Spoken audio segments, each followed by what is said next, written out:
Hey guys, how you doing here? Holy crap, I'm loud. Give me a second here. That was a lot louder than I was anticipating. Once again, Ezra, thank you for the raid. Yes, the Seahawks do suck. Let's just get that out of the way now as a 49ers fan. Hey Ezra, how you doing? Let me shout you out real quick.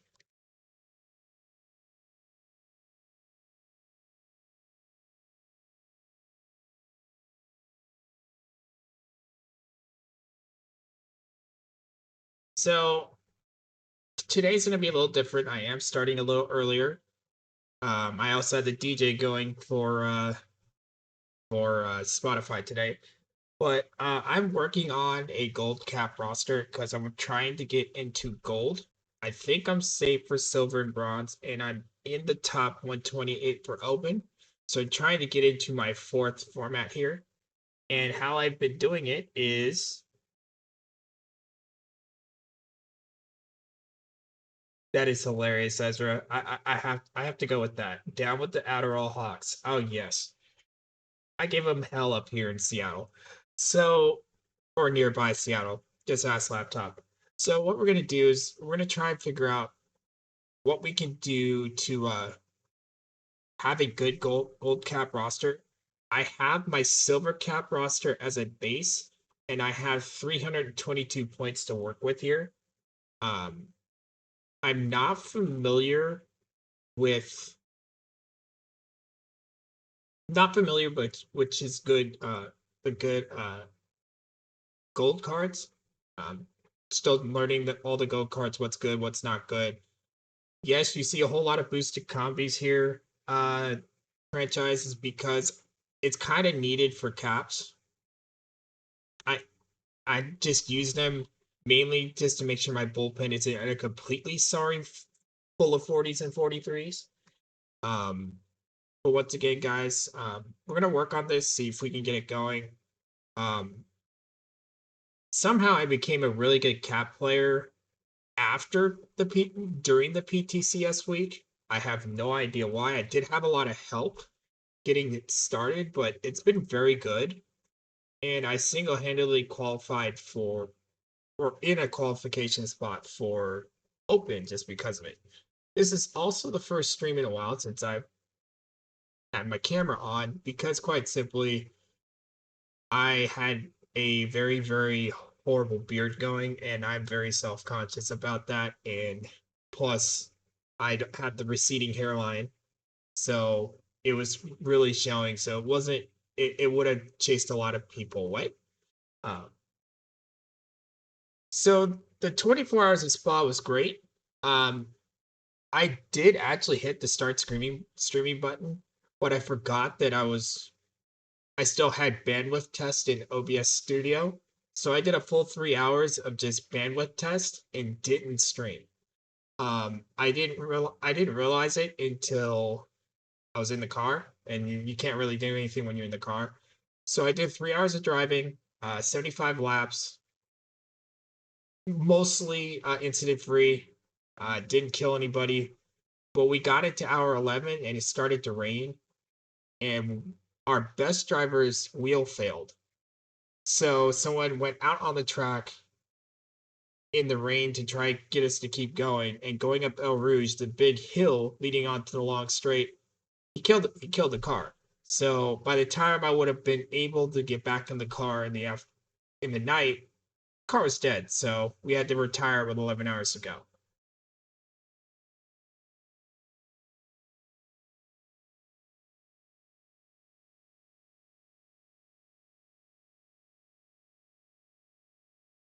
Franchise, to answer your question about the OOTP players don't care about hair, but real life Max does because I hadn't gotten a haircut in like a month and it gets really bad. I would look like a very, very homeless James Harden if I were to, you know, show this on Saturday. So that's why it is the way it is. And and the crash that you saw what when I raided into, that did nothing to the car. They did kill the car twice. It did have 10 minutes of repairs in each one. but the one that happened after that and after I drove, it put 30 minutes of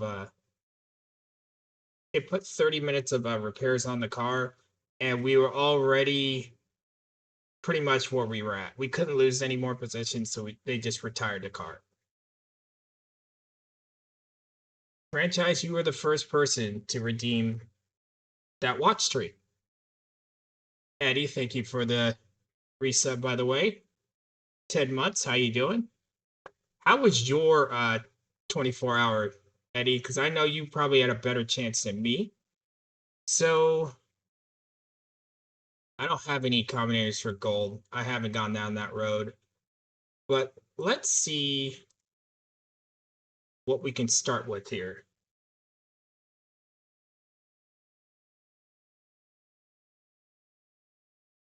Hey, we lasted 13 hours. Then the heavy rain came in and we died. Um, I had the most incident free stint out of everybody, and I still had 29 incident points. I had the biggest progress on our team. Outside, well, Saber did get us in the top five to start, and then between our stints, things happened, for lack of better words. Some stuff happened, and I got the car. We were in 27th place. Yeah, I'll leave it. I'll leave it at that.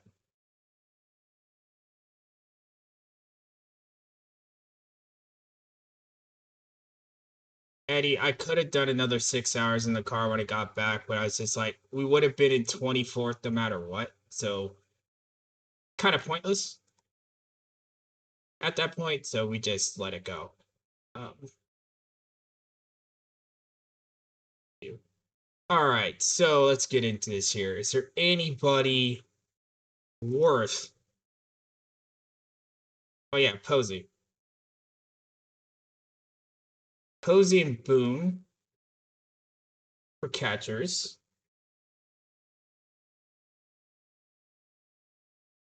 All the Combinator drivers in the world would get destroyed by rain in iRacing. It's basically like being on ice.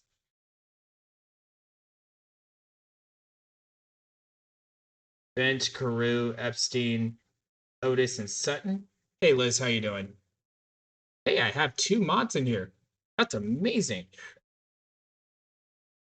See, Liz is the smart one. She decided not to do spa, and that may have been the smartest big brain move you can make last weekend. Um, so K, Klesko, go with those two. Boone can play first base if I need.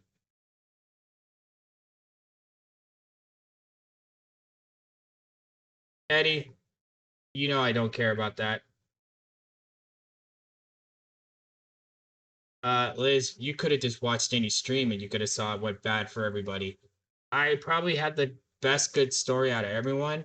In 75 laps, I didn't murder the car. That's probably the best you've heard.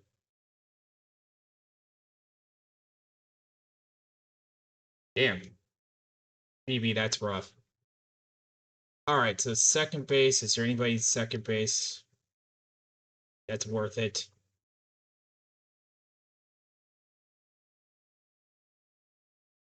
Can't remember. Oh yeah, I usually get Babe. So I don't have that. Randy Wynn is meh. It's better. Carl Crawford. It's good versus righties. Greg Vaughn is a power guy. Probably doesn't help.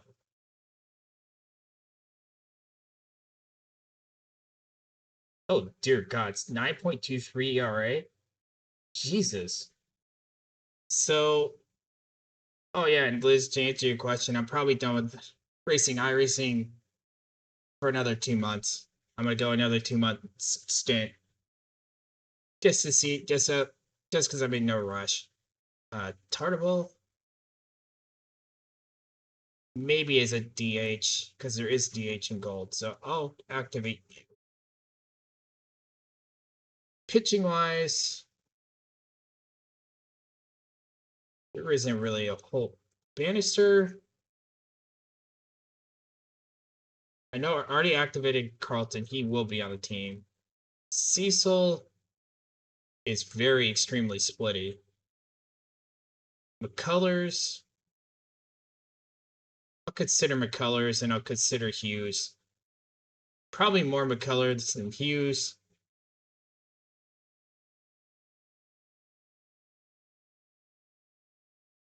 Yeah, that is a good question. Yeah, PB, is that about the Mets draft that you were doing that I saw, or the perfect draft? If my mic is too loud at any point in time, let me know. It's a new setting I'm trying. All right, so we've got all that. Sim Staley, welcome to the bullpen.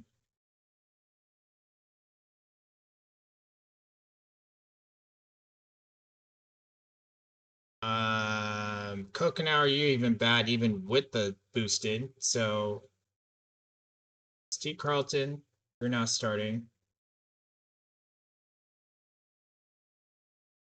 I am not a fan of Mambuket.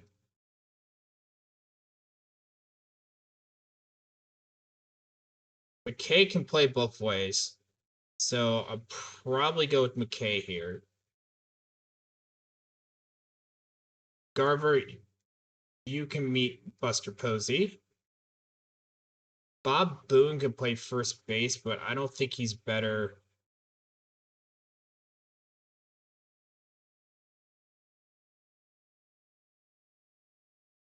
Posey's good versus.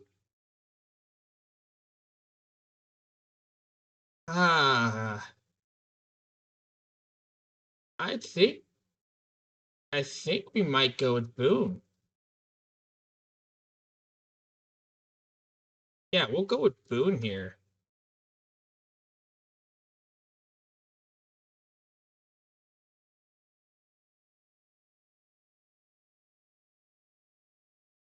Mets draft 1964. Yeah, you take bench. You took Crew's not bad either.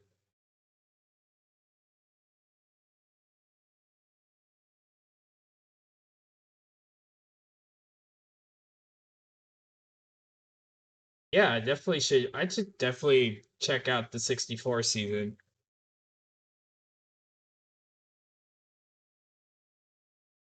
All right, so we'll sit Posey. Posey can deactivate.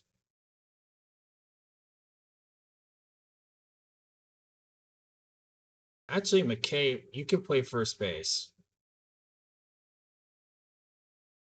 You can also DH. So let's move you to DH for now. First base. That was fucking interesting.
Okay. Sorry, guys. I know my wife doesn't like being on camera, so I had to talk to her when she wasn't on camera. But either way, let's get back into this. Um, There's food in the dish. I know there is. I just put it in there. so What? oh yeah, I like being bald. Bald is good. Uh, so let's see. It's got to be somebody else I can use here.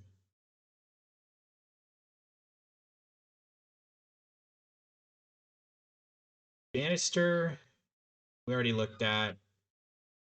Carlton already got.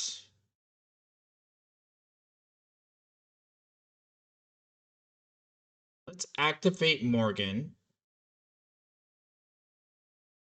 Oh, he's on the reserved roster. Okay. So let's get back here.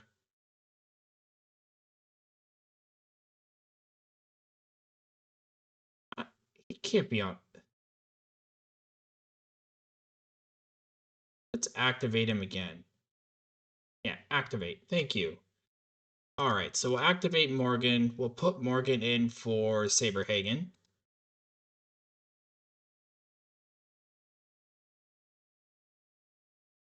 Hey, Revenge, how you doing? I need to get College Football 25 because there's a Huskies franchise that needs to be done. I have to find my capture card, but if I can, then I can stream the PS5. I just gotta find it again. I haven't used it in a while, not since MLB The Show. All right, so that's out of the way.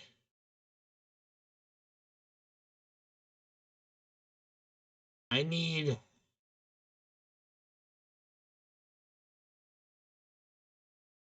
That's not the good red.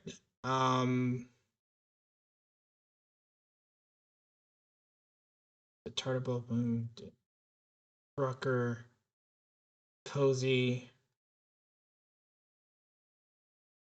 Looking for where is Segura? I need Segura if I haven't sold him already by accident, which happens. It's very, very possible.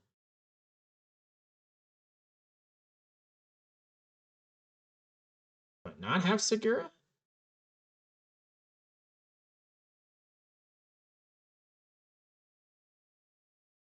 I don't. Okay, that's fine. So I still got 227 points to work with here. Oh, I don't have to worry about school anymore, Revenge. Not at all. I'm moving this back over to the right side so I can see everything just fine. Um Done should be fine. I can now get a better shortstop. So shortstop. Probably can find a better one in silver, to be honest.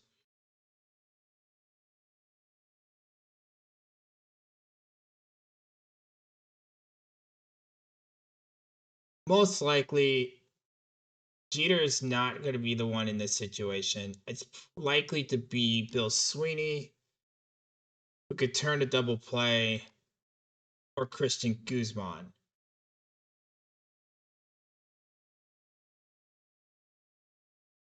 I'm going to take Bill Sweeney here because he's more well rounded, which kind of means I might not need McKay after all. Because McKay's bat's good,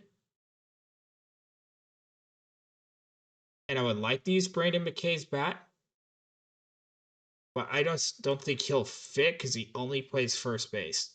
So Bill Sweeney is in. We'll list him as a shortstop.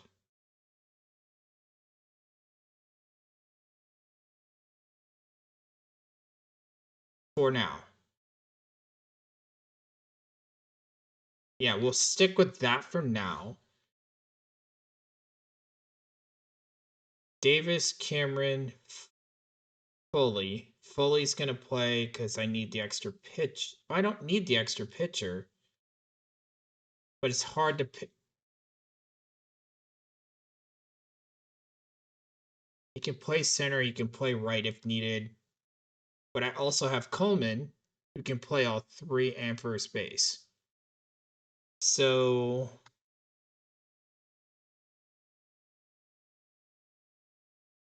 oh, good old Paramore. Um,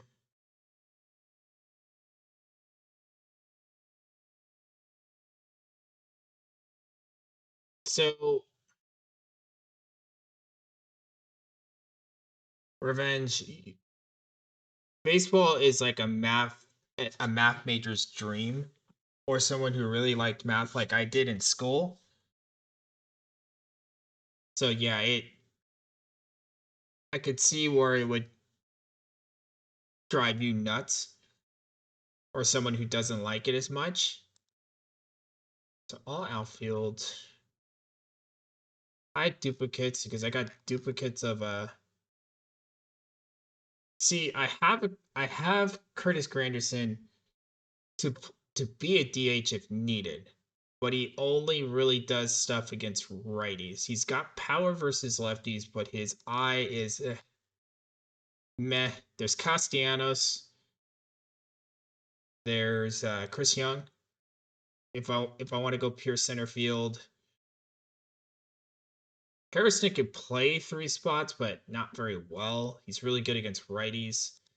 Dick Sisler, first base, left field, kind of splitty, but not extreme. I'm debating. I'm debating Bill B here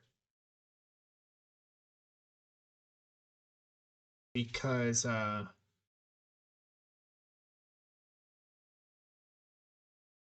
because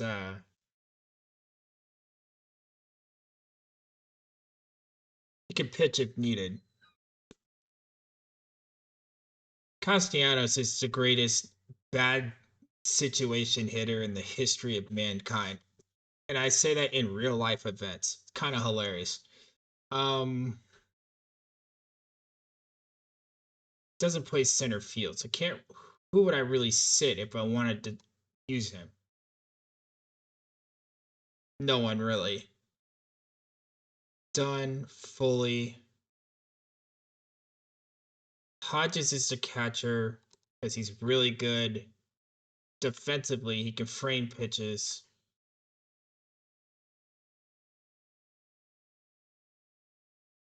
Well,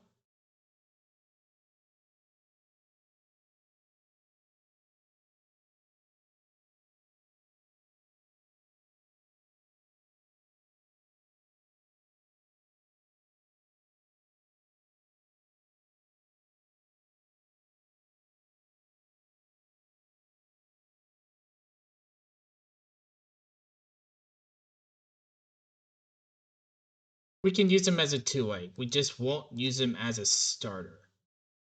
Because I got stuff to kill, which means John Coleman is not needed because I have Curry Foley. And don't have I don't have the gold inventory to really take advantage of that per se.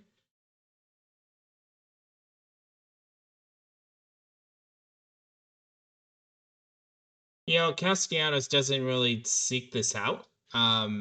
He just hits the ball and he just happens to hit it when the world has crisis. That's all we can really come up with here. So, is there a gold shortstop that we can use here?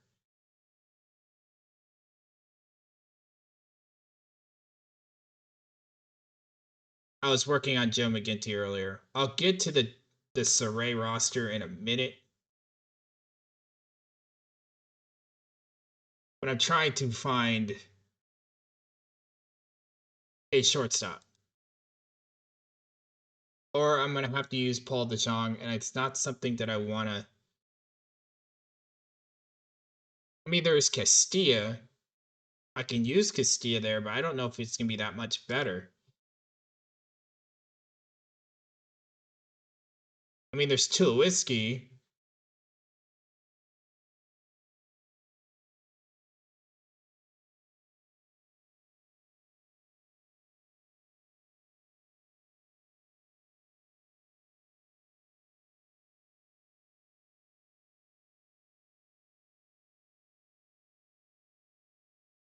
I mean, I could get Tulowitzki now.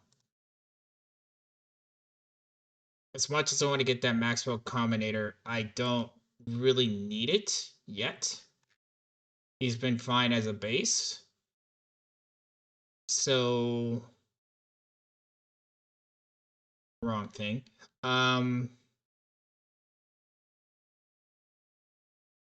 Because I refuse to get Sean Figgins for Seattle Mariners reasons, even though he can play everywhere. I refuse to get that card. Tulo only plays shortstop, but I only need him to play shortstop. It's either that or Elvis Andrus, which in that case I'd prefer Tulowitzki. So I'm gonna open these. Jeez, let me see what I get in these. I'm just under what I need for Tulowitzki.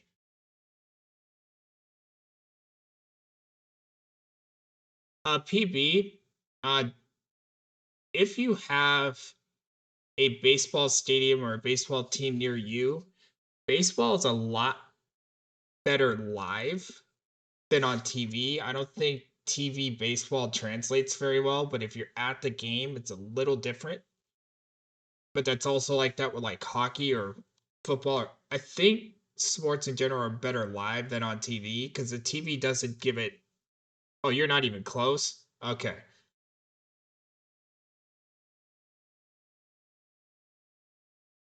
It can be boring on TV, I'm not gonna lie. Excuse me. Trying to see if I can find.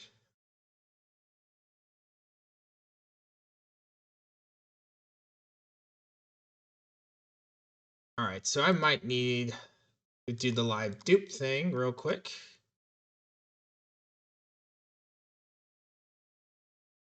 Turn all that off. Yeah, there's nothing really there. I can quick sell them all. That should give me enough for Tulo. And it does. But of course, as I do that, the price gets lower. Okay, so we got Tulo. Stay. There, thank you. So Tulowitzki, DeJong, it's been real. You're gone. Tulowitzki, you're in. So I got 172 here. You saw Pujols' 695. That's pretty cool, actually. I've been to about 10 games. 10 games for the Mariners. I saw the Kingdom. I was at the Kingdom when Randy Johnson struck out 15. I was at the Kingdom when I saw Edgar and Griffey hit back-to-back homers twice in a game. I saw the final game in the Kingdom where Griffey robbed a home run. As for T-Mobile,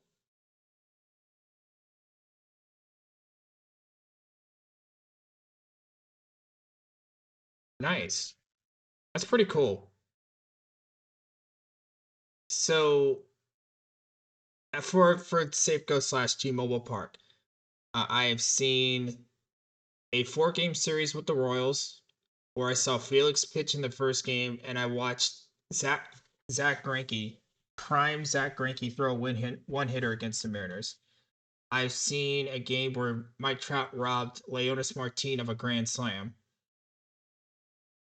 I've seen a game where Mike Trout struck out 4 times to James Paxton, and Paxton had a comebacker off his arm and got knocked out of the game. Um, I've seen 2 opening day games. I've seen Felix's first career start as a Mariner against Kyle Loesch and the Minnesota Twins. So I saw his first home start ever. Nobody knew who he was. I think I was the only one in Safeco who knew how good he was that day. Um, so I've seen more than a few Mariners games. I need to go if I want to go take a 2-hour nap right now. I can go watch the Mariners offense because it's just been awful. They lost again 2-1. They've won 1 game since the All-Star break, and I think they've won 10 of their last 30 games. Split, thank you for the follow, by the way. Um, yeah, it's painful being a Mariners fan. It is absolutely painful. It's the most painful experience you can have outside of being a Mets fan. Sorry, franchise, but that's just the point.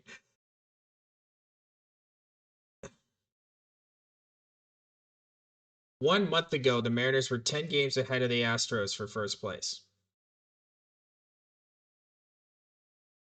We are not even a month in, and they have blown that 10-game lead. And I think the A's lost to the Astros today. I have to check that. And I'm going to check that because I'm just cynical like that. Yeah, Houston won today. So Houston's now in first place. Seattle was in first place. I want to say, I look at the schedule.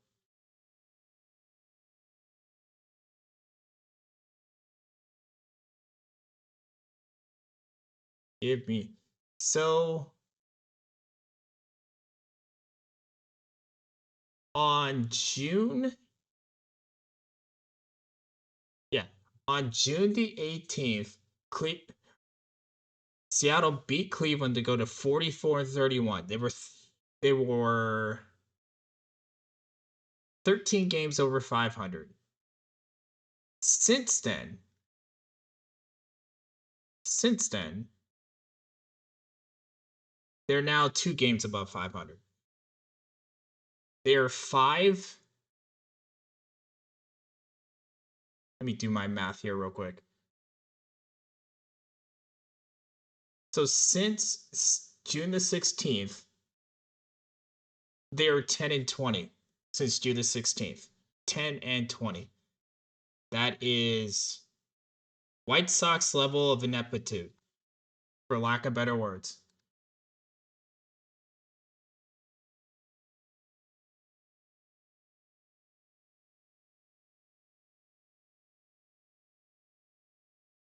Houston is in first. Houston's offense has turned around, and they're now in first place. They're leading the American League. I think they're leading Major League Baseball in batting average right now.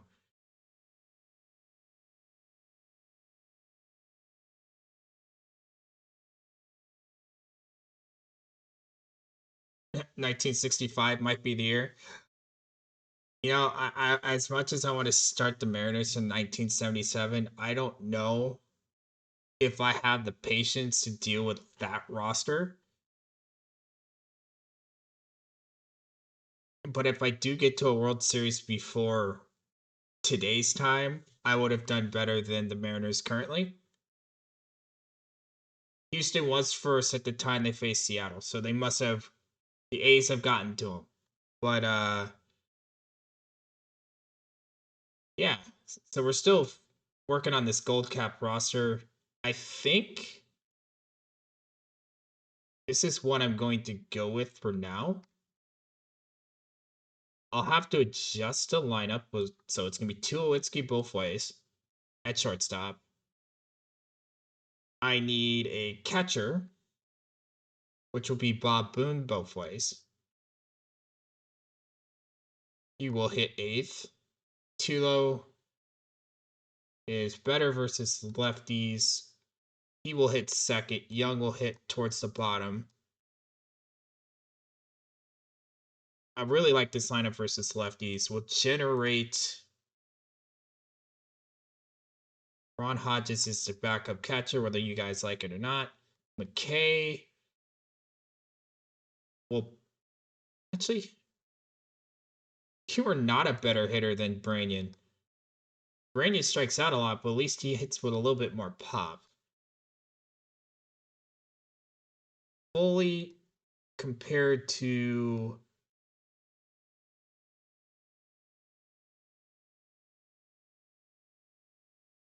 PB, I would love to see the Mariners in a game 7 of an American League Championship Series, more or less a World Series.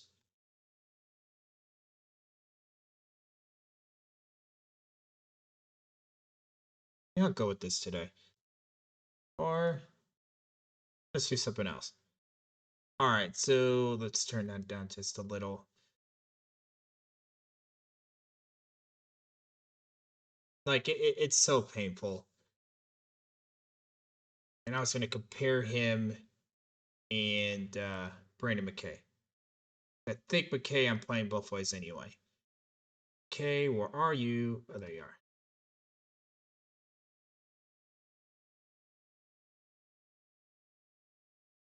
Lloyd K's not a big deal for me. He's a more well-rounded bat.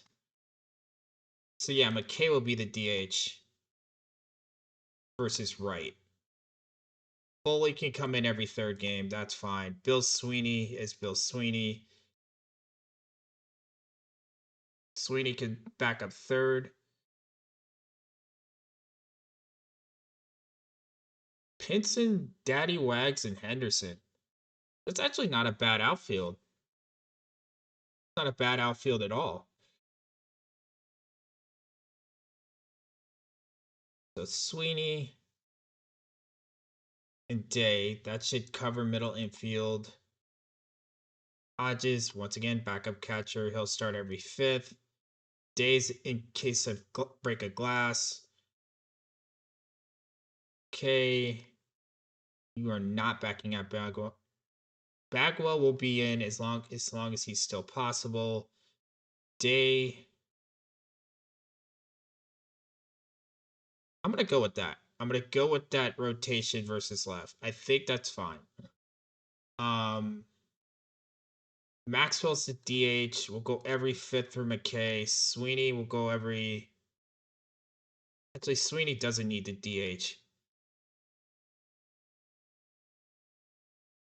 So that's Young, Day, Sweeney.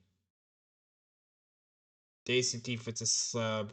Tulo's better than these two. I'm not worried about that. Dickey's good at third base.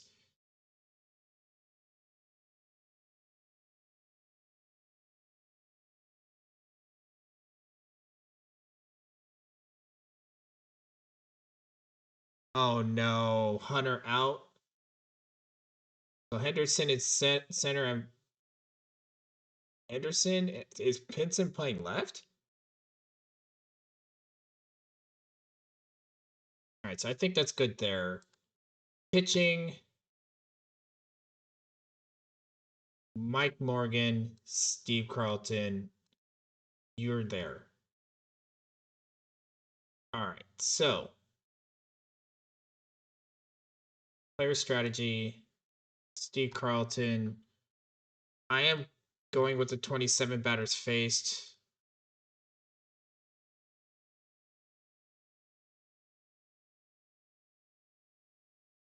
Oh, that's incredible. That's an incredible increase. It's been a while since I've gotten into the base game PB. Um, so I've not seen the potential increase scale in the way that you've seen it. I'm used to the old 6.5 where I'm literally having to guess. How how impactful is it going from 66 to 75? Just as a person who doesn't play much base game lately. Okay, pitch around. Your stuff's high, so don't have to worry about that. I don't like walking people. You can hold enough runners. You're neutral.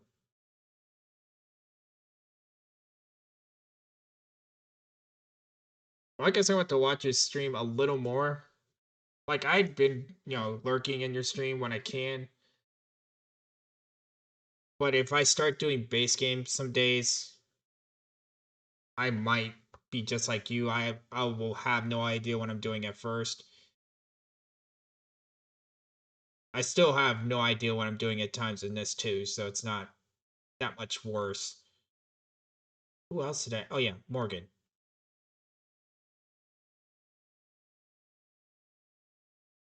So you do have to pitch around a little with you. You don't really hold runners, and you're extreme ground ball. So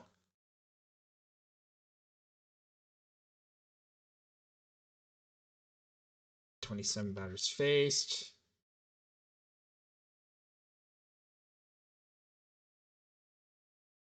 Nah, I don't know anybody. It could be my mod, my mod that's taking the day off. Franchise Time Machine. Shout him out. And then when my cooldown comes down in a couple minutes, I'll shout out PB as well. So I was lurking his stream while I was waiting for other stuff to happen. So I'll shout you out in just a minute, PB.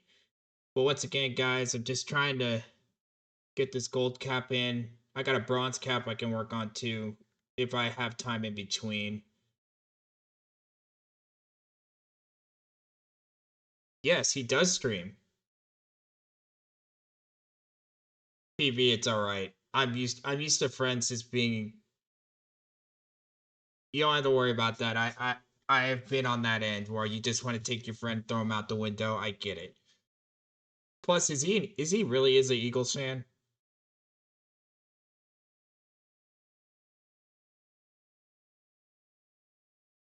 I feel sorry for him. He's suffered enough.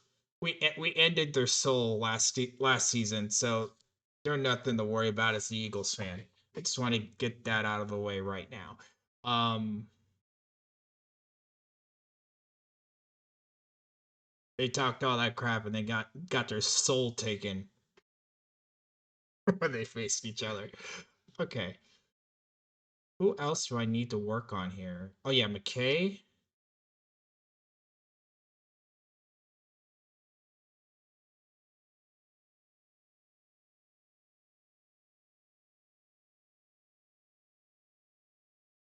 I'm not planning on using him as a starter.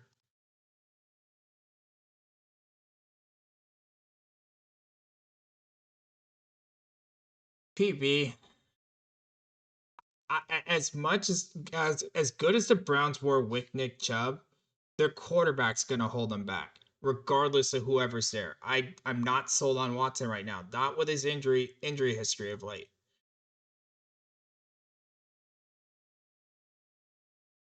Like Watson has talent, we know that, but he's been hurt, and he's had a little problem with the laws lately.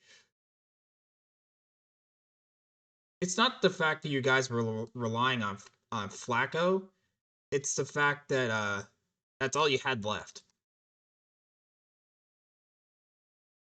Because you did what we did 2 years ago and used like four quarterbacks to get to where you were at.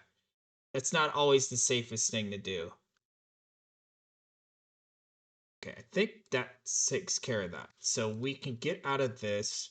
We'll go with that. I know there's more room to be had, but we'll go with that. We'll sign up for bronze quick because it's quicker to fire up. Soriee starts in an hour, so we've got time.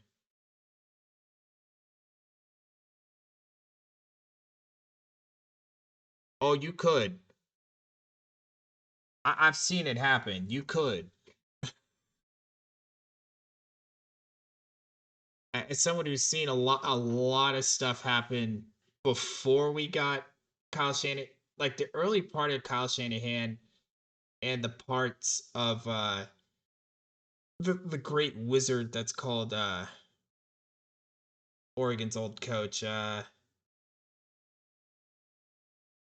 Yeah, between Tom Sula and whoever Chip Kelly and the great Chip Kelly, anything is possible. 5-4 is absolutely incredible. And as someone who also predicates himself on the running game like the 49ers, the one problem that you run into is the Kansas City Chiefs. Kansas City is a different animal. They're not like a super team, but they're so well coached, and it always helps having Patrick Mahomes as your quarterback. And all he's done is end my Super Bowl dreams 2 times in the last 4 years.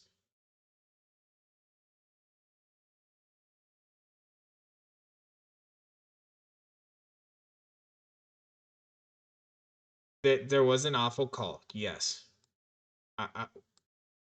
For the sake.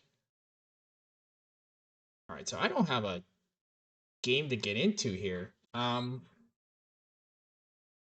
Hey, you're a little loud.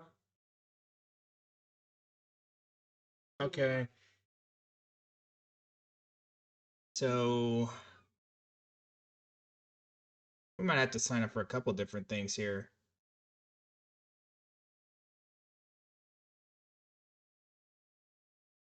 Thought it would still be in one, so we're gonna sign up for a silver too. See what comes fires up first. We'll go with the chemistry. So we'll go over the Soriee.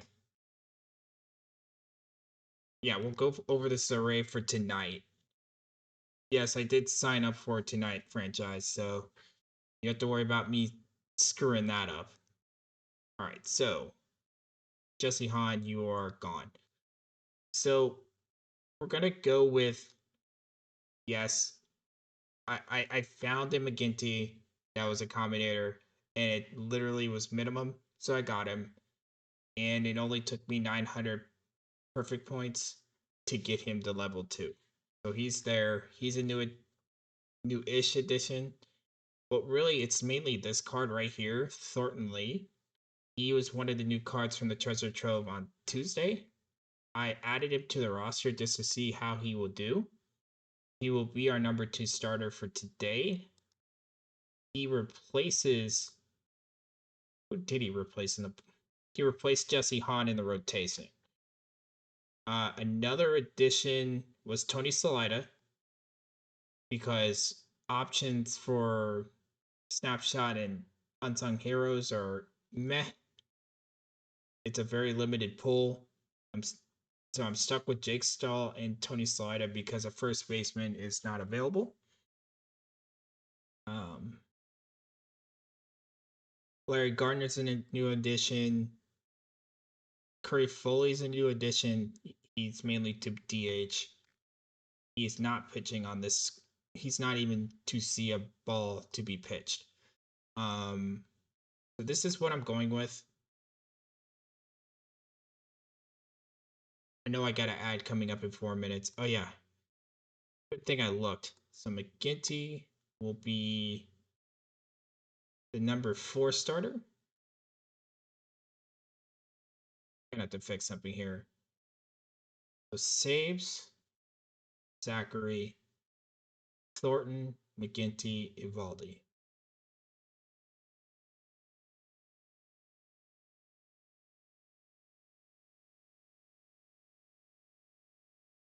I'm gonna go Zachary.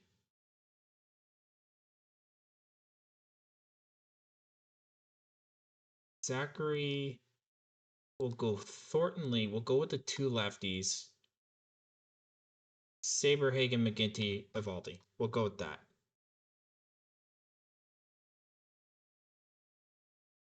The Pirates are starting at 29 overall. I would like to know who that player is.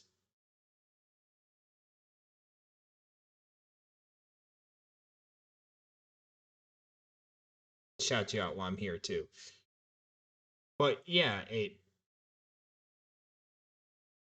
29 overall. Why is that man in the majors? We will never understand. Save and return. We can look at bronze cap real quick. Where are you? There you are. Craig Goosen. What a name. Okay. So.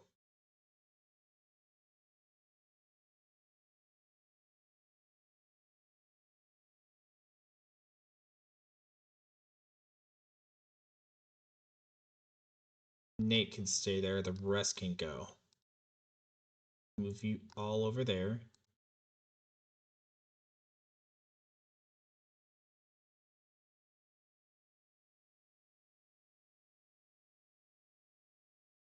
It, and he's starting?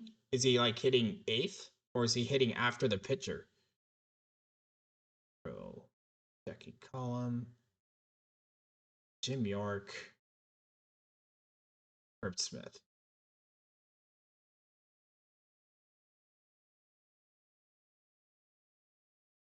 And Chris Walsh, you can stay there.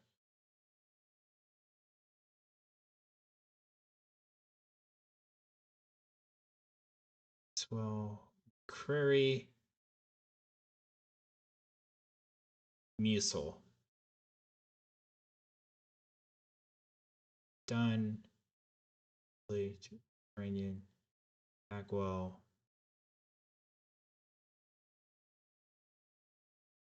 Deshong.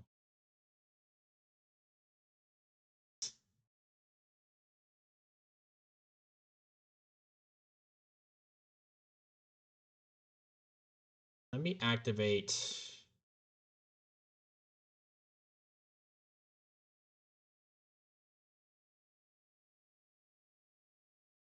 That is hilarious. So the Pirates basically have two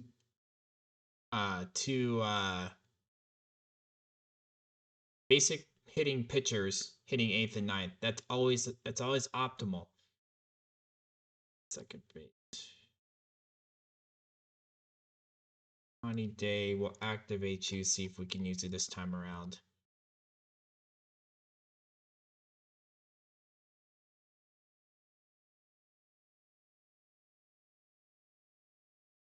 Presley.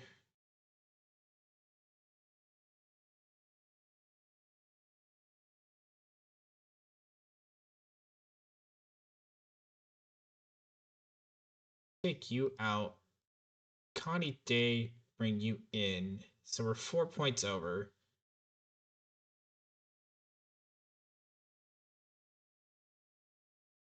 Oh, geez. Oh, that is going to be absolutely crazy. Hodges, catcher.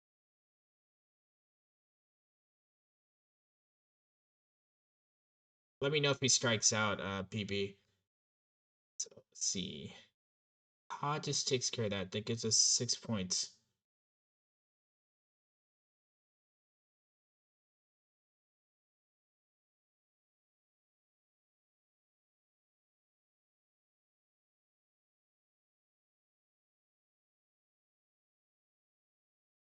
You are a reliever. Sherry Smith's probably the better option anyway. All right, ad break. Be right back.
Okay. That should be ending in 4 seconds anyways. You're not gonna miss much in the 4 seconds. All right, so lineup wise, nice. Alvis going deep to get it within two. Hodges, fifth. Starter tired. Now Boney, if needed. Day.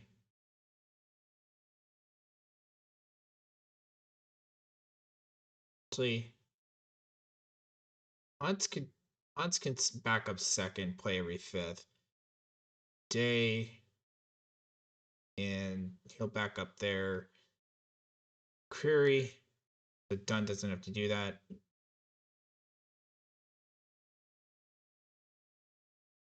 This is much better.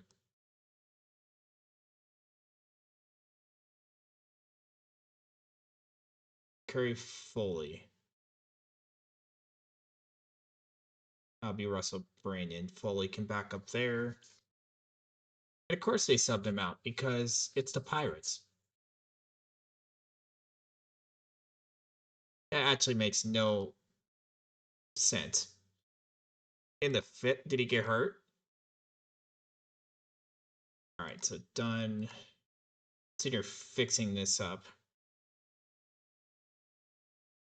There's not a lot of power versus righties here. Why is Day so... All right, so... No, Jason.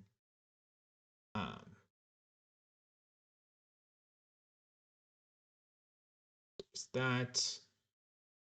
Very... Fully. Musil...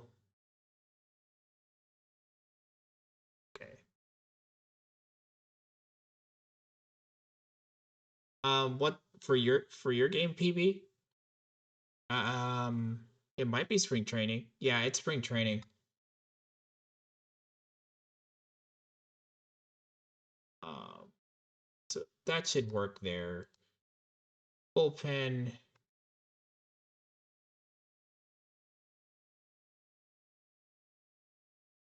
Can fix the rest of that later. That should take care of that there. Save and return. And update that. Oh, it happens. It happens, PB, for sure. Do I have a thing ready to go? I do. Alright, so we can get a bronze quick going. I can start calling games for that before the Soriee starts. We're going to open against the Roseville Cardinal. See what they have for a roster here. They have one commentator, that's Jay Tibbs. That's not scary. They have Don Pavlitich playing first base. And Joe Mauer starting over Garver. Or that's...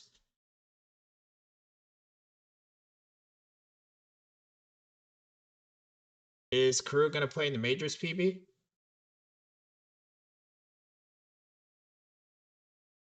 All right, so why in the heck do they have 4 first basemen? Nice.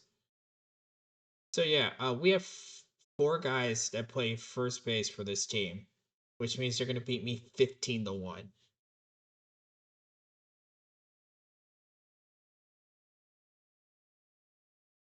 So he's going to miss the first month of the season.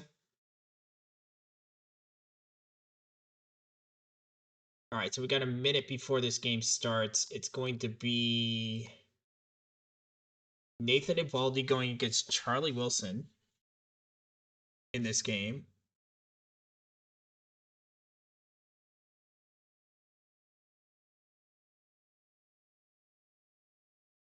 That is a steal. I agree, that is a steal.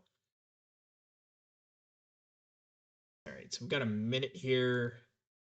Who else is in this tournament? That's gonna probably. Oh, Gotti's here. Sorry, I'm here for maybe one back. Oh no, Lava's here too. I'm here. I'm here to be in the semifinals, maybe. I see everyone in the Discord is ready to go off on people.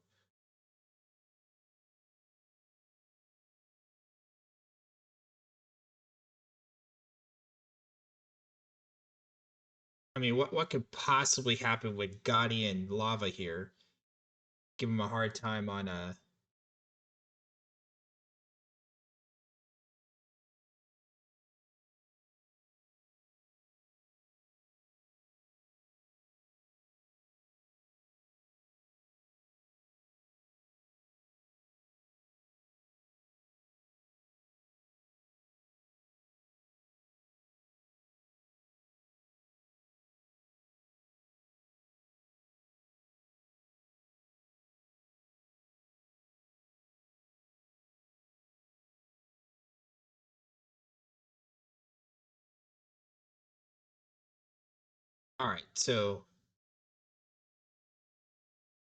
all right, so this game's gonna be simulating any minute now.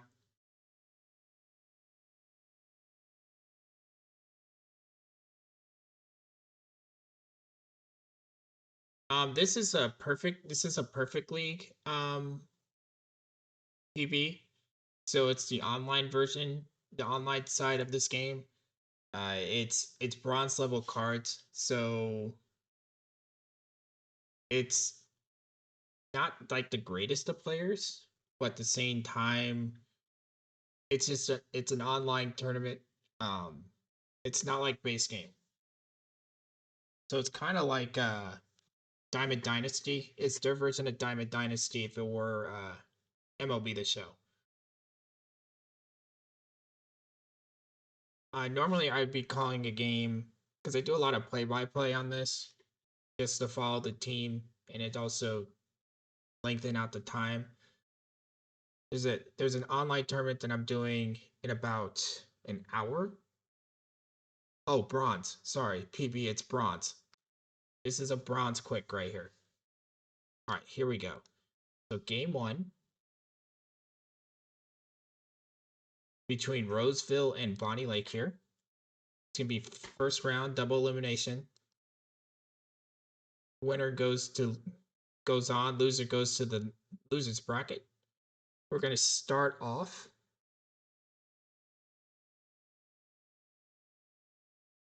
I have this problem again. Stop. Stop. Stop. Stop. Stop. Game options.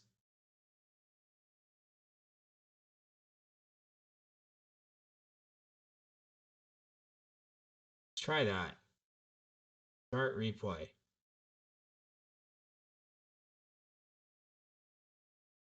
Um, you gotta find better cards. All right, so DiMaggio hits his first home run. So Roseville goes up 2-0. So Charlie Wilson will pitch that. I'm done here. It's walk.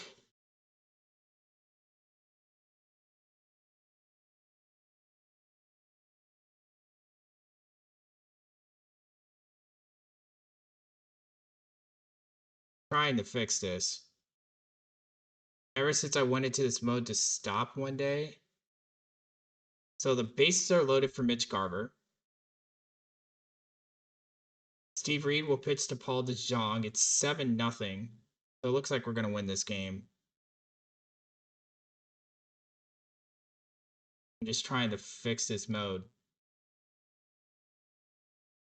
And it's not letting me fix this mode. But that's a base. All right. Um, I would go to affiliates stream, get all the packs you can, and open as much as you can, and see if you can get better cards. Um, Also look at teams that are doing well. Try to get an idea who's doing well in league, and try to find cards off the shop or in a pack to get them. I just want to fix this. How do I fix this?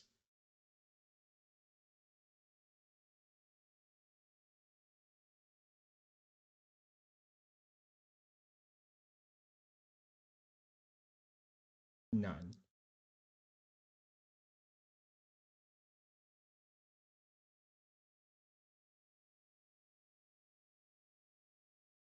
It might be. There are some cards like you may have mostly you might have mostly 90s, but there may not be the best 90s out there. There's some cards that are rated, like if you look on pure rating, they're not always the best per se.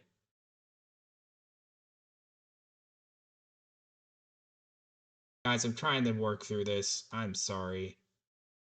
Why?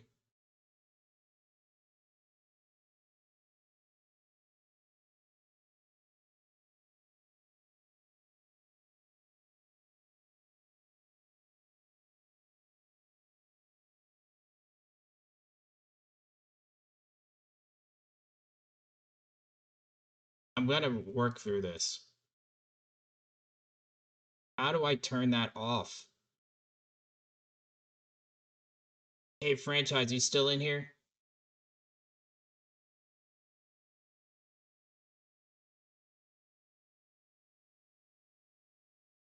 If we can do this.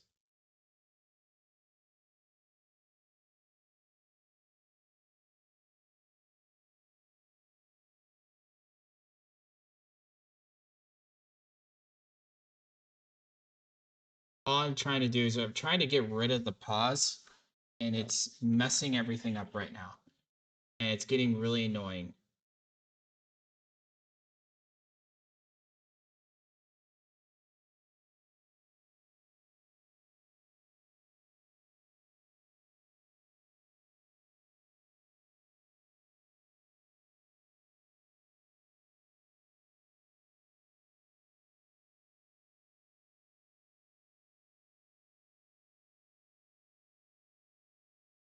Oh, you're speed drafting? Yeah, I can't turn off the auto replay, and I don't know where I can go to fix it, and it's getting annoying. Perfect team settings. Does that help?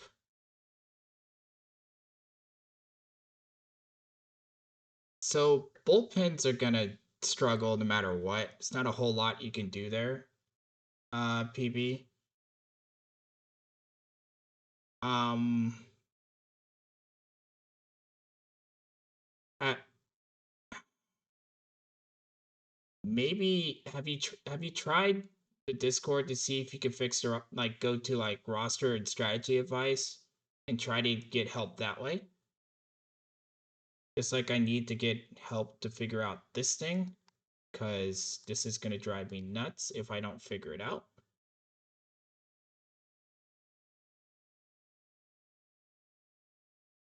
So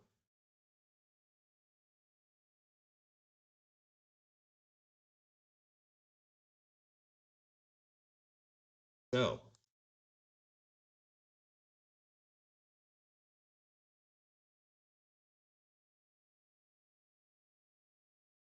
course on, not that. Sorry guys, I'm trying to fix this issue, but I don't know how to fix this issue because whenever I go into this,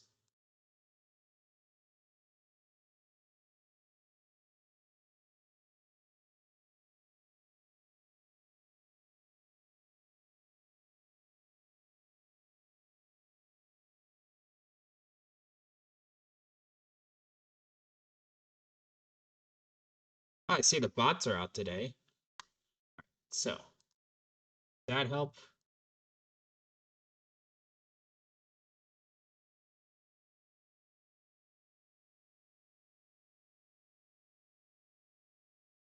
All right, guys, I'm gonna be right back while I try to fix this.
Of course, they would. They watch the. They walk the catcher to get to the pitcher.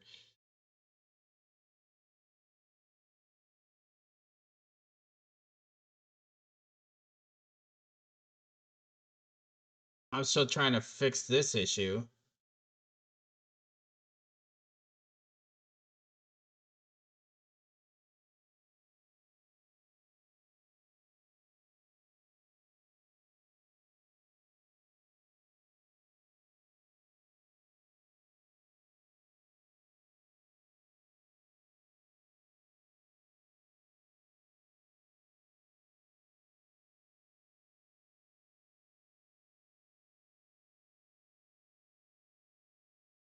Yeah, so my game has bugged out,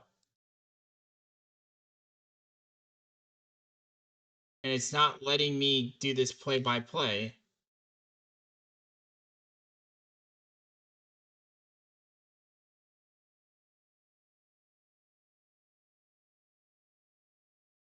So if anybody else could fix this issue, I would be happy.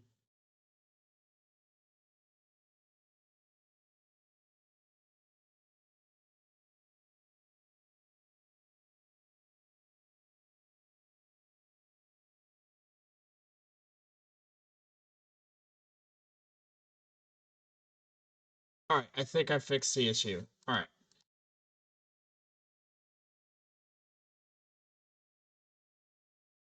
I don't know why. I don't know why his name was lowercase there. All right, so let's exit this.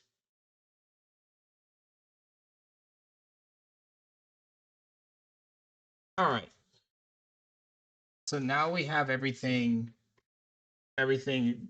out of the way. So now we can actually call this game without an issue. So we're going to start here. This is the first round game against Roseville. We're going to start in the top of the third here. Charlie Wilson will pitch to Vince DiMaggio. It's no score, one hit each here. I'm not sure why Wally's Joiner's name was lowercase. It's OOTP right now. But now that I've got this out of the way, Von Hayes, the new hitter for the LPs, is over at first base. Vince DiMaggio is up to face Charlie Wilson. Here's the pitch. It's a fly ball to right. It's high, it's deep, and it's gone. Home run, fly away for Vince DiMaggio, and it's 2-0 Bonnie Lake here in the third inning. So that will bring up Adam Dunn, 2 out here. That is incredible, PB. So Adam Dunn will face Charlie Wilson here. Runners at second and third, 2 out, or still in the third. It's 2-0 LPs. Here's the 3-1 count to Dunn, and they walk him. So now the bases are loaded, and that brings up Mitch Garver with the bases loaded here. It's a 2-0 count. Bases full of LPs. It's 2-0 LPs here in the third inning. The 2-0 pitch. And it's a fly out to left to get out of the inning, but the LPs do score 2 here. So we go to the bottom of the third. It's 2-0 LPs. So we fast forward. We fast forwarded all the way to the eighth. It's 7-0 LPs. DeJong hits a double. It brings in 2, so it makes it 9-0. Really not a whole lot to go with here. Adams and Reed looking to close it out. Garner and Young are at first and second. Wally Joyner's up. Here's the pitch from Reed. That's a base hit up the middle. That will now be the bases loaded and brings up Joe Mauer to face Addison Reed here. 3-1 count to Mauer, and they'll walk in a run. So it's now 9-1. Roseville jumping in just a little here, but they're still down 8. It brings up Willie Mays. Slim Staley will come in to try to close this out for the LPs here. Here's a pitch. And he strikes him out, so that's 1 away. Got him on the knuckleball. So the knuckleball Staley is now facing Connie Day here. Bases are still loaded, 1 out. Here's the 2-1 pitch. And he pops him up, so it's 2 away. So Jake Steffens is the last chance here. Roseville only needs 8 runs to tie. Here's the pitch from Staley. It's a fly ball to left. It should be an easy play for the left fielder. He makes the play. And the LPs advance in round 2, winning 9-1. So we are waiting for the second round matchup here. Caru's going to struggle early, but I think he'll be fine. All else fails, he may need more time to develop. I don't know with what I can't see, of course. So now that we've got all the wonderful technical difficulties out the way, and that being me being an exclamation mark professional, we're going to get into this round 2 game. It will be against the Choreo Tigers. That's a very strong team. It's going to be Miller against Ivaldi here. Tournament tree wise, Gotti got eliminated early. Him and Lava are out. It's up to me. Oh, geez. So with Gotti and Lava upset here, it opens the door for an unlikely winner of this tournament here. So we got 48 seconds left. The Soriee starts in about 40 minutes, so we've got time to jump in here. There is a silver going right now. We could check on that.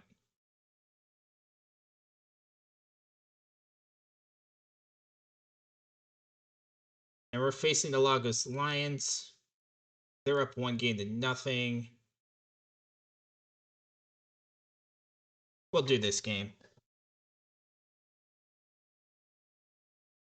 Sorry, I'm trying to get back into the hang of this here. Apologize for that. But here we are. This is going to be the high chemistry squad going today. So it means there's a whole bunch of Yankees. Sorry. A whole bunch of Yankees and Dickie Thon. Mama Cat will get the start. Although I'm not a fan of him, he will get the start here. So it'll be Thon, Jeter, Teixeira, Granderson, Posada, Cameron, Young, Everett, and Harrison Jr.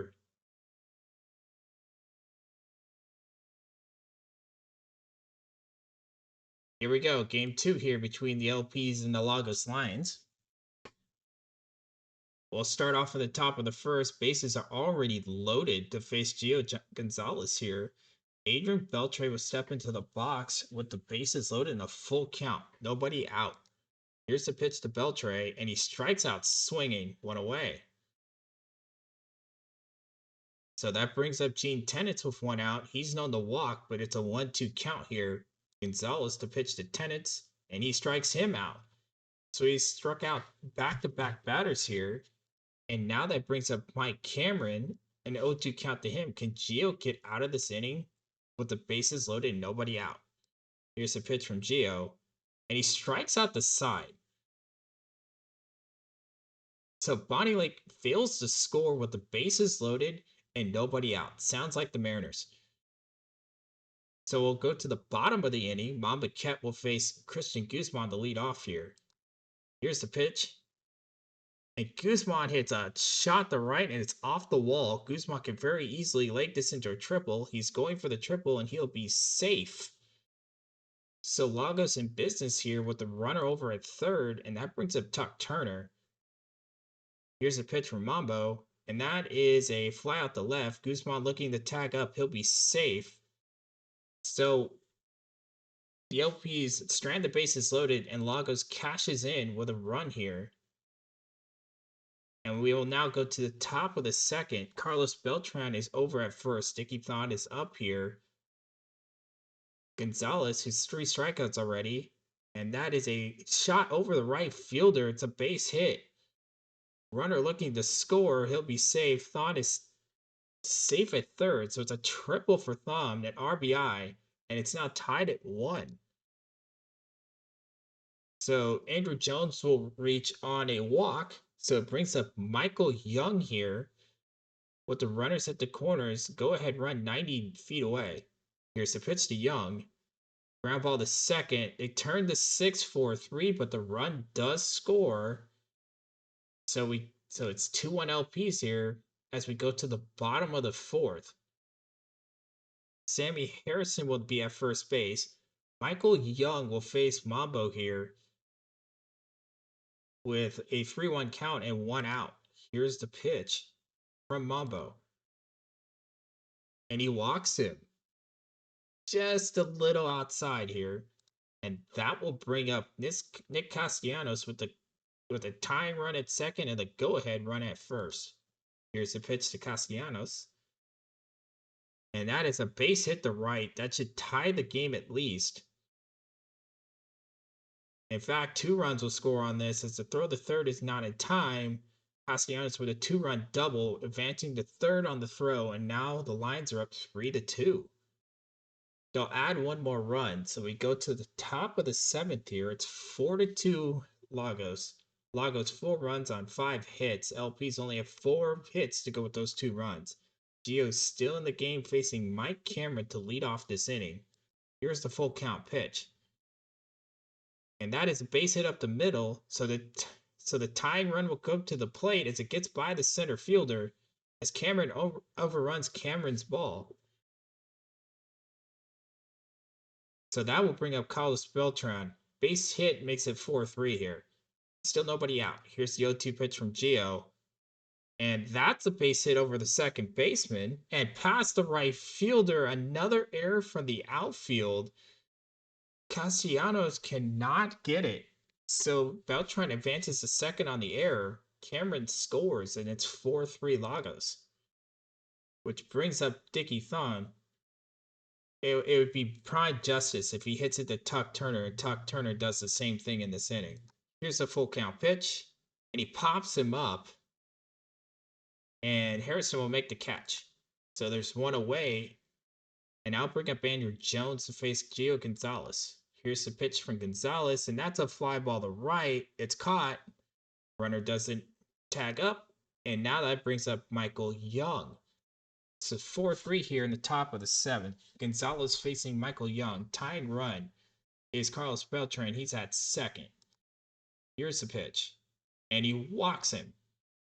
So Young with the free pass here. Derek Jeter will step into the box to face Pedro Martinez, who comes in to pitch for Gio Gonzalez. Gonzalez's day is over. Here's the pitch from Pedro. And he strikes him out. Nice frozen pizza fastball from Pedro. So we go to the bottom of the 7th. It's 4-3 Lagos. They won't score. So we go to the top of the 8th. Teixeira will lead off here. It'll be Teixeira, Beltran, and Tennant to face Pedro Martinez. Here's the pitch from Pedro. It's a fly ball to center, and that will fly away. Tie game on the home run from Mike Cameron. Mark Teixeira, and it's now all tied at 4. So Carl Everett will come up here, 4-4. Pedro Martinez will pitch to him. Here's the 1-0 pitch to Everett. And that's a base hit to right and all the way to the wall. Everett heading for second. He will be safe, barely, mind you. Nice throw for Castellanos. And that will bring up Carlos Beltran. Base hit gets him the lead here. Here's the 2-0 pitch from Pedro. And it's a fly ball to right. This should be an easy play. Well, relatively easy play for Castellanos. He does make the catch here. So we go to the bottom of the 8th. It's tied at 4. So Dan Plesac will pitch for the 8th here to face Tuck Turner, Sammy Harrison, and Michael Young. Here's the pitch to Tucker. And that's a base hit to right, all the way to the corner. Tucker heading for second. He'll be safe. So it's a leadoff double. It puts the go-ahead run on second, and that will bring up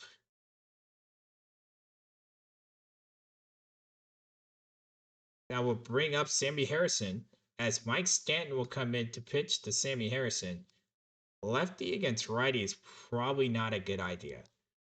Here's the pitch. And he strikes him out. He shuts up the announcer, 1 away. Here's Michael Young. Young to face Stanton. Tucker, the go-ahead run here is at second base, 1 out. Here's a pitch. And it's a ground ball to the pitcher. Stanton will make the play, 2 away. So Nick Castellanos will come up, 3-1 count. Here's the 3-1 count. And he pops him up. Teixeira will make the catch, so they get out of the inning, and they'll go to the bottom of the top of the ninth. It is tied at 4. So it will be Dickey, Jones, and Young. The 8, 9, and 1 to face Will Omen here. Pitching is very, very important. Here's a pitch from Omen. And that is a ground ball to third, 1 away. That brings up Michael Young with 2 out. Here's a pitch.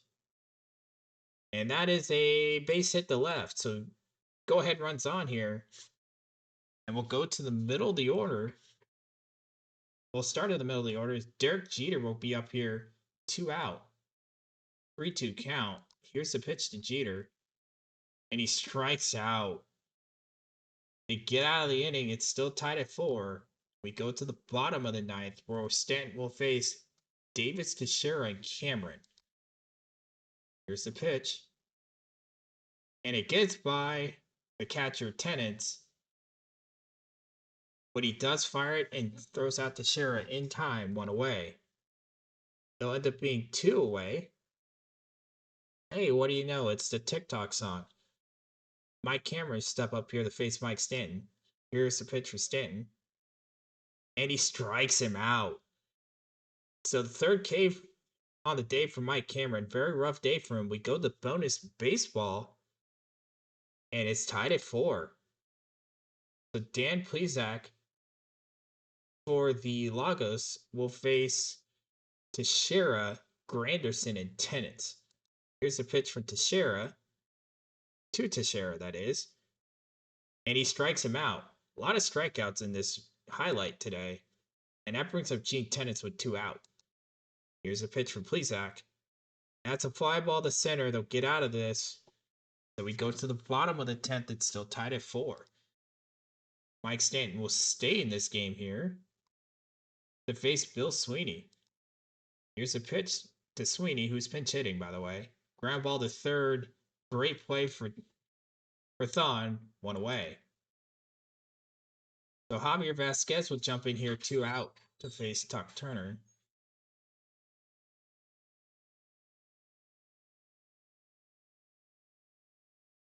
Sorry.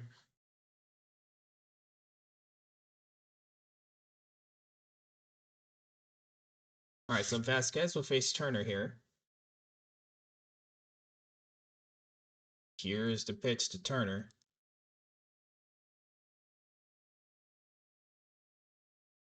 And he strikes him out. So strike 3. Turner strikes out. So we go to the top of the 11th. And it's tied at 4. So Carl Everett will be up here. It'll be Everett, Beltran, and Thon here in the top half of the 11th. Here's a pitch. He strikes out swinging. Plesac with another strikeout. And that brings up Carlos Beltran. Here's the full count pitch to him. And he walks him. So finally, a walk in this highlight. So the tying run is the go-ahead run's on for Dickie Thon. 1 out here. Here's the 0-1. And that's a fly ball to left, and it's a diving catch from Turner. Great catch from him. Mets gonna Met today. And so it's 2 away. Jorge Posada will face Mason Miller here. Here's the pitch to Posada.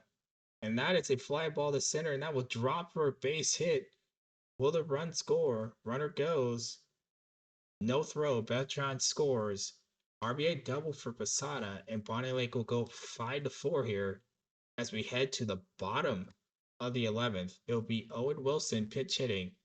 Michael Young and Nick Castellanos do up. Here's a pitch from Vasquez, and he pops him up. Tennant makes a play, 1 away. That's Michael Young up with a full count. 1 out here. Here's a pitch from Vasquez trying to close it out. And that's a ground ball to short. The throw to first is not in time. Jeter showing his world-class defense on the infield single. So I'll bring up Nick Castellanos with the tying run at first. Here's the pitch. That's ground ball. They'll get the force at second, 2 away. So Henry Davis is up. Last chance here for Lagos. Here's the pitch. That's ground ball to second. Should be an easy play. And Bonnie Lake will win 5-4. And it's now all tied up at 1.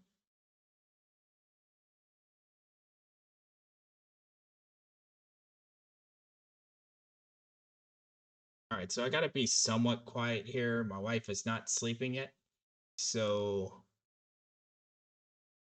let's see what else is going on.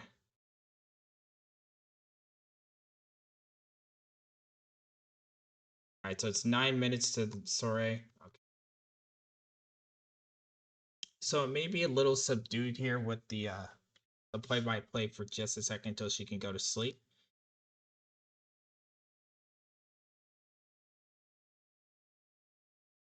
And we won game 3, so we took a 2-1 lead.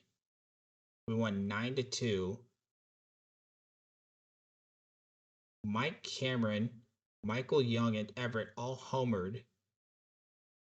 Pedro Martinez went 7 innings, gave up 2 runs, struck out 3, and walked nobody in the victory. Waldrop got blasted in the loss. So that looks good there.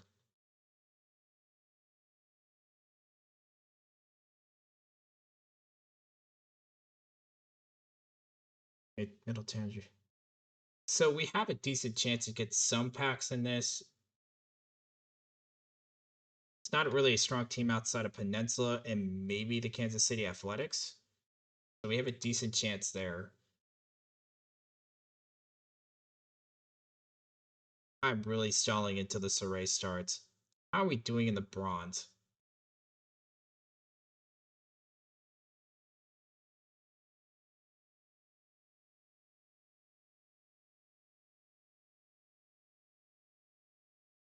Man, the Mets are definitely going to Met. That is for sure. All right, so here, facing Korea in round 2, I believe. I think this is a round 2 game. So top of the second, DeJong homers. So that makes it 2-0 LPs.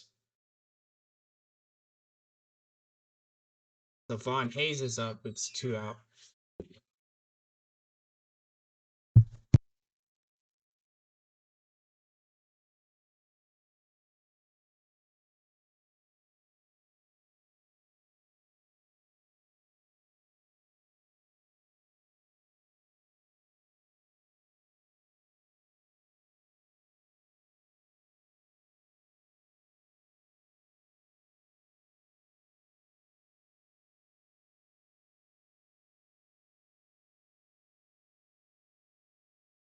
All right, sorry about that.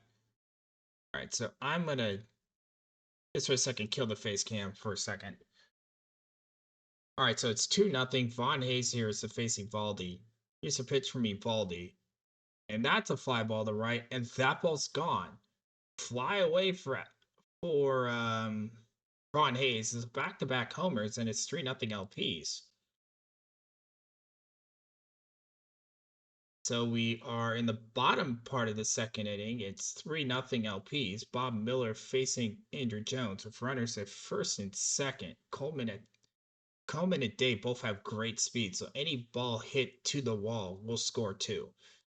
Here's a pitch from Bob Miller to Andrew Jones, and that's true for a base hit. Day looking to score, and it gets by the catcher Garver. Joy. Run scores, runners advance. It's 3-1.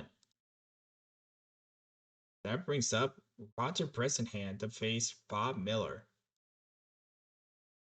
That's a fly ball to center. It's caught. Coleman will tag. He'll score. And it's 3-2. So that's all they would score in the second. So we go to the top of the third here. Garver's up to face Evaldi. Day's at second, Bagels at first. Here's a pitch. And it's a base hit to left. Day will score. and it's 4-2. Garver makes up for his error, and that brings up Jim Presley. It's 4-2 here, 2 outs. The 3-0 count to Presley from Kershaw, and he walks him. But Kershaw starting off with a walk here, and that brings up Paul DeJong. DeJong with the bases loaded. Here's the 1-2 count from Kershaw, and DeJong strikes out. So they get out of that inning, and we will go to the bottom of the third. It's 4-2 LPs. We'll fast forward to the top of the fifth. It's still 4-2. Kershaw's still in the game to face Adam Dunn with 1 out. Here's the pitch to Dunn. And Dunn gets a hold of one. That's high, that's deep, and it's gone. Home run for Adam Dunn. It was a fly away from 348 feet, and it's 5-2 Bonnie Lake. So, we fast forward to the bottom of the sixth. It's 5-2 LPs. The Mets are in a free fall in PB Sim. Bob Miller faced Jim Presley here with Wally Joyner over at first. Here's a pitch from Miller. It's ground ball to second. They'll turn to 6-4-3, 2 away. Nice double play there by the LPs. So we go to the top of the seventh. It's 5-2. Adam Dunn's at second. Jim Presley's at first. There's 2 out here for Paul DeJong, who struck out with the bases loaded earlier. Here's a pitch from Bartolo Colon. And that is a base hit to right and all the way to the wall. 1 run's in, 2 runs looking to score. It should be pretty easy. 2-run score on the DeJong double. He does advance to third on the throw, and it's now 7-2 Bonnie Lake. And Paul Swidorf will come in to try to close it out with Wally Joyner over at first and Connie Day up. Here's the pitch to Day. Ground ball to second. Easy play. And they will advance to the quarterfinals with a 7-2 victory.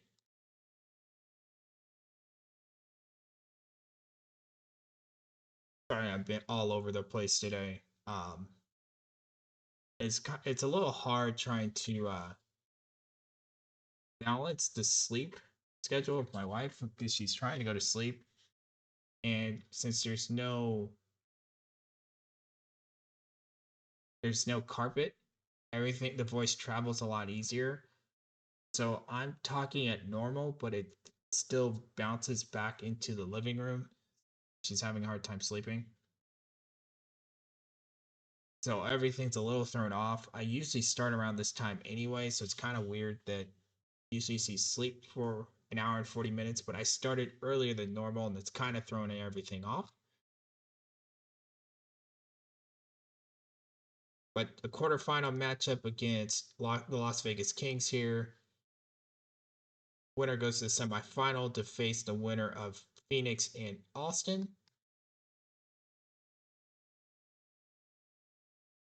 So we'll see what happens here in this quarterfinal game against the Kings.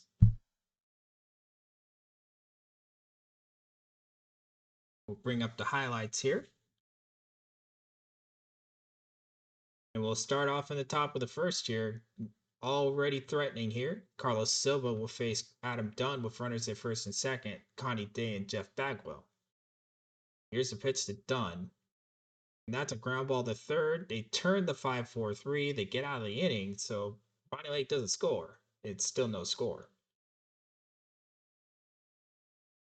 So we go to the bottom of the first. Connie Day's at second. Adam Dunn is up to face Max Manning. Here's the pitch from Max Manning. And that's a base hit over the second baseman. Runner looking to score. The throw home is not in time. The Kings take a 1-0 lead. What did Crew hit, by the way, PB? Kind of curious. So it's 1-0 in the top of the third. Infield's in. Vince DiMaggio, I believe, is at third base, which he is. Connie Day's up with 1 out. Here's a pitch from Silva. And that's a fly ball to left. DiMaggio tags. The throw is not in time. It's tied at 1.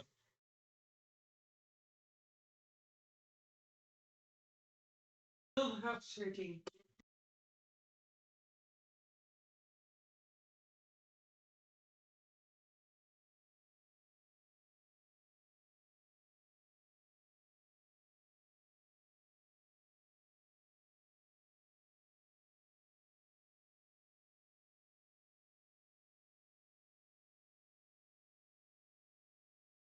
So fun fact, being in Washington, you have a lot of military bases nearby, and McCord Air Force Base is roughly 40 minutes from where I'm at, and they're bombing right now, and we can feel the rumbles from here. 341, that's not bad for a rookie Carew. So here we are on the top of the fifth. Wally Joyner will be up here to face Carlos Silva. One out. Here's the 1-1 pitch. That's a fly ball to right. That's high, it's deep, and it's gone. Fly away for Wally Joyner, and it's 2-1 LPs here in the fifth. So we go to the bottom of the sixth. It's 2-1. Max Manning will stay in the game here. He's only allowed 4 hits, while LPs have 9 hits and 2 runs here. Larry Gardner will lead off, so be the top of the order. Gardner, Day, and Stubb. Here's a pitch. And it's a ground ball and through for a base hit. So a single here for Gardner to lead off, and that brings up Connie Day. Here's a full count to Day, and that's a base hit up the middle, so back-to-back base hits, and now runners are at first and second.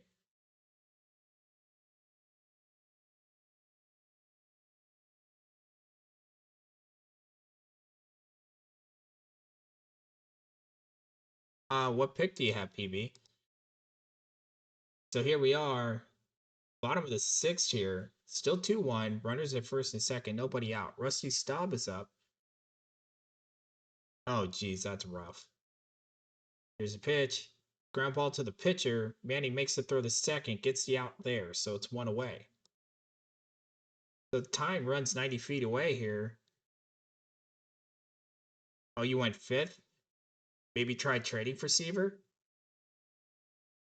Runners at the corners here. 3-1 count to Adam Dunn. Here's the pitch from Manning. And he walks Dunn, so the bases are loaded. And that brings up Jake Stahl. The infield will come in here to face Jake Stahl. Here's the pitch from Manning. And he strikes him out. So Stahl strikes out here. His 5th strikeout for Max Manning. And that brings up Goose Goslin with 2 out. Bases loaded here. 2-1 game. Bottom of the 6th. Fly ball to left, and it's to the wall. This should clear the bases. 1 run's in, 2 runs are in, 3 score on the Goslin double, and now they're up 4-2 on the LPs. So we fast forward to the bottom of the 8th here. It's 5-2. They did add 1 more run in the 6th, so Goslin's up again to face Slim Saleh. This should have probably been the matchup in the 6th. And it's true for a base hit. It wouldn't have mattered anyway. Knuckleball got through on the ground, and that's all they would get there. So we go to top half of the 9th here. 1 out. Presley up, DeJong Du up. 5-2 game. Here's the pitch. And that is through the right side for a base hit. So Presley on it first. And that brings up DeJong. 1 out here. Double play death for the infield on the Kings. Here's a pitch from Kershaw. Ground ball to second. They turn the double play. They'll win this game 5-2 and advance to the semifinal. The Soriee has started. All right, so the ad's going to start here. I'm going to take the ad here. And I'm going to get a beverage, and I'll be right back.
Okay, so I'm back here, beverage in hand. I don't have a sponsor, just like, but yeah, beverages in hand today. We're gonna look at the Soriee here, and there is a potential matchup where franchises Learned League Llamas can face the Bonnie Luck LPs. If we can just do one thing, we can win the first round. Jackson's a good pick. He'll add pop to the lineup.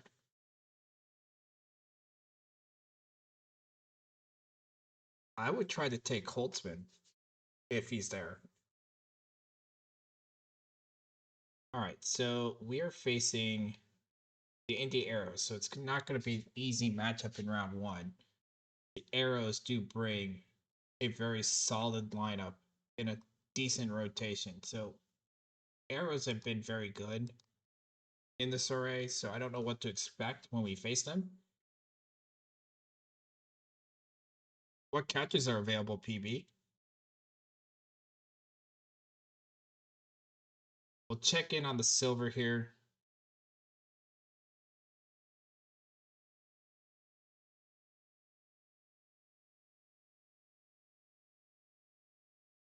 All right, so we did win the first round. We're now facing Eastwood, a fellow guy in see what's Discord. So this should be a friendly matchup. Got 7 minutes before that goes. There's a soul team with no commentators. Makes no sense. Um,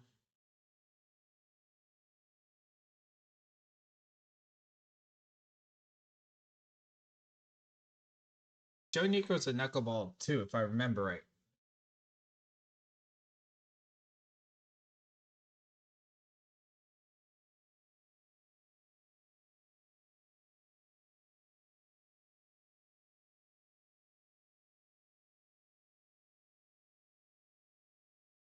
I'll make an adjustment on this. I feel like island vibes right now. So is Joe Necro a knuckleballer like his brother? I think it's its brother. All right, San Dimas is still in. That's them and Eastwood are probably the two biggest guys to deal with.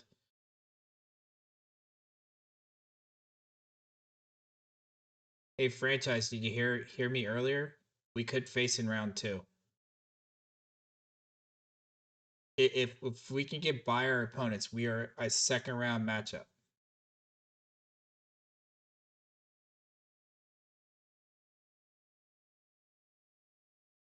Once again, guys, thank you for coming in. Yes, it's a little scatterbrained right now while we get this array to go. I normally would have a late bronze going to try to bridge the gap, per se. But, you know, I'm a professional, so I didn't sign up for that, but I did remember the sign up for the Soriee.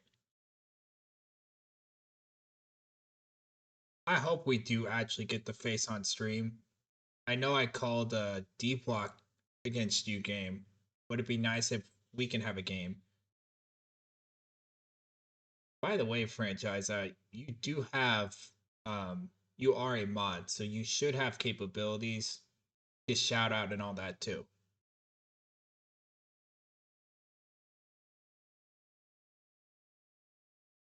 Hey Goomber, you're in Australia, right? Welcome to the stream, by the way.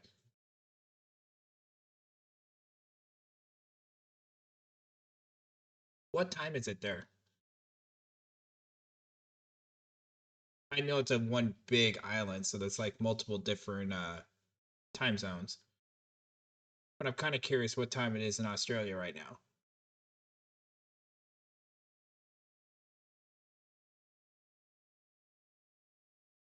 Oh, okay.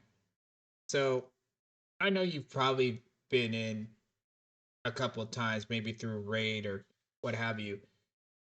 But I feel like I'm gonna get the international OOTP crowd at the time that I stream, which is kind of unique in a way. Um, so Oh yeah, it's winter in Australia.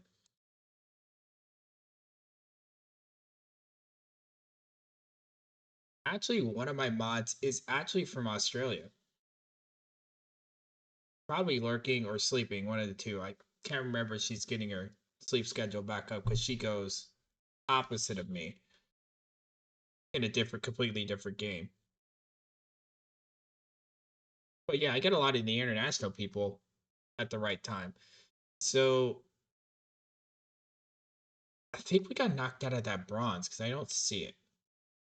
Yes, we did. So let's get in a bronze here. But nobody won that bronze.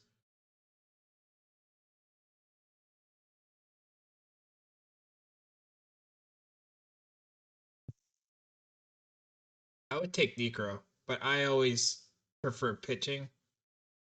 I like strong pitching, so I'm probably biased towards Necro, even though I do like Reggie Jackson a lot.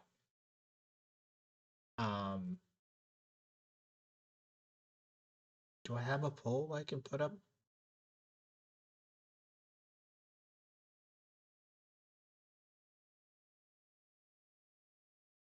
Okay, I don't. Okay, so while that comes up, we have time.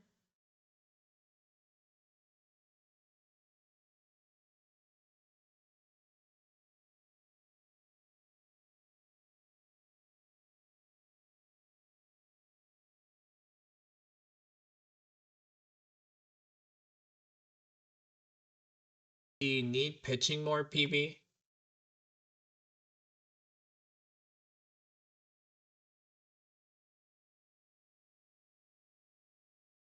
I would go with Necro.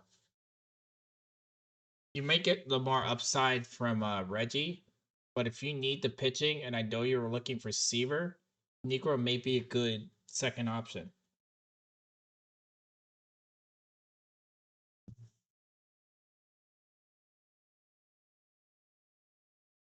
Oh yeah, that's what I was gonna do.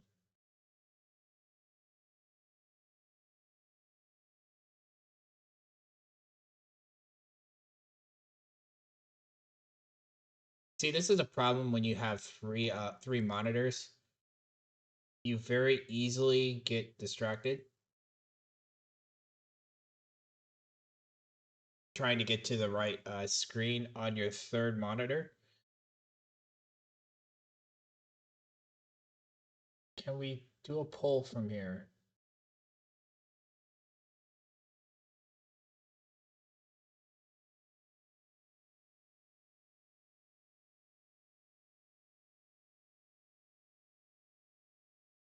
Eight more.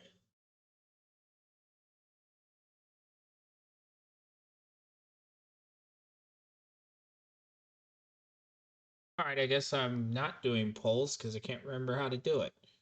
All right. So now we got that out of the way. We've got 17 seconds before this first round game against Eastwood.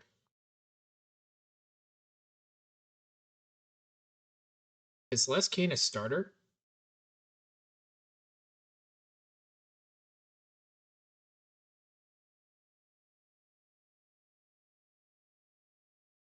What's his potential?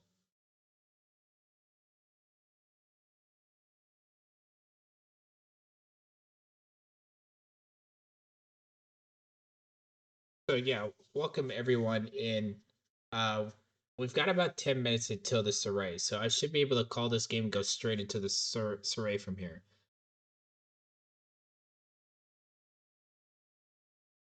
I have a feeling you could still get a good potential reliever later.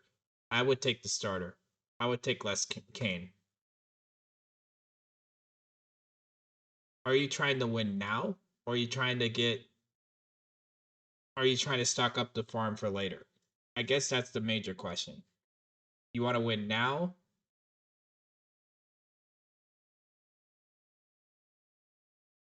I would take the reliever then. Take the reliever, let him get a couple like a seasoning in AAA, and then send him.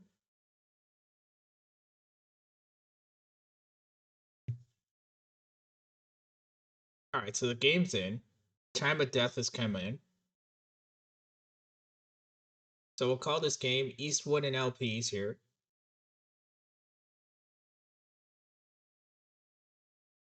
So CC Sabathia will pitch here in the top of the second. Carlos Beltran's at first. It'd be bring up Andrew Jones to face CC Sabathia. Now, disclaimer: this is not my main silver squad I'm using. I'm using the high chemistry squad in this one, so it's mostly New York players. And PB take the reliever. If you got that guy, I believe Nikros or Steve Klein, yeah, then take the reliever. So it's a 2-0 count here. It's 2-2. Here's the pitch to Andrew Jones. That's a fly ball to left, and that is gone. Fly away for Andrew Jones, his first home run, and it's 2-0 LPs quickly in the second inning. So we fast forward to the top of the third. Sabathia is now facing Jorge Posada. Beltre at first base here. Here's the pitch to Posada. And that's a fly ball to the right. And that ball's flying away. Fly away for Jorge Posada. His first of the postseason. It's now 4-0 LPs.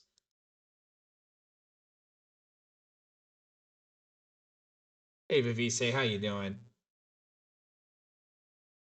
All right, good night, Vivise. How'd you do in the 24, by the way? Hopefully you did better than us. We got knocked out with 11 hours to go. All right, so Mark Teixeira's up here. Adrian Beltre's at the plate to face CC Sabathia. There's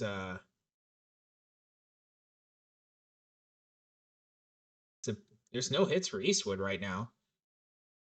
So here's the pitch for. Oh my goodness, Vise. No. Although I didn't hit a puddle to wreck, I was leading the 24 hours of Daytona, and I tried to avoid I tried to pass a lap car, a slower car, and wrecked, and gave us 10 minutes of damage.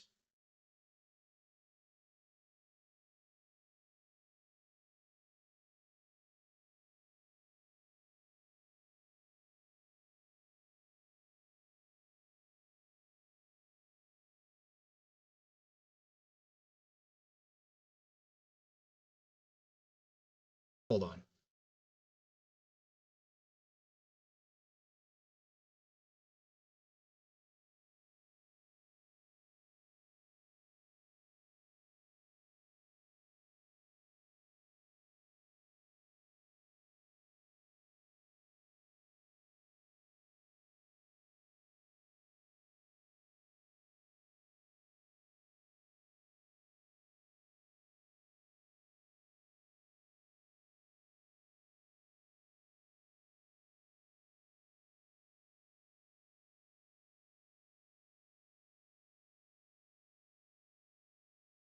Oh, that's so rough. Thank you, Vivise. You have a good night too. All right, so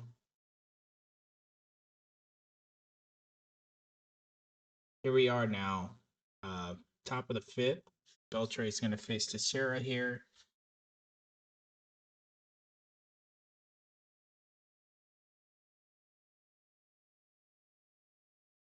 All right, so we'll pause it right here. I gotta check something real quick. I'll be right back.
right, so. All right. Sorry about that. Been a night. All right, so I'm going to be on the top of the fifth here. Beltray will face Sabathia. Teixeira's over at first. Or second. Here's the pitch. It's a fly ball to right or left, and that's gone. So home run derby here for the LPs. It's 6-0.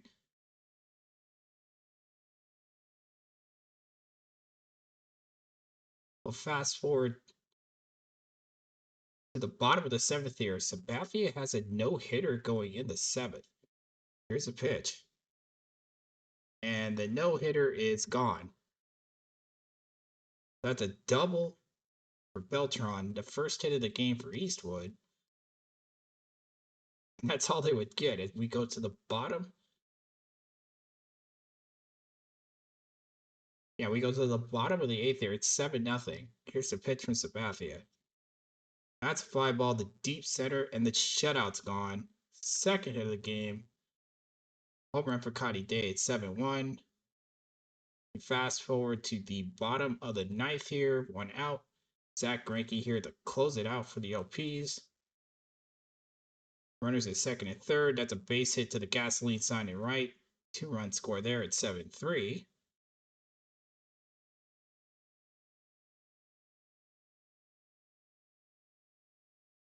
$70-90. Do you still get the fifth pick, PB? Here's a pitch to Owen Wilson. It's an 0-2 count. And that's a base hit to right. So Greinke in trouble here. Run scores at 7-4. Gotta love the OOTP RNG here. So now Mariano Rivera is coming in, and that's the iron pitcher, Mariano Rivera. This is not good. Here's a pitch to Blanchard, and it's a fly out, and Mariano Rivera gets the save. The 49 Mariano Rivera, and Bonnie Lake wins 7-4.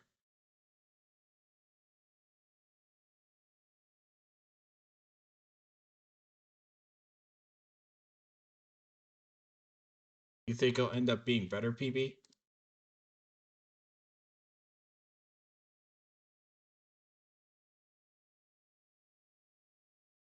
All right, so the Soriee starting soon. We'll start with game one here.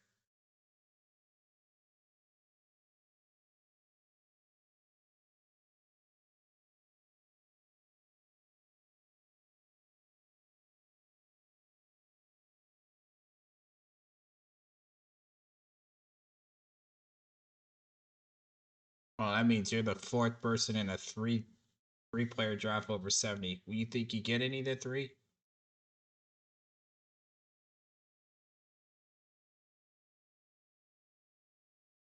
So we're waiting for the first round matchup against the Indy Arrows. You might see the mic here. Trying to make an adjustment. See if I can talk a little quieter to help my wife sleep, because voices travel in this house and it's kind of annoying. The game should be up pretty soon. Game one between Indy and the Bonnie Lake LPs here.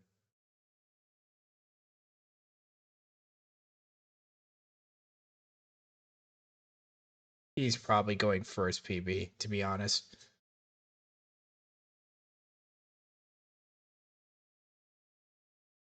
Who's the fourth highest rated player?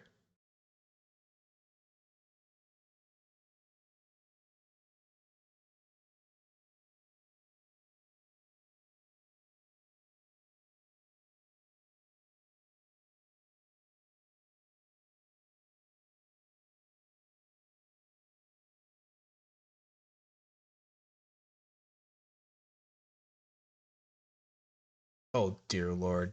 Another reason to hate the Astros.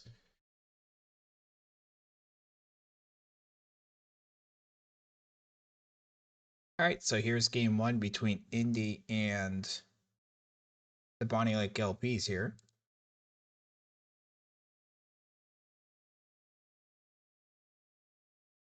We'll start off in the top of the second here.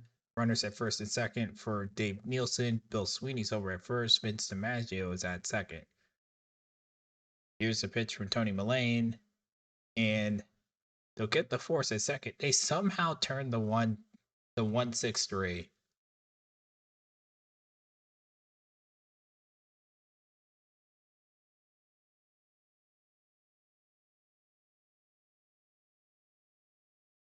Oh, does your scouts only have one guy in the 80s and the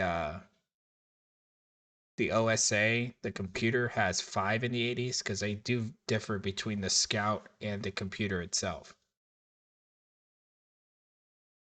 All right.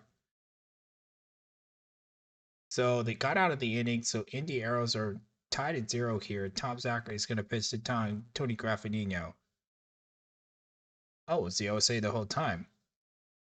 I don't know then, BB. That's a first for me. If Franchise is still listening and still awake, he might have had the better answer here. So Zachary, with 2 outs, is going to face Tony Graffagnino here. No score. Solly Hoffman over at first base. Here's the pitch. And that's a fly ball over the center fielder's head. Base hit. Runner looking to score. The throw home. There is no throw home. And Indy takes a 1-0 lead. That brings up Nick Swisher. Here's the pitch from Zachary. And he walks him. So now the bases are loaded for Bill Sweeney. 2 outs here. Full count. Here's a pitch from Zachary. And they walk it a run. It's 2-0 Indy.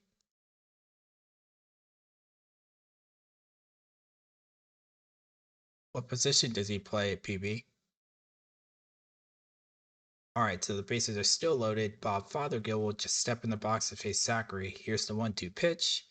Ground ball to third. They get the out. They get out of the inning, but Indy does score 2. So we go to the top of the third, and Indy's up 2-0.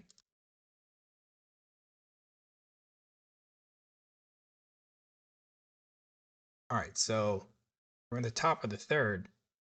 Tying run over at first. That's Larry Gardner. Bob Fothergill's at second base. Mitch Garver will step into the box to face Tony Mullane. Here's the pitch. And he walks him. So now the bases are loaded with 1 out. And that brings up Curry Foley to face Tony Mullane. Here's the pitch to Foley. And that's a fly ball to center. It's caught. Runner tags. And the throw is not in time. So it's 2-1. They do cut into the lead here. And that brings up Vince DiMaggio. LPs still don't have a hit, but it's 2-1. Here's the pitch to DiMaggio. And that's a base hit to the gasoline sign in right center field. 1 run's in. 2 runs are in. DiMaggio goes to third on the throw. So with their first hit of the ball game, they do knock in 2, and it's 3-2 Bonnie Lake. So we're now on the top of the fourth here. Nielsen reached on a double. Bob Fothergill will face Tommy Mullane. Here's the pitch from Mullane. That's a base hit up the middle. Runner looking to score. The throw home is offline. So Nielsen scores on the RBI single, and that brings up no one because they added 3 more runs in the fourth. Andy added a run in the fifth and in the sixth with 1 run in here. 1 out. Jamie Moyer will face Nick Swisher. Who'd you end up getting, PB? I think Franchise went to sleep. Or he's drafting, one of the two. So Moyer's pitching to Nick Swisher here in the bottom of the 6th. 1 out. It's a 7-4 ball game. Candale over at second. That's a base hit up the middle. Candale will look to score. The throw home. Not in time. Indy scores. It's 7-5. And now bring up Bob Fothergill, the tying run. 2 outs here. Here's the pitch. And that's a base hit through the right side. Runner heading for third to throw the third. Offline. So now the tie runs at scoring position. And that brings up Tony Phillips. Jamie Moyer will stay in this game to face Phillips. Here's a pitch. And he strikes him out. The blazing stuff of Jamie Moyer gets out of the inning. and we go to the top of the 7th, it's 7-5. We go to the top of the 8th, it's 7-5. Simon Barojas will come in for the Indy Arrows to face Bob Fothergill, Tony Phillips, and Carson Kelly. Oh wait, there's two Fothergills.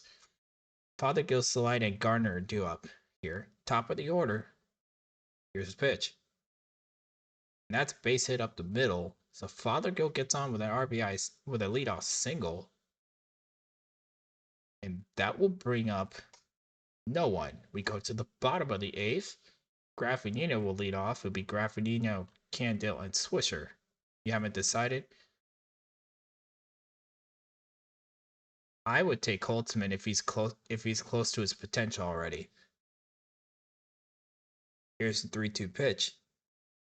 And he walks him. So leadoff walk. That brings up Casey Candale. Here's a pitch from Candale. The fly ball to right. It's caught, 1 away. So Sandy Consuegra will come in to face Nick Swisher. Not a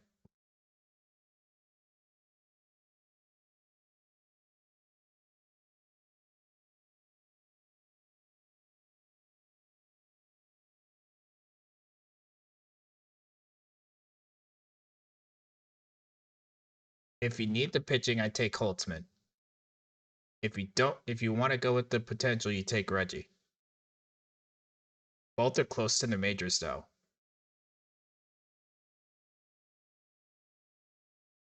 I think Twitchell's that type of pick that you make that you're trying to win later. Here's a pitch from Consuegra.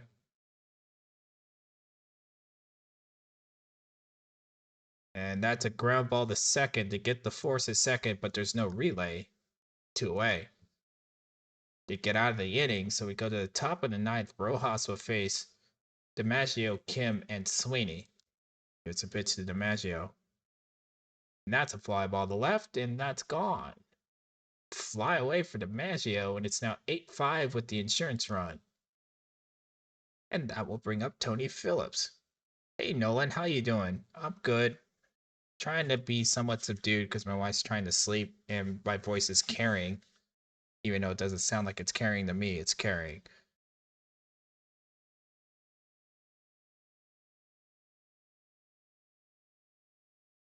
PB, then I would take Twitchell if you feel like you want to win later. I would take Twitchell.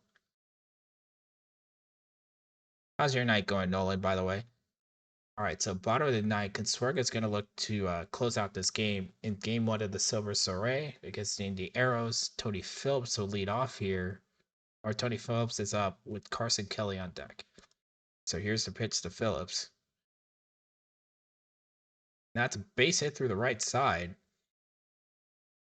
So runners on, and that brings up Carson Kelly to face Sandy Consuegra. Here's the pitch to Kelly. Ground ball to second, and it's booted by Hewlett.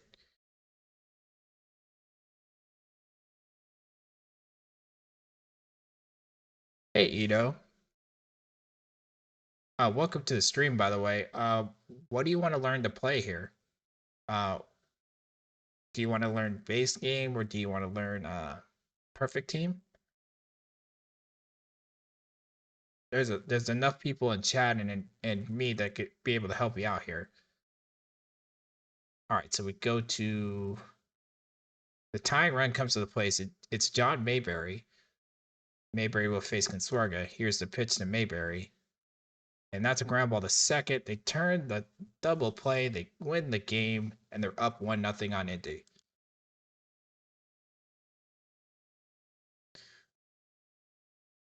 So, Ito.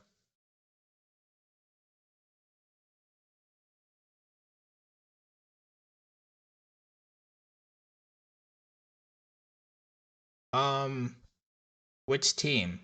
Does it matter a team, or you just want a year?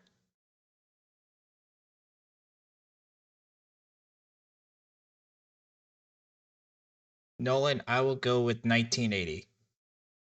It's my birth year. So let's go with 1980 and do a first to worst that way. I choose 1980.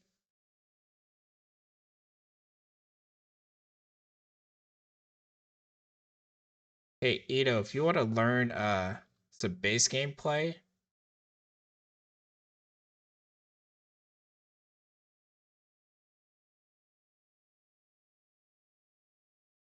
check out the Nolan Network podcast. That can also help you out with getting to learning part of the base game play as well. There's also Franchise Time Machine. Um, PB is another person, even though he's just starting, he may be able to bounce out some more ideas as well. Also, if you go to the OOTP Discord, there's a lot of people in there that can help you out as well. Um, but definitely, if you want to learn this game, we can do the best we can to help you out. All right, so here's game two between Bonnie Lake and Indy. Bonnie Lake is up 1-0 in the series. Thornton Lee's debut here to face Bob Fothergill in the top of the first. It's 2 out here. Here's the 0-2 pitch from Fothergill. And that's through for a base hit, run scores. It's 1-0.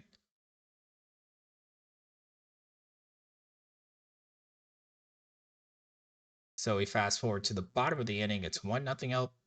Arrows here in the first. Slide is at second base. Gardner's at first. Garver will be up to face Zetterline. Here's a pitch from Zetterline. And that's a ground ball to short to get the force at second. That's it. So runners at the corners for Curry Foley. Here's a pitch to Curry Foley. And that's a fly ball to right. And the pitcher homers to right. Fly away for Curry Foley.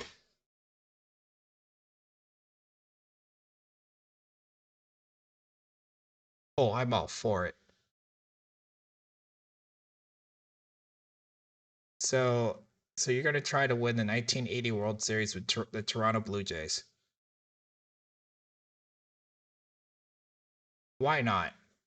Actually, I thought Seattle had a worse record, but I guess I was wrong. Then again, the Mariners have lost so much during that time, I wouldn't be surprised. All right, so it's 3-0 LPs on the home run from Curry Foley. Thornton Lee will continue on in the second here. Sully Hoffman's over at first. Tony Graffagnino is pitching. Here's a pitch from Thornton Lee, and that's through the left side base hit. Runner heading for third and heading home, and scoring is Hoffman, and it's 3-2 as they cut into the lead. So we go to the top of the fourth here. It's 3-2. LPs have 3 runs on 2 hits so far. Was Dave Steve on that 1979 team?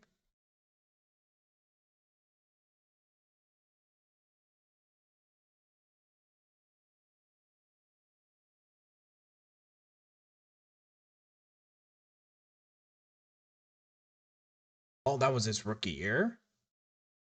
Yeah. Hey, Nolan, 79 Jays. I want to see it. If I have to catch it on a VOD or a YouTube later, I want to see that. All right, so Thornton Lee will face Carson Kelly. Or Carson Kelly's over at first. You'll face John Mayberry here with a 3-2 lead. Here's a pitch from Thornton Lee. And that ball's in another planet. And Indy will take a 4-3 lead. Mayberry's first home run. That brings up Casey Candale.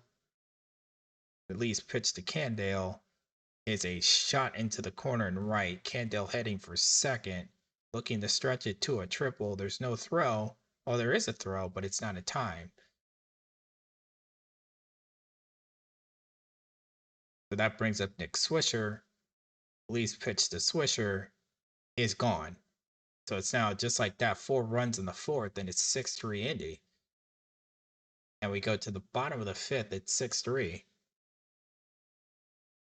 Ah-Sung Kim will step in the box and face Zetterline.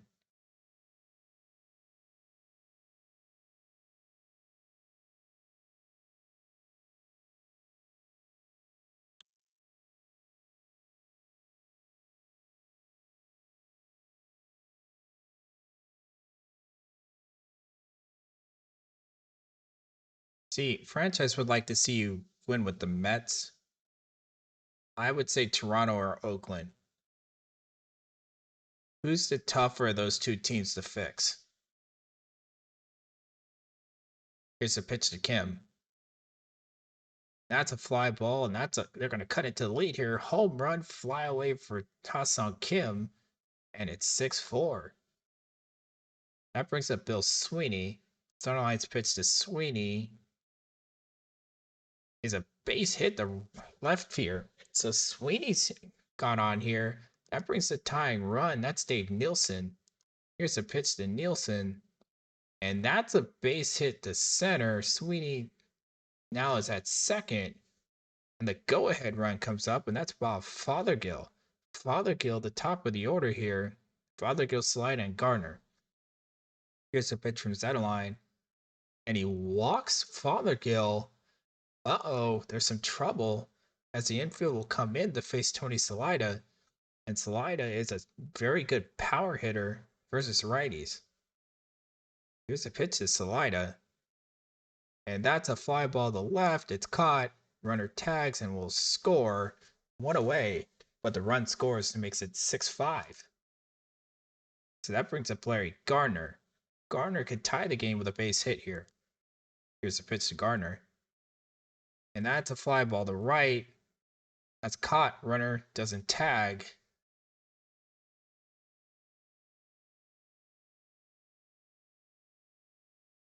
Oh, that's right. That's Ricky's 100 stolen base era.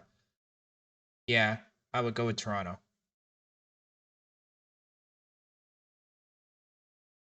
And I think the Mets had a lot of stuff in place too. All right, so Mitch Garver will step in the box here to face Zetterline. Here's the pitch from Garver, and he pops him up. Garver doesn't come through in the clutch here, but they do score two. So they go to the top of the sixth at 6-5. So Bob Tewksbury will come in here in the top of the sixth to face Mayberry, Hoffman, and Graffinino. Here's a pitch from Tuke. And that ball's hit to another planet. Home run. Mayberry with his second home run of the game, and it's 7-5 arrows. We go to the top of the eighth. Madison Bumgarner will come in to face Hoffman. Here's the pitch to Hoffman. The base hit through the middle. So runners on to face, and that's all they get. They go to the top. Still 7-5. Here's Swisher facing by Byerly. And that's a base hit.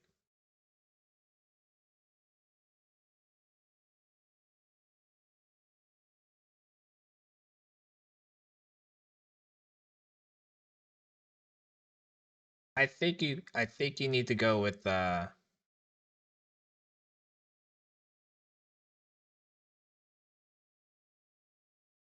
I think you have to go with Toronto here. All right, so we go to the bottom of the ninth. Craig Stamen will come in to face Foley, DiMaggio, and Kim. 7-5 here.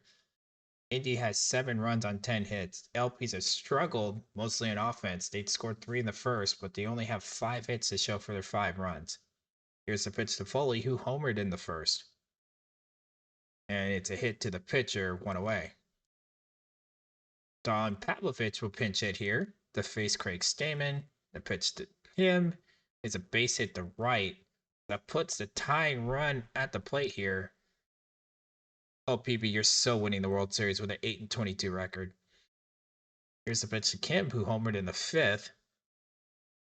And that's a great catch by the shortstop, 2 away. So it's a last chance for Bill Sweeney. Here's the pitch to Sweeney. And that's an easy play. And it gets by the first baseman. The runners advance. So now the runner can tie the game. Oh, nice. To face Dave Nielsen. Here's the 3-1 to Nielsen. And that's a ground ball to first. They get the out, so we're going to a deciding game as the Indy Arrows win 7-5. And seeing that doesn't look good. OOTP has to do a better job of not trying to give away hide scores. So we'll see how this ends. Saberhagen pitching. That's a base hit. That's gonna be a double.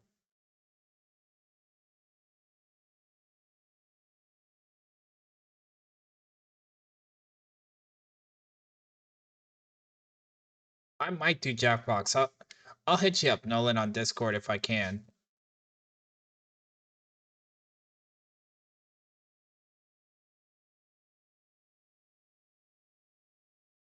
6 to 8, and we're on the same, and yeah, we're both on the Pacific time. Yeah, that's perfectly fine. I just gotta see if I'm doing anything during those times. All right, so it's 1-0 Indy. I'm just gonna power through this because I have a feeling Indy won this game because of the text box.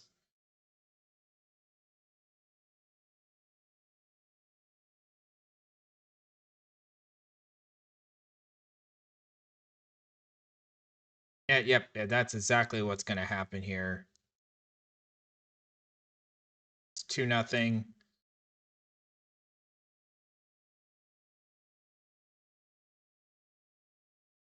LP score 1. Indy scores 2. It's 4-1. It's 4-2. 4-3. 5-3. 6-3. Yeah, that's how it ended. All right. And knowing my luck, yep.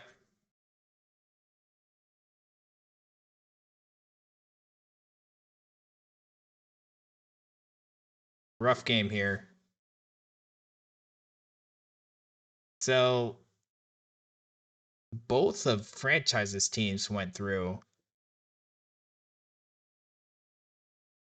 and I got eliminated. Just like that.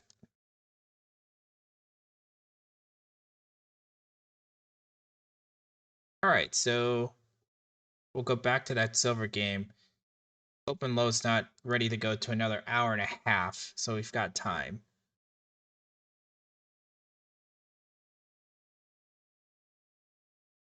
We've got a deciding game in round 2 here. So we'll hide the scores. Give me a second.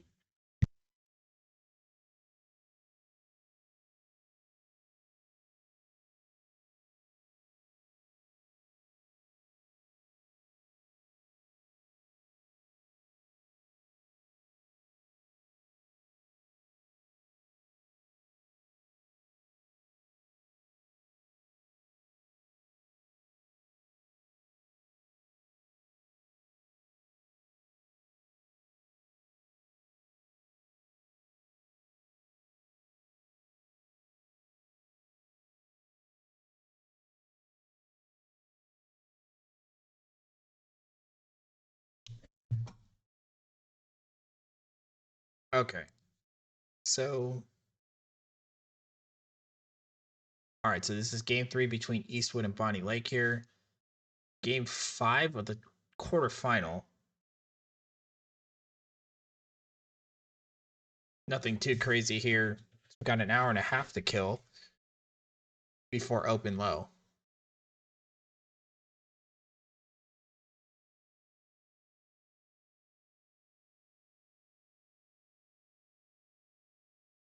We're gonna try to get to open low here. I think everybody's asleep now, so I could talk a little bit more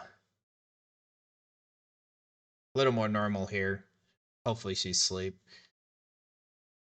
It's really tough. All right, so game simulating right now.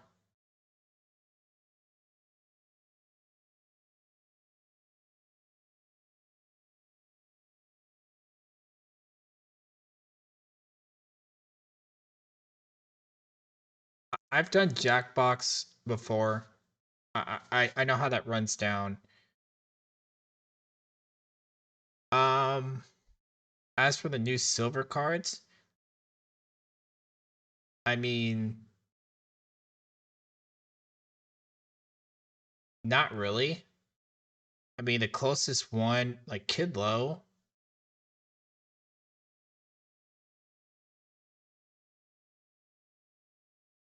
Kid Low has no gap power or power of any sort. He can play everywhere, but he's a bench bat at best. The closest one to even use is Thornton Lee. He's probably the best of the bunch, and even then, he's kind of on the all right, we lost that game. See, this is the problem I have with the OTP when it comes to like hiding scores. This box should be the same no matter what. I already know I lost this game just by looking at this. That out of the side, Thornton Lee is probably the best of the cards, but he's not a meta card.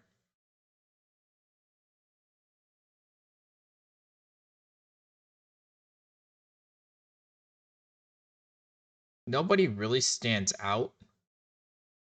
Like Sox Seibold for bronze may be the better option of the. He's better than both of the hitters. He's the only one that really stood out. I mean, Larry Jansen as an iron is only good against lefties. Who else? Mac Wheat maybe. Mac Wheat's an option, but not great. I mean, there isn't a lot of stuff to go with here. As for hiding scores and all that, here, I'll make it simple.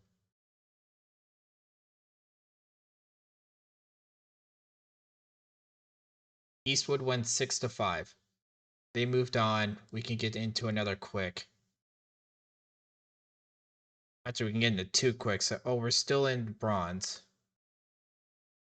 So who's closer to Nolan? I think in silver, pretty soon you're gonna have to get guys with a little more stuff than Mambo. Like Mambo is a good option, Mamba Cat.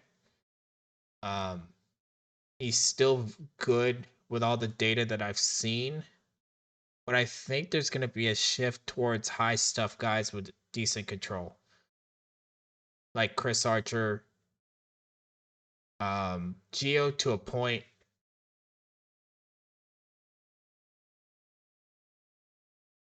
But yeah, fielding is a must, especially with a lot of ground ball pitchers too. You're not gonna see a whole lot of fly ball pitchers per se. This bronze is gonna fill quicker. Like here. I'll just go to my main team. Like of the new cards, none of them make my roster. Not a single one.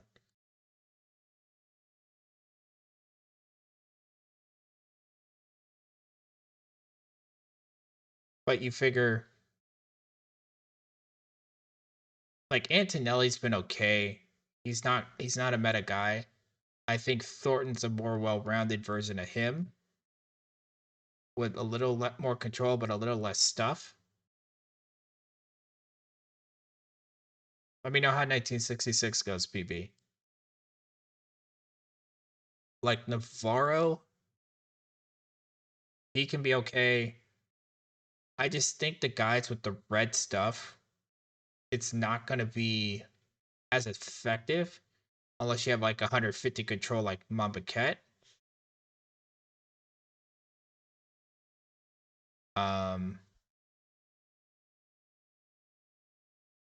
So like Chris Archer, I really like the Chris Archer card because he has the high stuff. He's a better version of Brissy because he has a little bit more control and a little more suppression.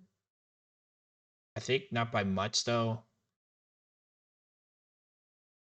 So we can go to, oh yeah, Brissy's in my rotation. So yeah, Brissy has a little less control and a little, he has more suppression versus left-handers, but not so much versus right. And if you compare the two between Brissy and Archer, you can see that Brissy has more stuff and he has more suppression, but he doesn't have the control to make up for it.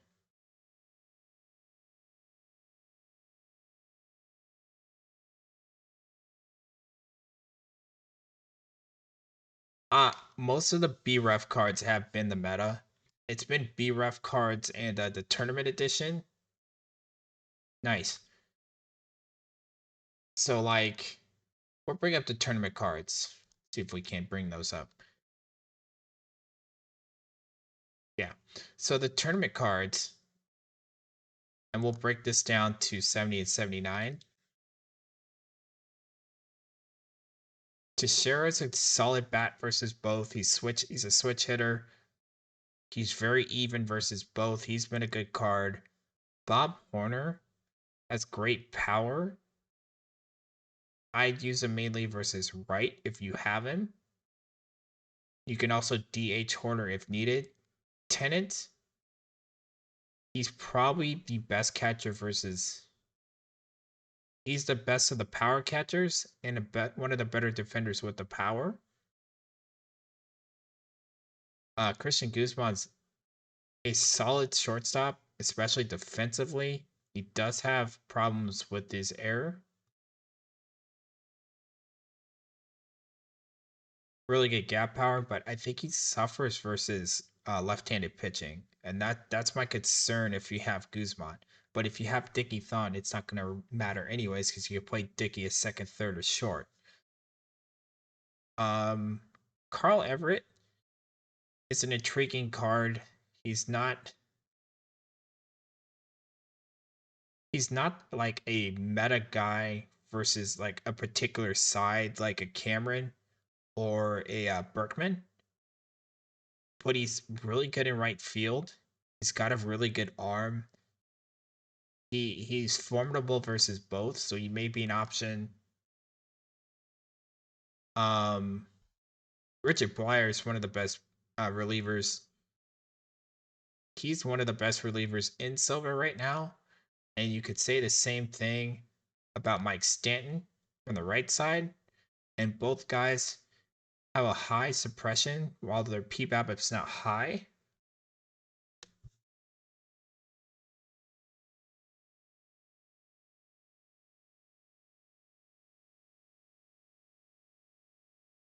I'm using Archer Brissy Gonzalez. Hold on.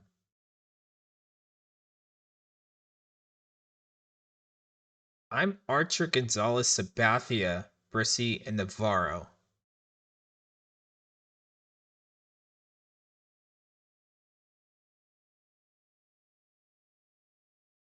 But that's who I'm running with right now. And I'm going with a mostly balanced bullpen. Oh, yeah. Navarro. Who can I compare this to? Give me a second.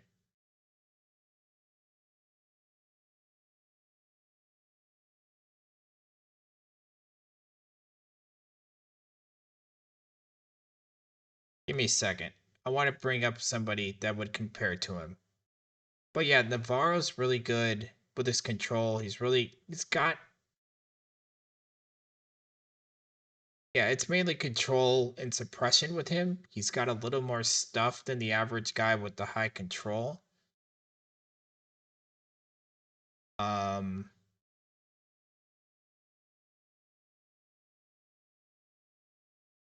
Actually, that may be a good comparison. So this is an L5 Zachary versus Jamie Navarro base.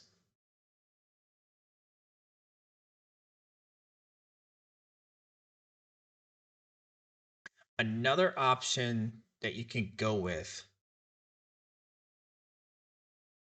if you want to go that route.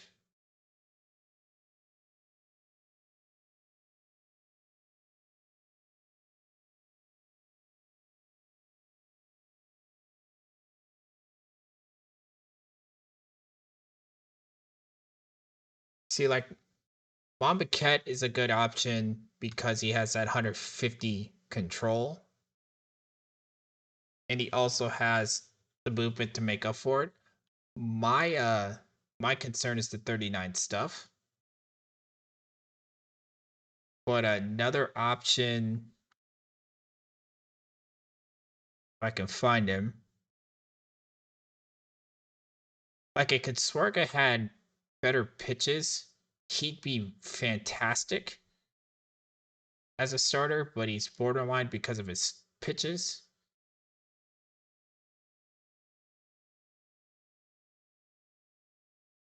Trying to find a guy that's comparable.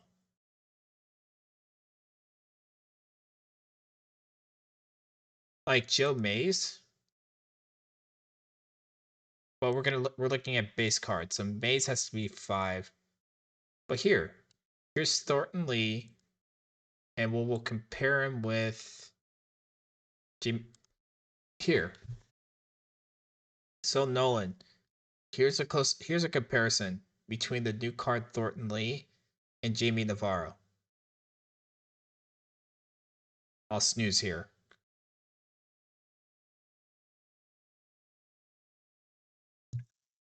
So Navarro has 15 more control, and he has 5 more home run suppression. So they had the same stuff. Navarro has the better suppression, but the PBABIP for Thornton Lee's better. But I think that's not that big of a difference. I think PBABIP, because of normalization from all the stuff I've seen some franchise, doesn't make a big difference here. But this is the biggest comparison, Navarro and Thornton Lee. I think that's the best. So that's the best new card, and that's its comparison, PTCS Navarro. Does that make any sense?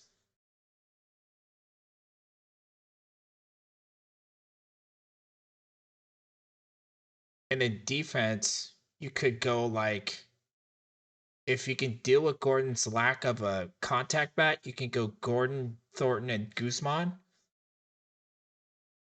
at second, third, and short and have a really good defense.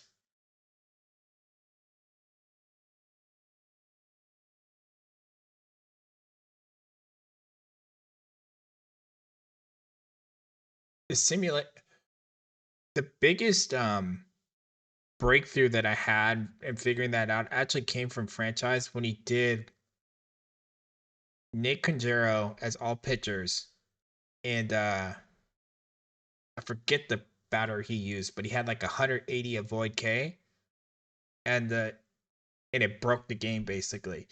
So it had a guy that only struck out no more than 20 times per season in his career, struck out 80 times against 15 stuff Nick Conjero. So yeah, there's gonna be normalization.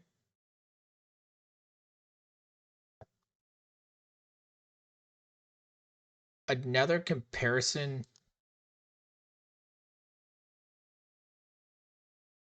Yeah, I fully agree with you there. I think the law averages did come into play here. Oh, and to add to your baseball reference, also the OOTP 25 cards as pitchers, there are also options too, like Zach Greinke is a good option. CC Sabathia is a good option. Jacob deGrom is a good option, which reminds me I need to get deGrom in there. I really like what deGrom's done so far. And he's a righty. So I'd probably go with deGrom because he has a little bit more stuff.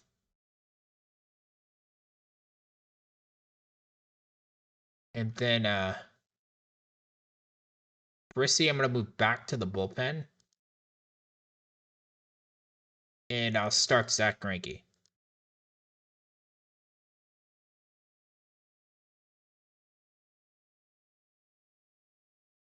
It's Darfo and Warbot. They're really good at examining that data, and they do it in a different way. Franchise, you can actually see with his sims, like the experiments that he does, you can actually see the normalization in real time. Yeah, in real time.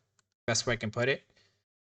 Because you can see what he does and what it does when he has like all one player with 150 avoid K versus a guy with like 15 stuff, and you see that there are a whole bunch of outliers from it. And actually they took that. I think one of them was in his stream or what it was in mine. We were discussing it, and they kind of agreed that the normalization does come into play here.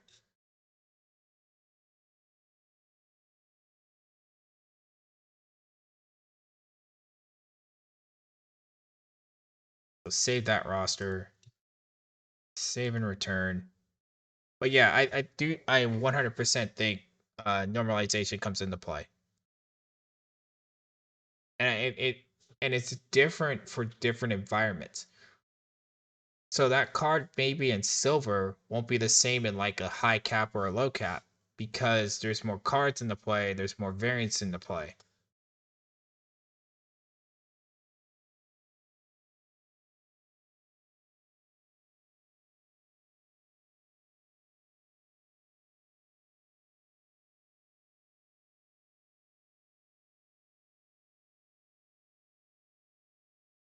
I think franchise is on the right track. I think he's on the right track with what he's doing with the base game.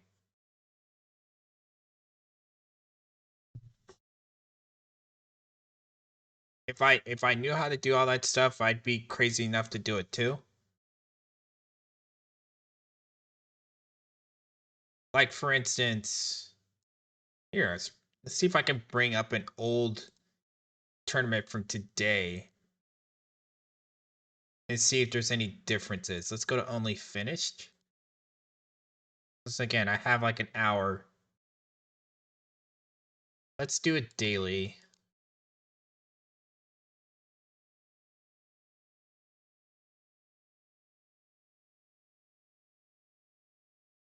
Yeah, we'll do the early bronze. Because I have same players in bronze cap and silver cap. So this is maybe a way of going about it. So we'll look at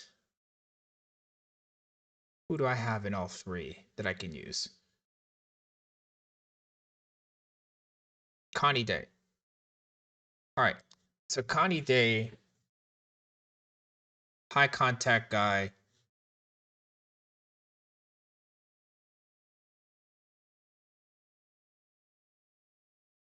Oh yeah, you very easily could. That I learned from OOT 22 when I played on the base game. I didn't really jump into that's the last time I had OOTP before this. If that makes sense. But like here's Connie Day.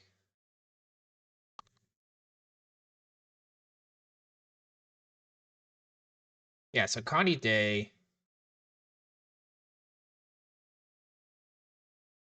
for like Soul, he had 200. So you can see he's like a 280 to 300 hitter in this environment.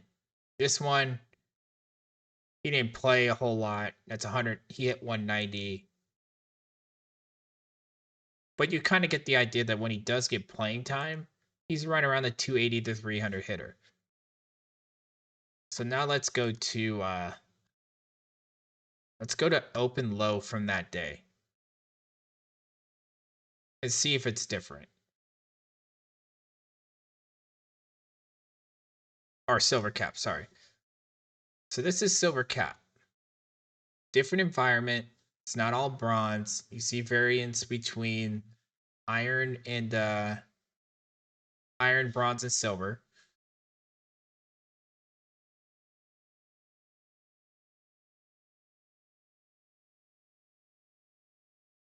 So my Connie Day doesn't play full time, but he hit 389. I don't think anybody played Connie Day full time, so I'm gonna have to look.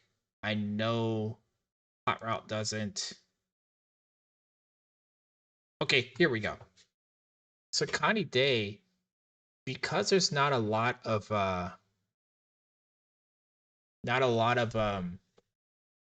high contact guys outside of Michael Young, which is the closest comparison that doesn't play all those positions like Connie Day. He hit 396 for Looking Glass. He hit like he played third base here, hit 321. But this is also in a different environment. See, they played this game at Coors Field basically.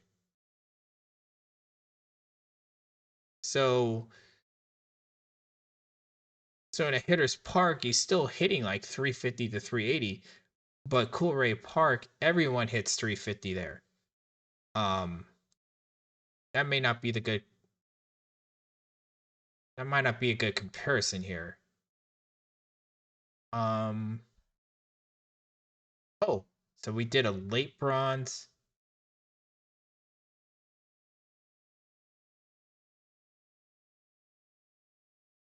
Hold on.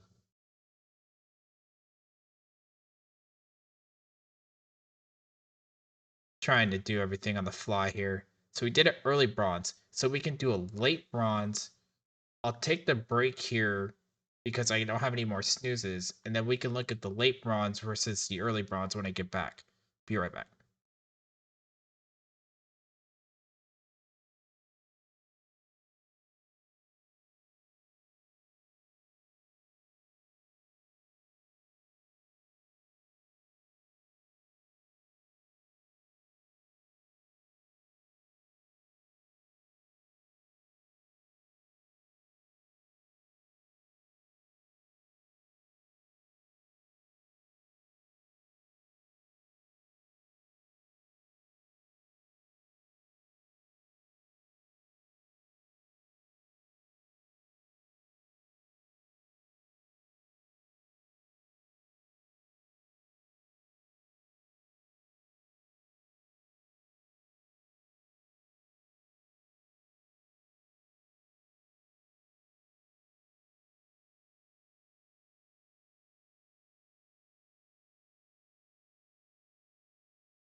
Okay, so this is the best way.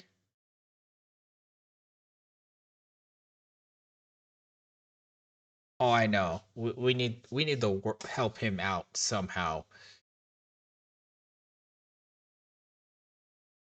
But here's a prime example. Like Connie Day actually hits better full time. I don't have the ability to pull data like some of these guys. But from what I've seen, Connie Day is hitting better in a different environment. So I think it has to do more with like environment and the normalization, depending on what it is. Are you kidding me right now?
No, and I usually don't miss that.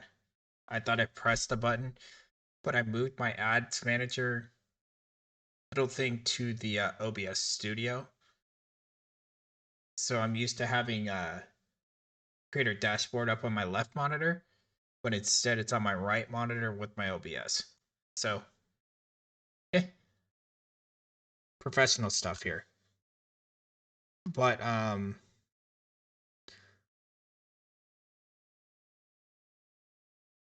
yeah, I know, Nolan. But now I got an hour, I don't have to worry about all that. Um so yeah, I think, but I do think the normalization is a big deal.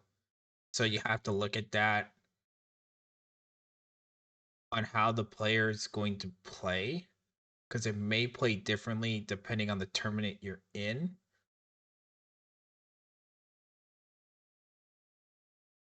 Thank you for the subscription, by the way, Nolan. I do appreciate it. Um, but yeah, it's just I think there's something to what you're saying. Well, hold on. Let's get out of this. Now I'm just curious.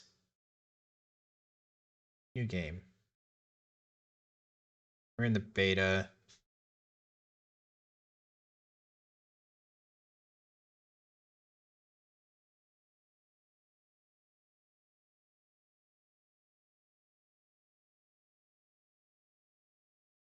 I think it does need to. I think it needs to revolve numbers to the mean because it's not like we're running like a simple environment like this.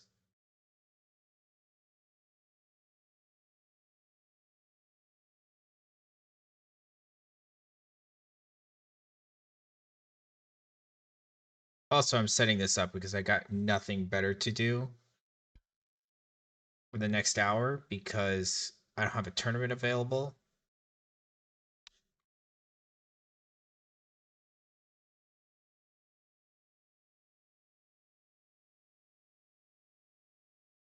Maybe I can fix the Mariners offense because nobody else can.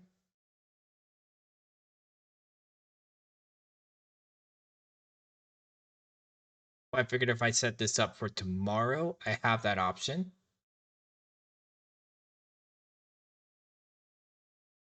I don't drink margaritas. Why am I listening to Margaritaville? I'll never understand. So settings.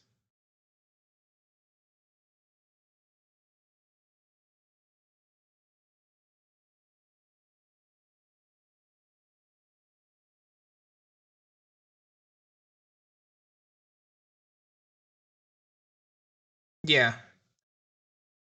I mean, Buffett's like a legend, but I just don't really like that song. And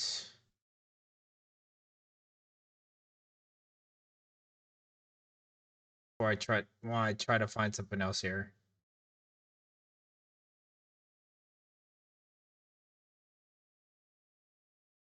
Yeah, we'll go with this.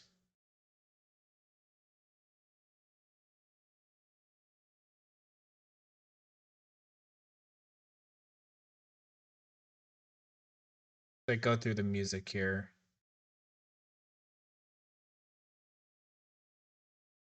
All right, so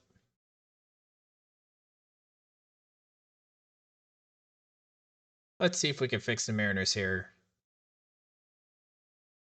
So rosters and transactions. Oh, so Crew's back up to 80. That's good. God, all these guys are hurt. If I remember right, injured list. Wu's out 3 to 4 weeks. Brash is out 6 to 7. Santos off 4 weeks. Haggerty's out for 3. Not good. Not good at all.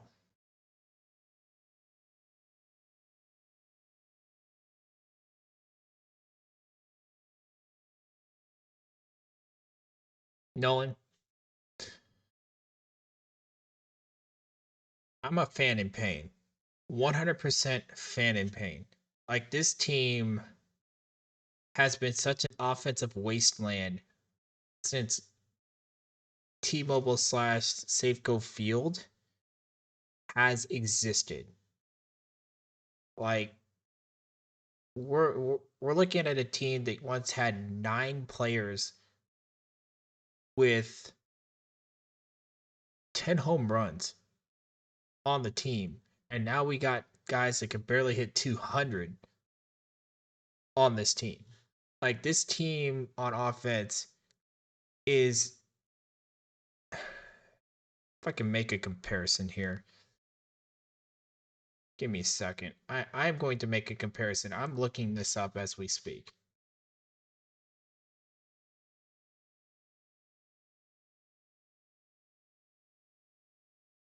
Because I really want to hit home with this with the Mariners.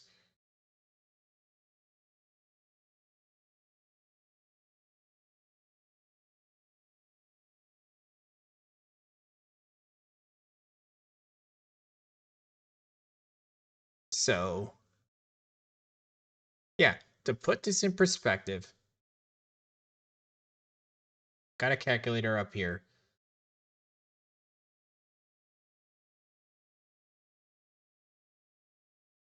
In 103 games, the Mariners have averaged 3.77 runs per game so far this season. The Seattle Mariners in 2011 are averaging 3.43.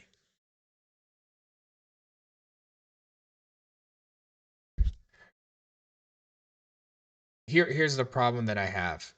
It's like while that offense was absolutely amazing and they had solid starting pitching, their bullpen failed them.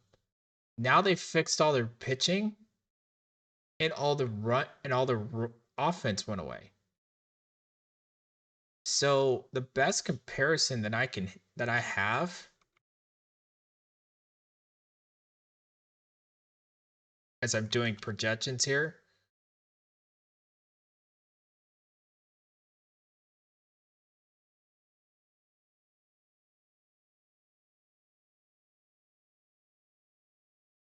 All right. So the closest team in comparison would be the 2014 Mariners. Because the Mariners right now are on pace to score 612 runs and give up, as I'm doing the quick math.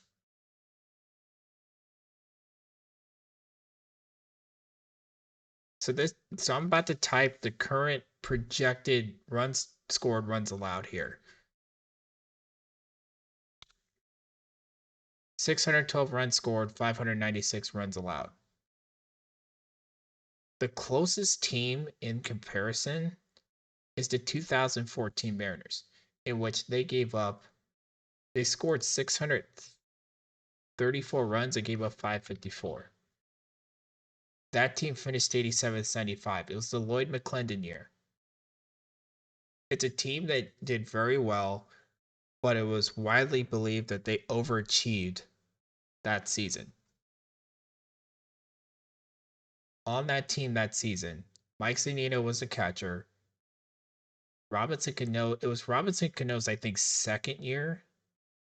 No, it's Robinson Cano's first year in Seattle.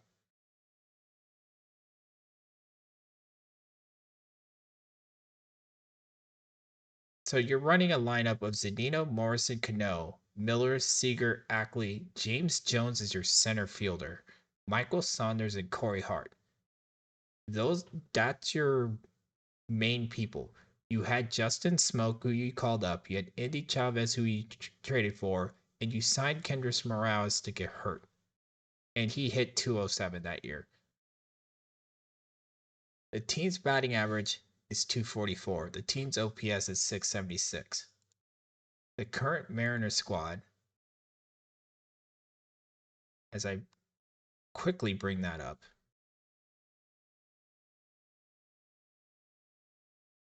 and I'm about to switch this out too. Here we go. Stats. The current Mariners OPS is 660. So you've got 660 for 2024 and 676 for 2014.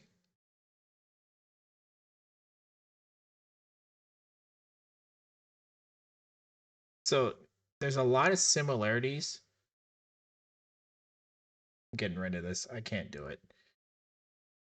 So you have the 2014 team. In that rotation, you had Chris Young, who was healthy. You had Iokuma, and you had Felix Hernandez at the top of your rotation. And Ryan Asilius. Between those four, they all had ERAs under 4. Chris Young was kind of an aberration because his FIP was 502 that season. See if I can bring something up.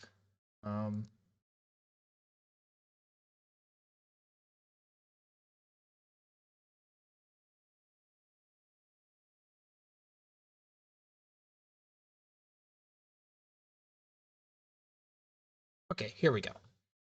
So that season, you had Felix Hernandez, you had Iwakuma. Felix Hernandez was 15-6 with a 2.14 ERA. His FIP was 2.56. Iwakuma had a better FIP. Young's was like 1.37 worse than his actual ERA, and Elias was about the same. So you had 4 solid starters. You could make an argument there was 5th, but James Paxton got hurt. So you had 5 solid starters on that 2014 team. This 2024 team, if you bring up their pitching, we'll actually do this differently.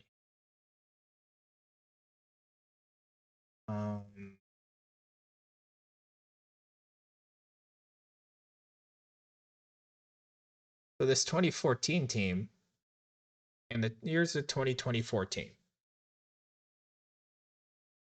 Just for the hell of it. Bring this back down so you can actually see me. Here's the 2014 team. You have Logan Gilbert, you have Luis Castillo, you have George Kirby, you have Bryce Miller, and you have Brian Wu. You actually have a better walks and BABIP. I'll have to go to advanced pitching here, I think.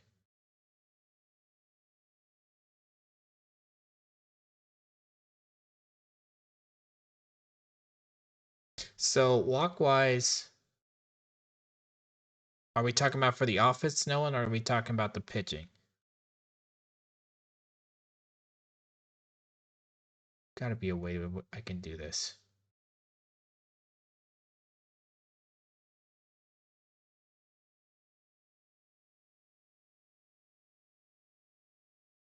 Working on that.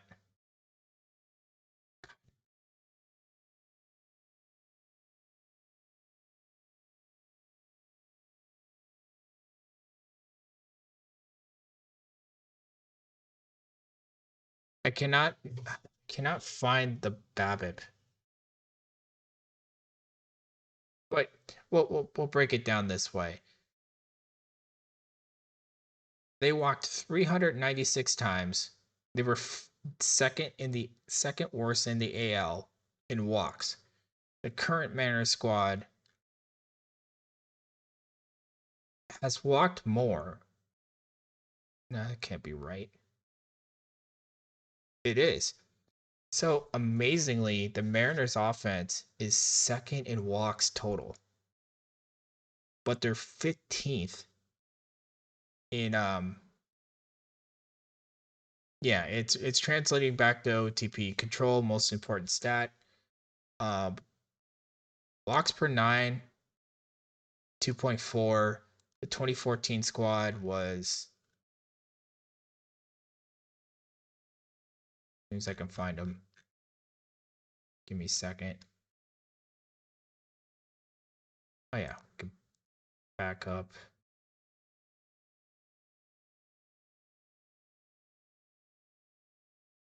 Yeah, so the 2014 squad walked a little more, and I think that had to do with Wilhelmsen.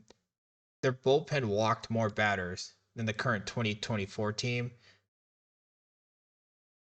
No.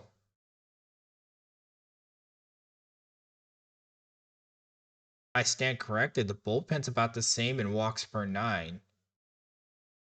But the starters for the 2024 squad, because of Kirby and Wu being under 1, is the reason why they walk less batters. Because while Felix was fantastic, he still had a 1.8 BB per 9. He didn't allow a lot of home runs. But you see the similarities between the 2024 team and the 2014 team. Now that I've got that out the way,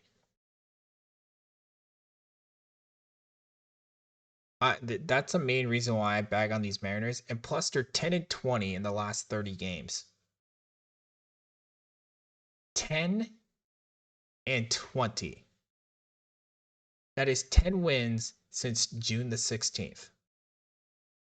They have lost to the Angels 6 straight times. 6. 6 straight times. The Astros won, so now the Astros have the lead. On June the 16th, I believe they were up by 10 games.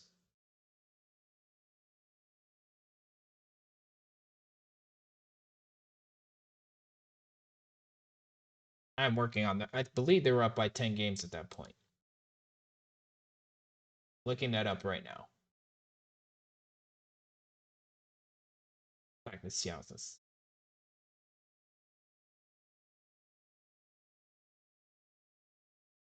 Oh, schedule. Yeah, on June the 18th, the Mariners were up 10 games. They were 44-31. Since then,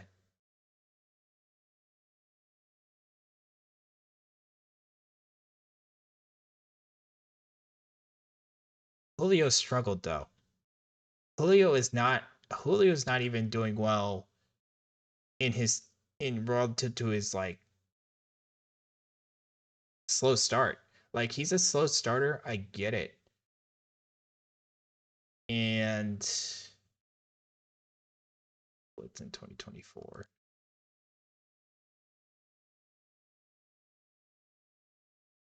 Yeah, it's this one. I think it's this one.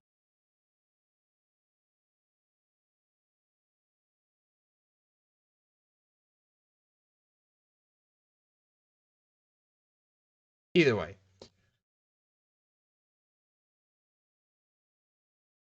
Like, yeah, Julio hit 250. He had a 606 OPS in April. He had a 688 in May, 574 in June.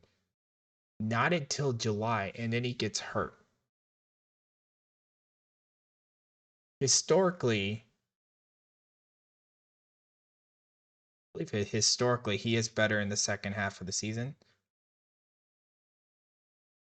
And I'm looking that up right now. Yeah, in the first half of the season, Julio's career OPS is 740. It jumps up to 932 in the second half of the season. 932. His BABIP goes up 6 points. His slugging goes up 160. His batting average goes up 30. He's hit 39 home runs in the first half of the season. He's hit 32 in half the games. Less than half the games.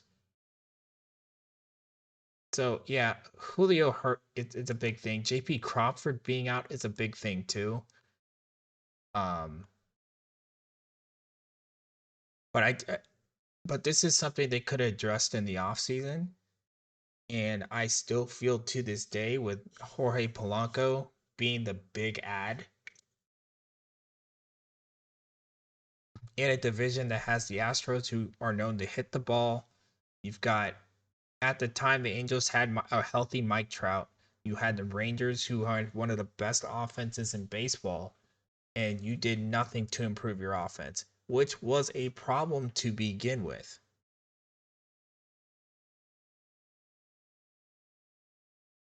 Honestly, I think they should call Oakland and see if they can get Brent Rooker. I would go into division, see if Brent Rooker is available, and get that bat. I think it'd be cheaper to get him than it would be to get Vladimir Guerrero. And I don't think you have to give up either of those guys. Geloff's hitting 199. He does not fix Seattle's problems. If he's hitting 199 in Oakland, I can't believe what he will hit in Seattle. I can't even begin to believe what he will hit in Seattle. Open lows up in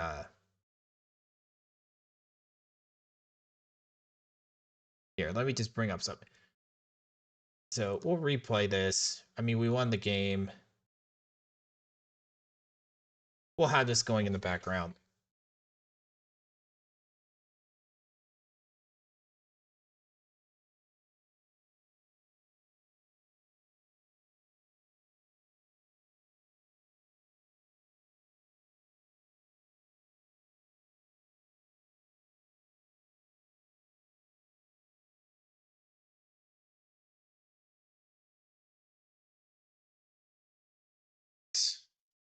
I'm looking at Geloff's stats right now. Oh, geez. Come on. Oh, yeah, I have the long delay in between.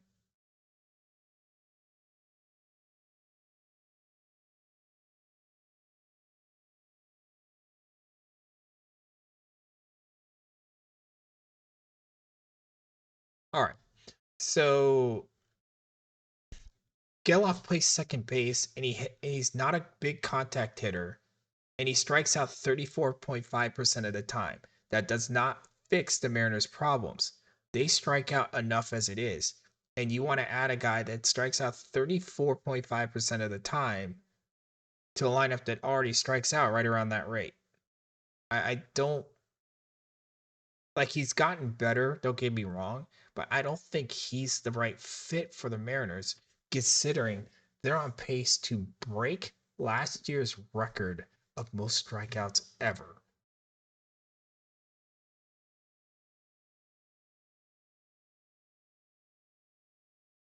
And Brent Rooker's an actual DH, something the Mariners have not had in what, 5 seasons? He's an actual DH. Although he does strike out a lot too, it's 31.5, he at least walks 10.7% of the time. He's turned the corner, but I don't think he's a good fit for the park.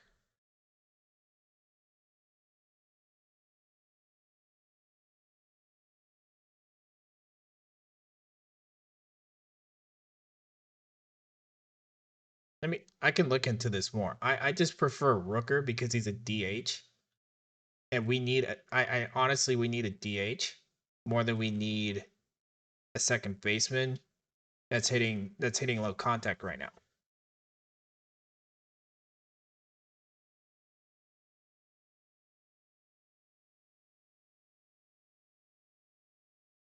But Rooker's on pace. See, he has 23 home runs right now. He's walked 10% of the time. His WRC is 168.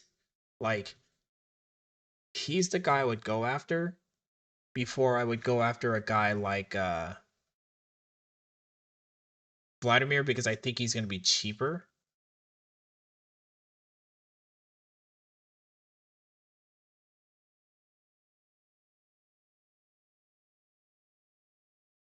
Or like maybe actually go to the Angels, who have kicked our ass the last couple months.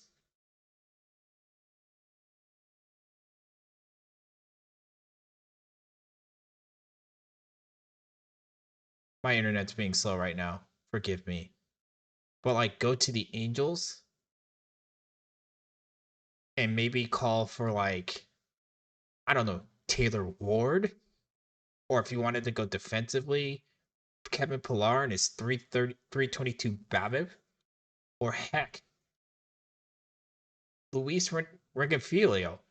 That's a second baseman that could be an option. He only strikes out 16% of the 13% of the time this season.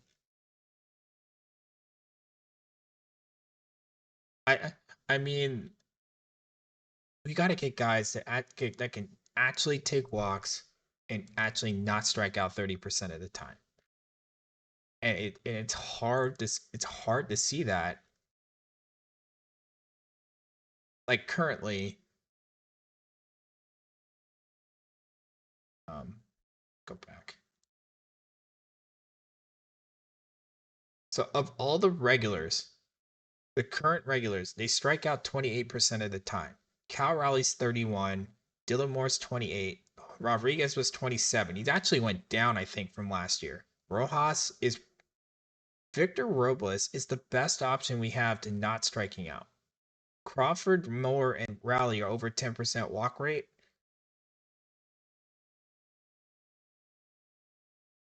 And Raleigh is like 12.6 on the defensive scale. He's really good defensively. So is Rojas.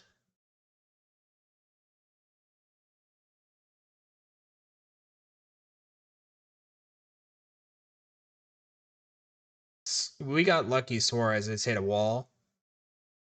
Um, remember right, Suarez is still struggling for Arizona.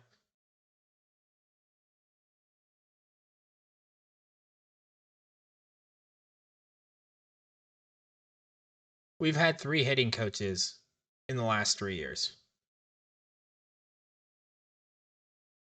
Like Edgar couldn't fix him right now.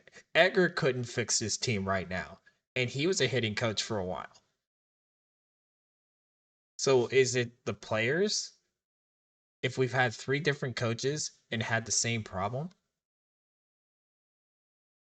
Suarez, where are you, Suarez? So Eugenio Suarez, looking at him now,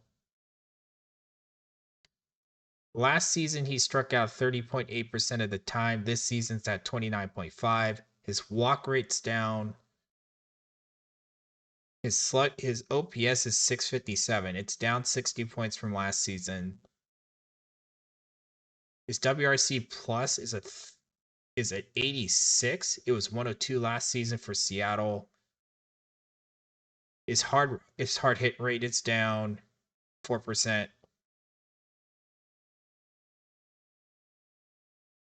He's pulling the ball a lot more than he did in Seattle.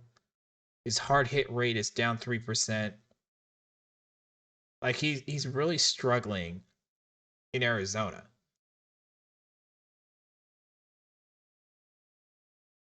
Teoscar's done better, but Teoscar Hernandez is different. I think he was like, if we look at Teoscar Hernandez, so we've gotten on this Mariners rant.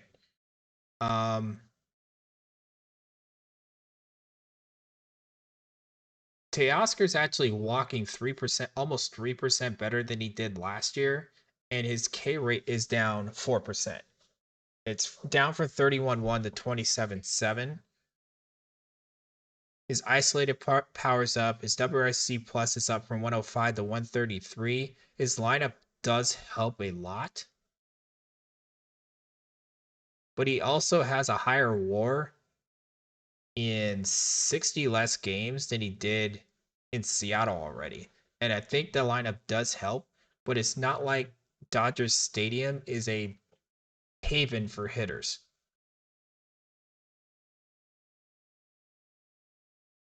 Like it actually is. I think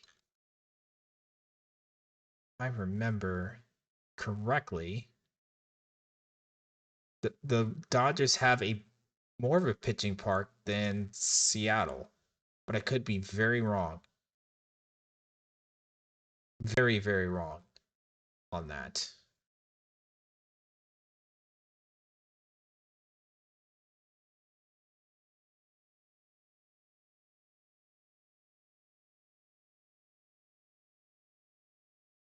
It's gonna really mess with me today. It's gonna drive me nuts. Okay.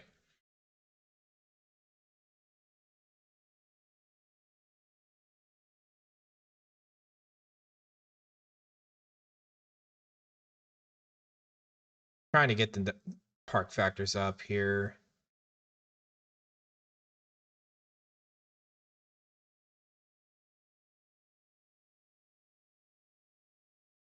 Yeah, but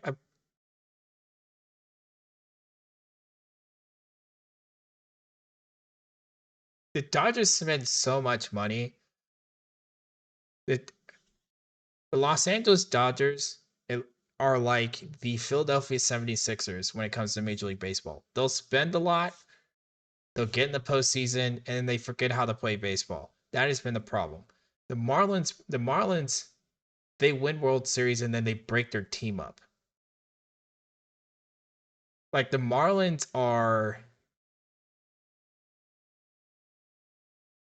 I don't even know who to compare the Marlins to, because the Marlins are a different breed because they win titles and they're like, oh, we spent too much money. Break. They're the A's. No, they're more the A's than they are the Rays. Like in the sense the Rays do win, but they have the A's mentality of just breaking everything up.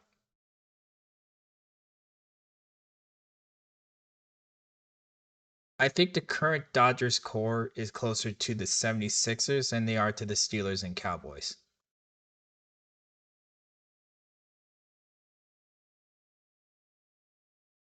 Well, Nolan, you may be onto something here. Ruby, welcome in, by the way. Yes, it's 1:42 in the morning.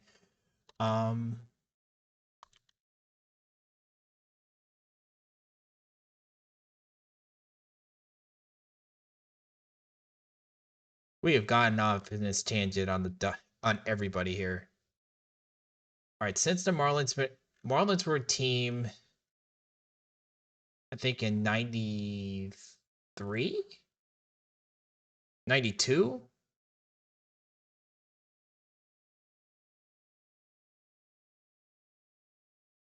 Yeah, 93. So since 93. So we can go since 93.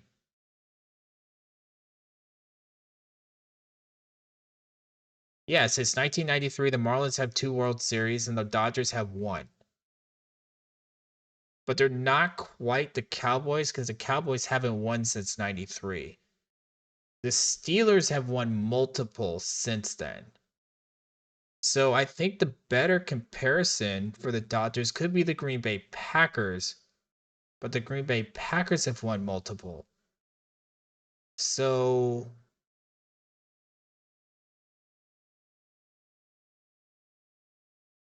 not the could it be like the Rams?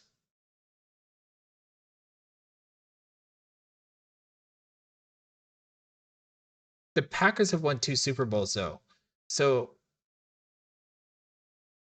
now this is a fascinating conversation and it's better than what I have playing right now. So um no, I think I found a better comparison. Um hold on. Please hold.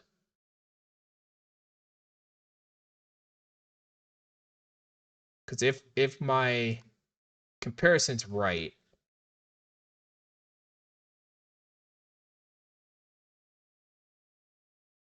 Florida State, the Florida State football team has won have they've won since 1993. Okay, they've won multiple. That's not a good comparison. So I guess we'll stick to the NFL here.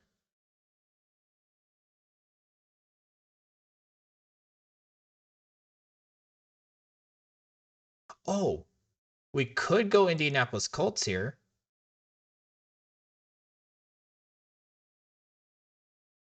Oh, here we go. So since 93, the Indianapolis Colts have won one Super Bowl. One. They lost one. Since they've lost that Super Bowl, or heck, you can make a Seattle Seahawks comparison. Seattle Seahawks have only won one Super Bowl in a while. It's been 10 years. But Jason Tatum, Jason Tatum,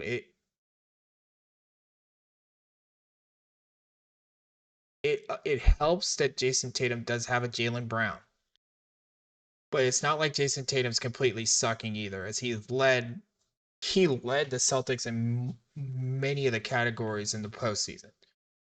He's just not an alpha.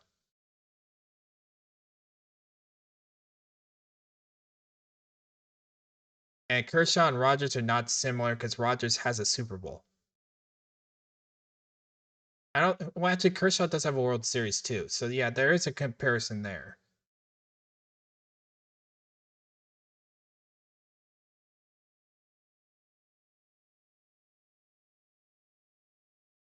I mean, you could bring up the Cleveland Cavaliers.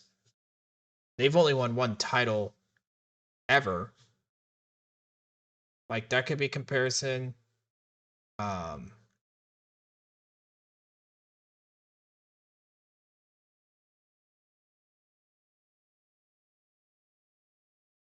I mean, if we're talking since '93, the Philadelphia Eagles. Here we go. No, here we go. Philadelphia Eagles. There's your answer. Yeah, but Cleveland also won a title and broke that team up. And they broke that team up after LeBron left, so you could make an argument there. But I think the Philadelphia Eagles could be an option here. Because the Philadelphia Eagles have only won one Super Bowl, 2017. They've had solid teams since 2000. We'll bring up 2000. In 2000, they won 1, 2, 3, 4, 5, 6, 7, 8, 9. They've won 10 division titles since 2000. They have lost they've lost 4 conference games, NFC championship games. The last one they lost was 2008. From 2008 to 2023, they've won a Super Bowl and lost a Super Bowl. Cleveland is more of a vessel now that I think about it. But the Eagles won Super Bowl since 1993. They've lost 2. Well, no, actually, they've made Super Bowls.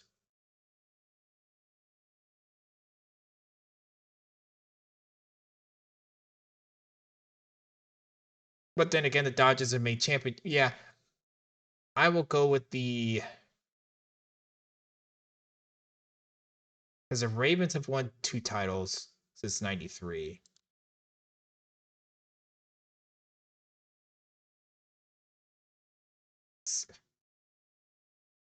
See, the Marlins are more Cincinnati Bengals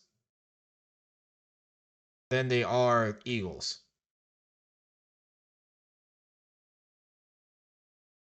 The Spurs have 5 titles. The Ravens have 2.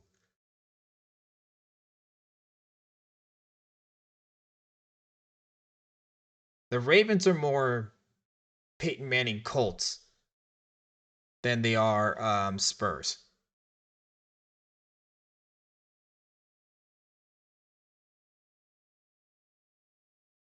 Holy crap. Maybe onto something here, Nolan.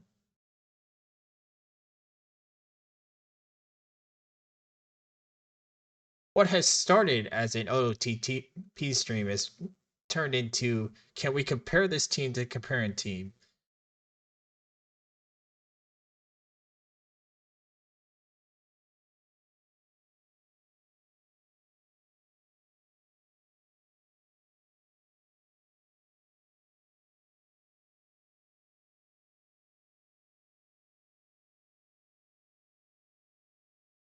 Hold on.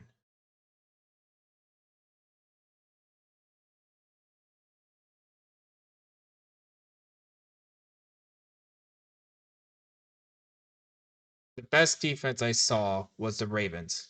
We know what year it is. We know how good they were. That is the best defense I've ever seen. And I was alive to see the 85 Bears. The OO Ravens are the best defense I've ever seen. Period. End of story. That is the best defense I have ever seen. End of story. The fact that that defense was so good, Trent Dilfer won a Super Bowl says enough.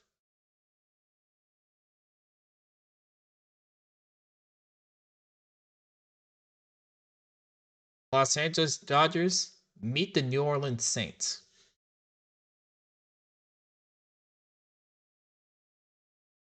Nolan, the OO Ravens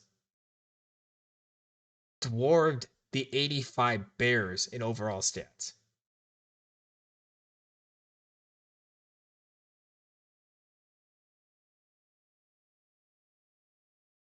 Here's index.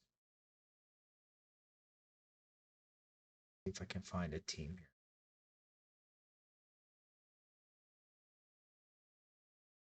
Oh boy.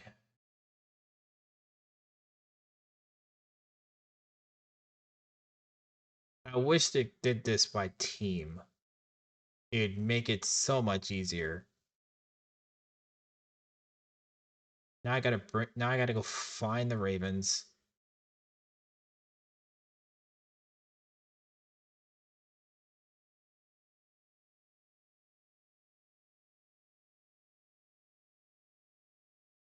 No comment.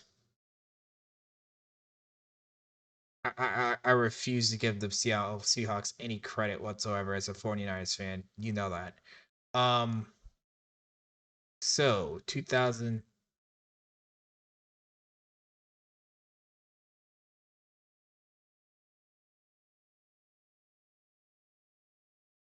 Eggs. Yeah.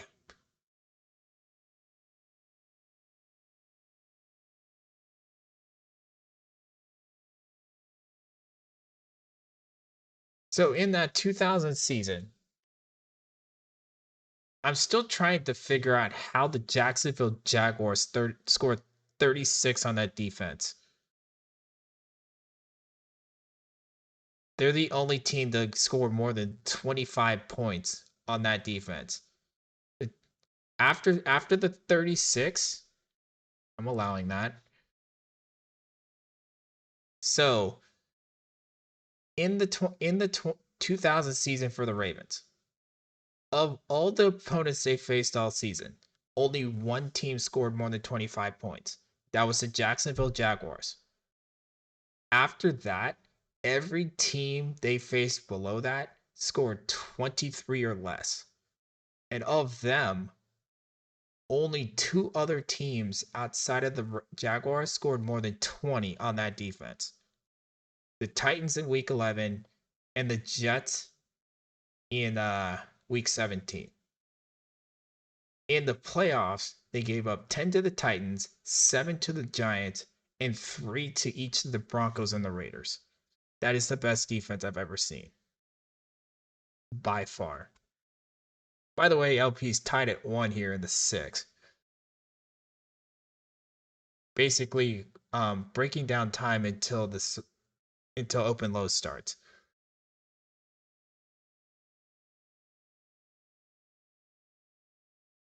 Oh, Ruby, speaking of racing, how did your guys' 24 go? I we died with 11 hours to go. Stupid rain. Anyway,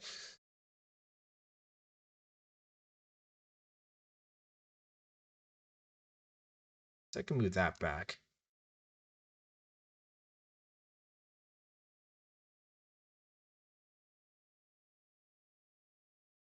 Yeah, I got 3. That was my first race since May the 4th, and I got 75 relatively damage-free laps in. Holy crap, Christian. 4K? Congrats, bro. I'm at 1.8 still. But then again, I hung in there with the top 5 when I was out on the track, so I'm closer to 2.5 than I am 1.8. But you've really been grinding. All right, so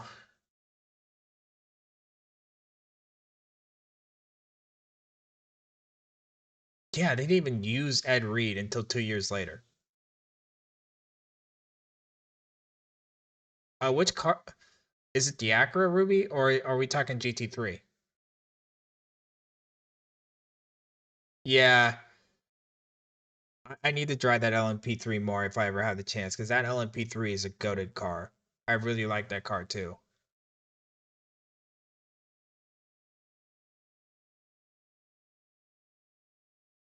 Here we are, Valdi throwing at people.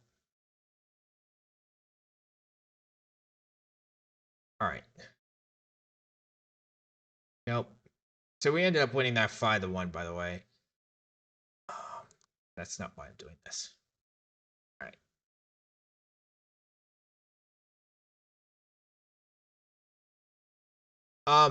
Dan Weldon's son does LMP3 sometimes too.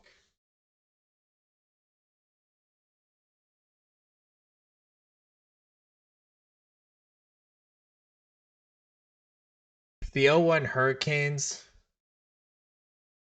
didn't they have like 20 people drafted to the NFL that season? All right, I need music now. I just needed to take a break.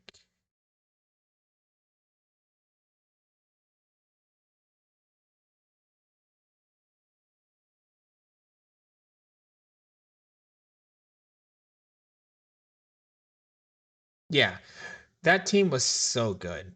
So good.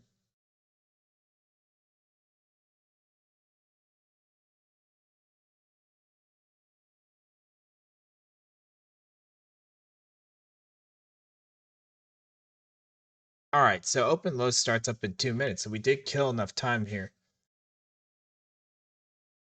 Didn't they have Winslow and Shockey as their tight ends?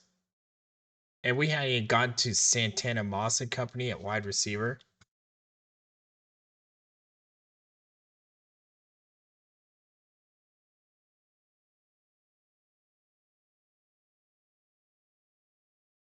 Yeah, Kellen Winslow. And Ruby, I know you were born and raised in Miami.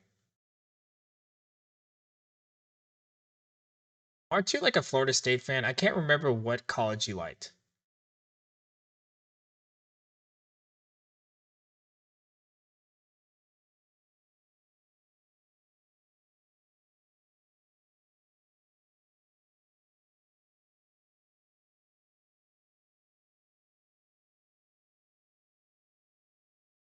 Oh God! So here's all the NFL players from that 2001 team: Ken Dorsey, Clinton Portis, Najee Davenport, Willis McGahee, Frank Gore, Jared Payton.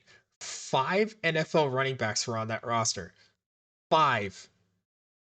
Andre Johnson, Daryl Jones, Jeremy Shockey, Kevin Winslow, Brian McKinney, Andrew Williams, William Joseph, Jerome McDougal, Matt Walters, Vince Wilfork, overalls and all, Jonathan Vilma, DJ Williams, Philip Buchanan, Daryl McClover, Ed Reed, Mike Rumpf, and Antrell Roll. All those guys played in the NFL. So 5, 8, 12, 13, 14, 15, 16, 17, 18, 19, 20, 21, 22. 23 players from that 01 roster played in the NFL.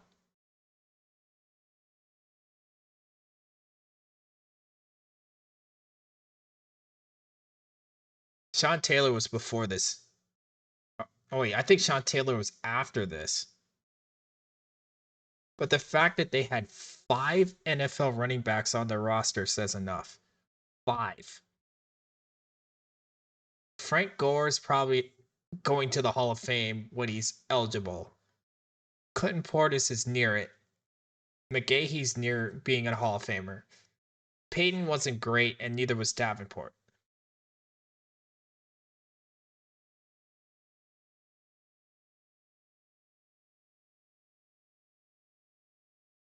But to answer, Kellen Winslow and Jeremy Shockey were on the roster, but not Bubba Franks.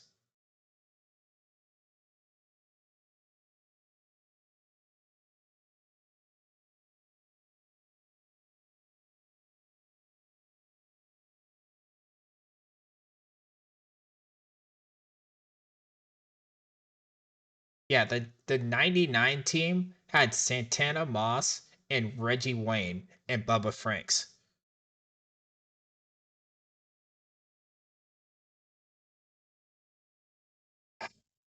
I'm not sure, Ruby. I'm not sure.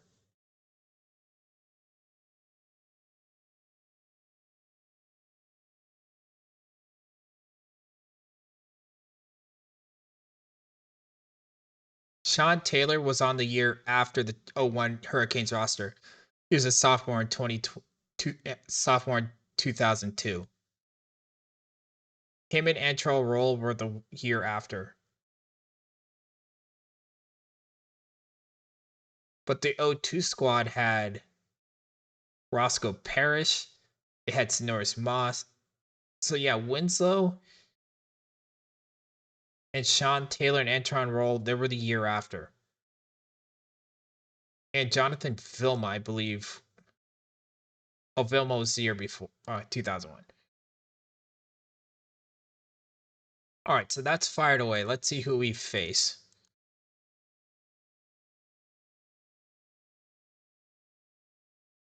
Watch, knowing my luck, I'll get somebody that's absolutely going to murder me in round 1.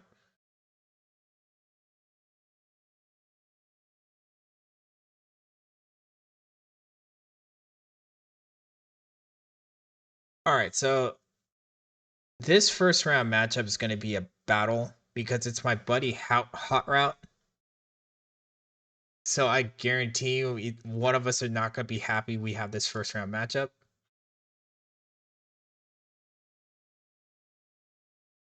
And I'm about to give my buddy a hard time right now.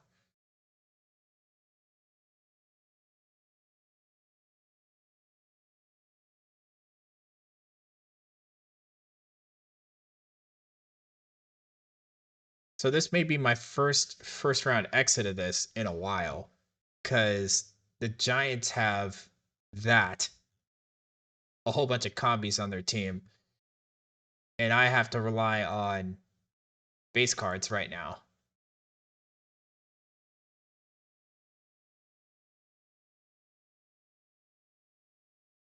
Yeah, that's fine. I can do that.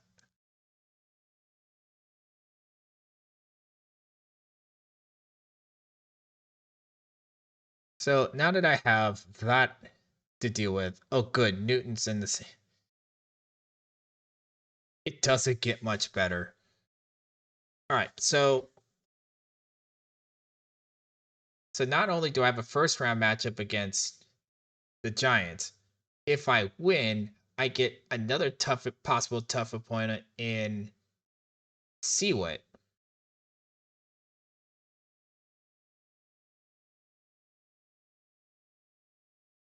So I'm trying to figure out who else we would face. God, that's gonna be a rough go.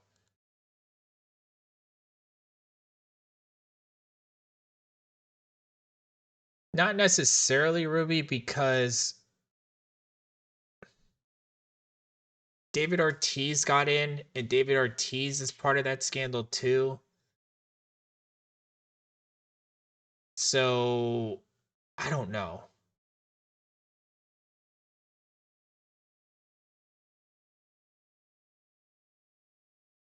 I wish running mattered more, but you can't really run with only 4 people, maybe 5.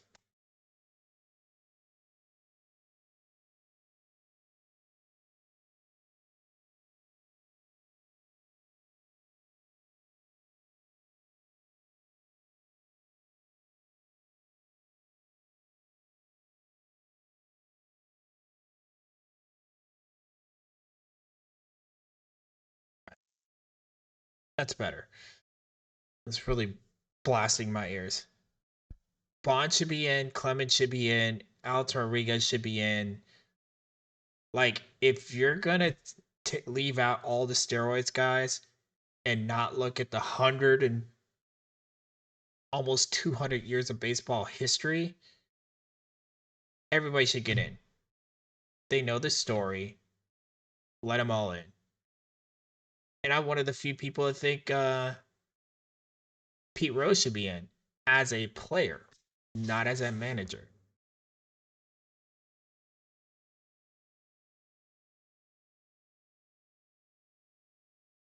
Nolan, the reality is Silver. There's only one guy stealing bases. That's Victor Scott the second. That's it. And it's sad.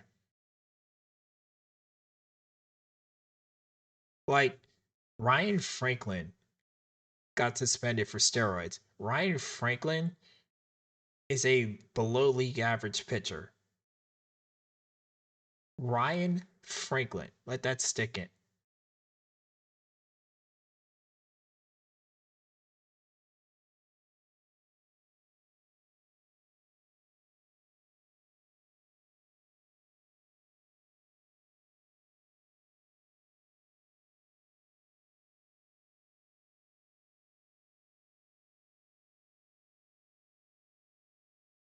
I mean, McGuire hit 49 home runs as a rookie. Roger Clemens was a Hall of Famer before he got caught. Andy Pettitte was probably borderline before. Barry Bonds was a Hall of Famer before his head got bigger than a basketball.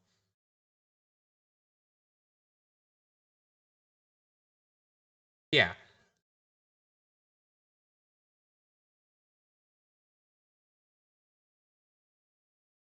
kind of ironic that Believer's playing right now as we're talking about this. Alex Rodriguez.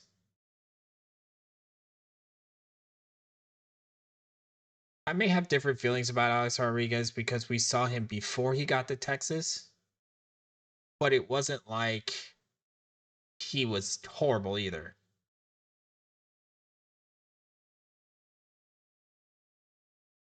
But like you look at guys like look at Jeff Bagwell. Wasn't he part of that Balco situation too? Correct me if I'm wrong.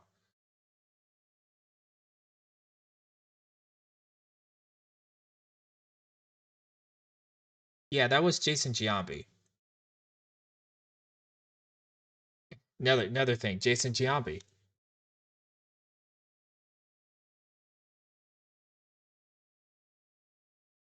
Barry Bonds had the greatest reaction the other day.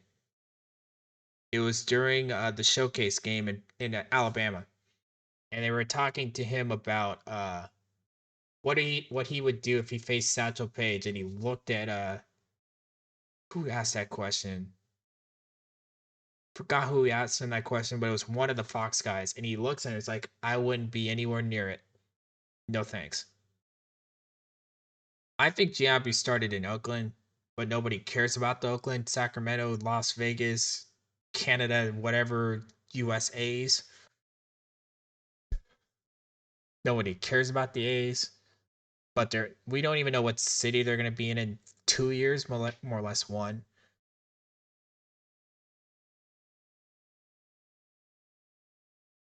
But yeah, funny how an hour flies through. So the ad might run through, so you might miss me. You're not missing much here, so I'm not going to go into a break because I don't have anything until 20 minutes anyway. Because by the time I get into these quicks, it ain't gonna matter anyway.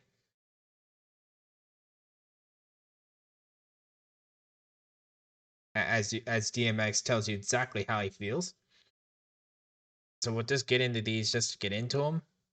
We'll actually go with the main here and then the bronze.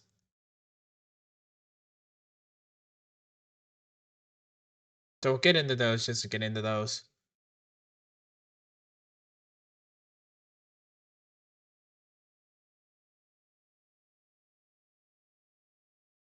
I don't trust Canseco though. I think Canseco's kind of sleazy.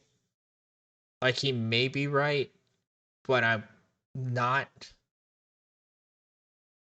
I'm not a fan of Jose Canseco, for lack of better words. I mean, we're past like family time, but still, I'm not a fan of Jose Canseco. Period. Not a fan.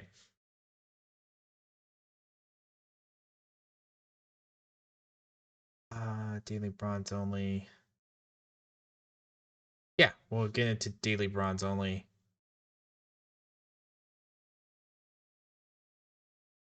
Now I'll have something before that. As much as I give the A's a big problem, the Mariners before 1995 was even worse. Like they were on their way to Tampa Bay.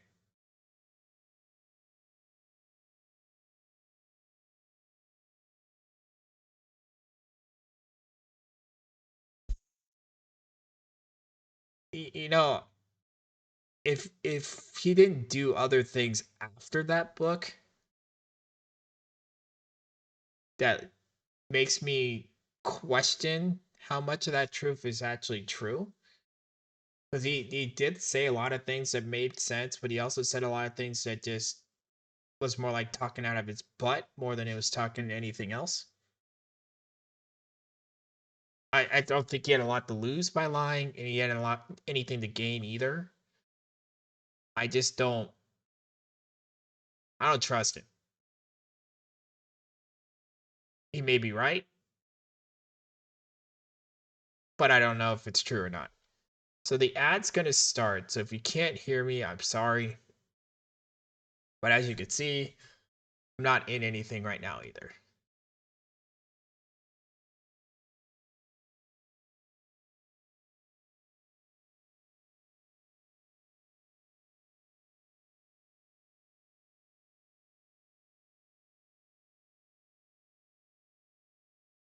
Well, Nolan,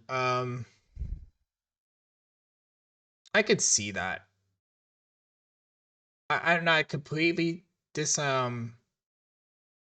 discrediting what he's saying. I'm just not 100% agreeing with him. I don't 100% trust him. Maybe I need to read the book, actually read the book to see. But I think some of that's blown up for the book per se. But yeah, he doesn't have a filter. That is something we can all establish. Jose Canseco did not have a filter.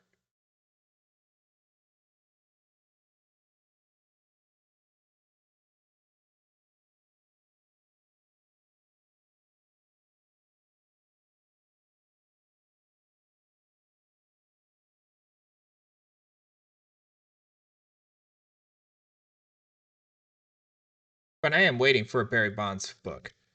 If Barry Bonds ever comes out with a book, I would read that before I would read a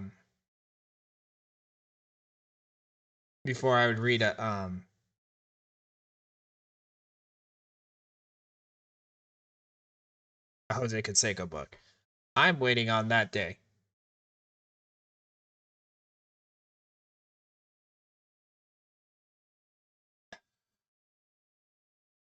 Macklemore is underrated. Actually, I think he was overhyped but underrated, if that makes sense.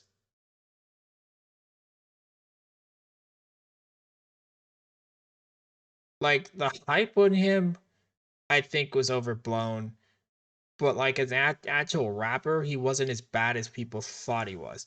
I think the hype outweighed what they thought of him. So he was very polarizing. So early Macklemore, I think, is underrated.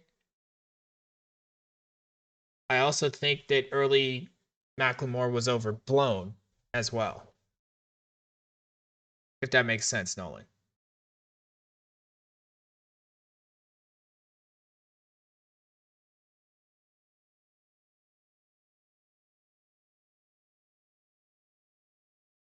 Because and Nolan is from this area. From here, Macklemore was like God. But it's either people really, really loved him or really, really hated him. And he kind of was in the middle.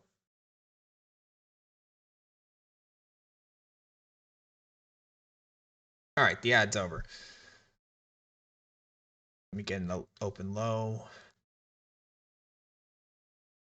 So I can watch Hot Route beat the living hell out of me.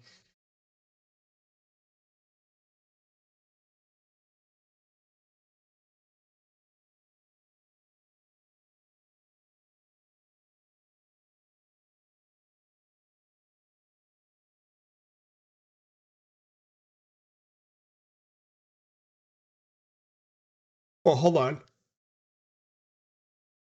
All I know is from Ryan Lewis on. So there may be something I'm missing pre Ryan Lewis.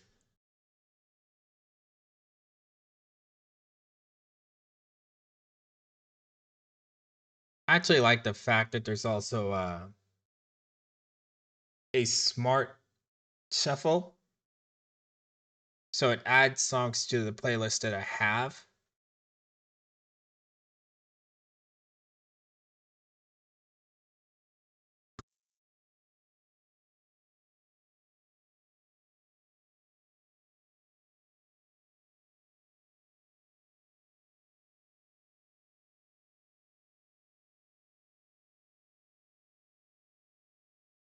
I ain't got nothing better to do. Let's try this out.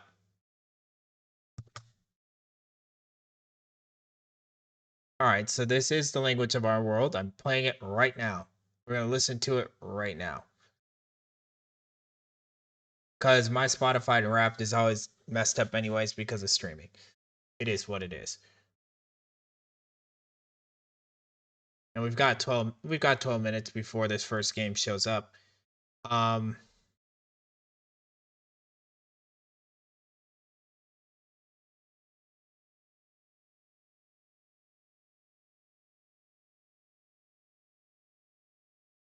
See, who is he starting in game 1? That is not what I want to look. Oh, that's right. He went studs and duds. So he went Martinez and Tinana. He went the 101 Pedro and the 100 Tinana. And then it's accommodated Miller against Saberhagen, a combinator Valdi versus Base, and then Saley against Ryerson. Okay.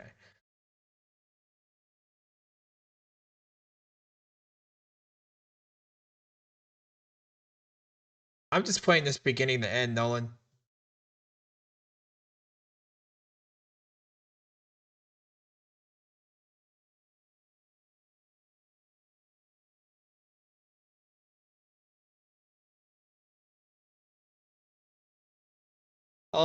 Also looking at there is a Twitch channel that I watch quite a bit.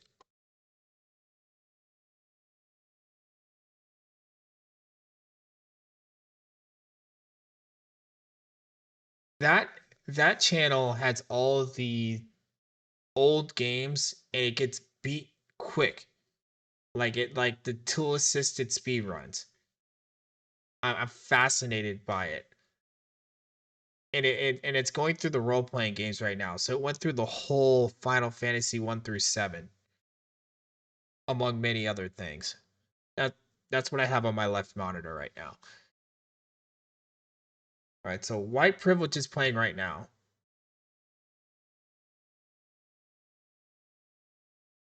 It's definitely different from his first major album. That's for sure.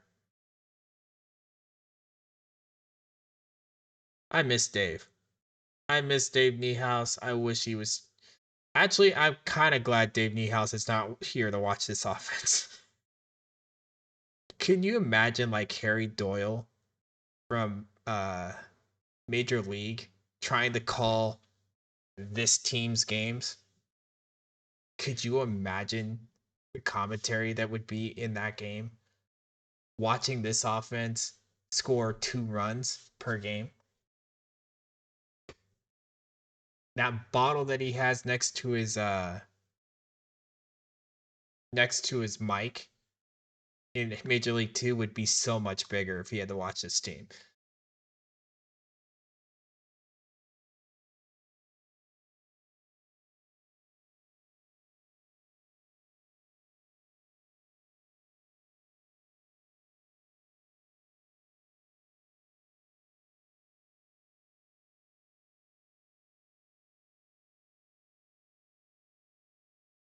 No.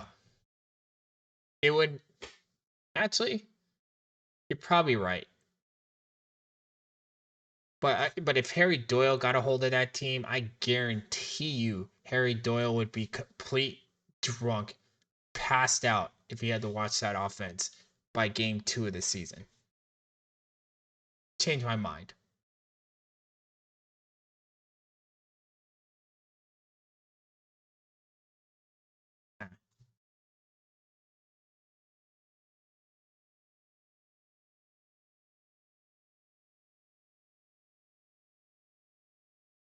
Like,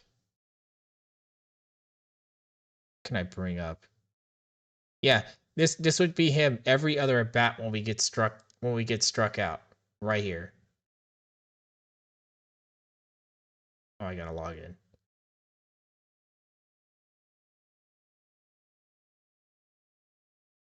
Give me a second while I log into Blurb because I'm a professional.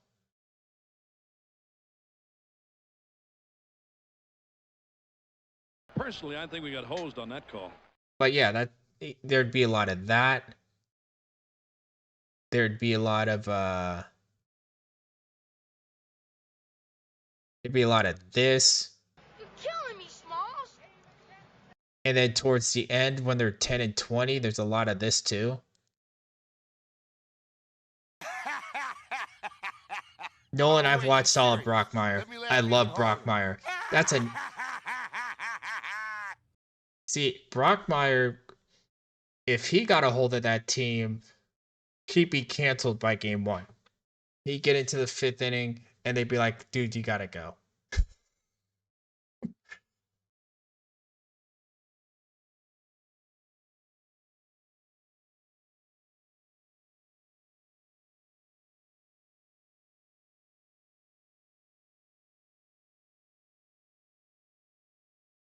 I don't even know there's one available.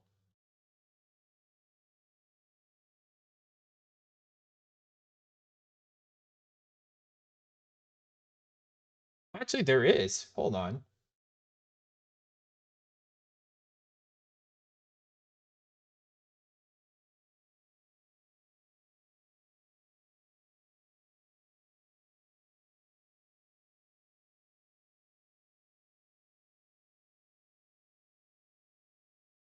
Yeah, there's a couple. Well, Hazer is also on that genius that genius cartoon that all become the known, and that's called The Simpsons. Kind of a good cartoon. I mean, he only does like more than a few characters on that show. Yeah, Brockmire's goated, and I can't even play half the. Oh,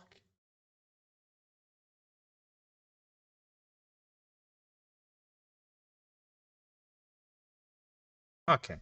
Let me see if I can play this one without getting in trouble. Um, get out of there.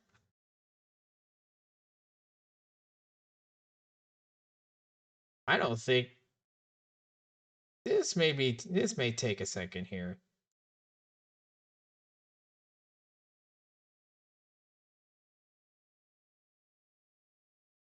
Eh, I'll play it later.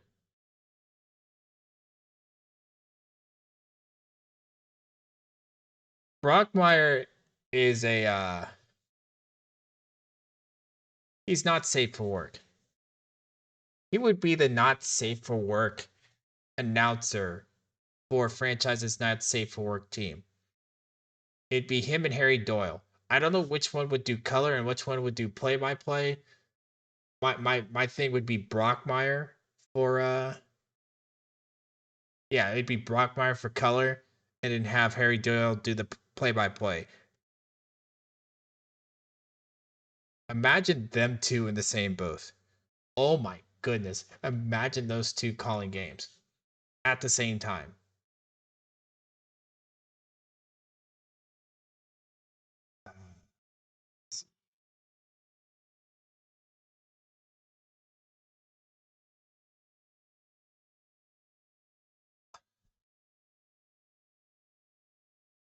Ruby, leave. Oh, wait, you serious? Let me laugh even harder. Yes, exactly. Get out of here, Ruby. No Joe. There will be no Joe Buck.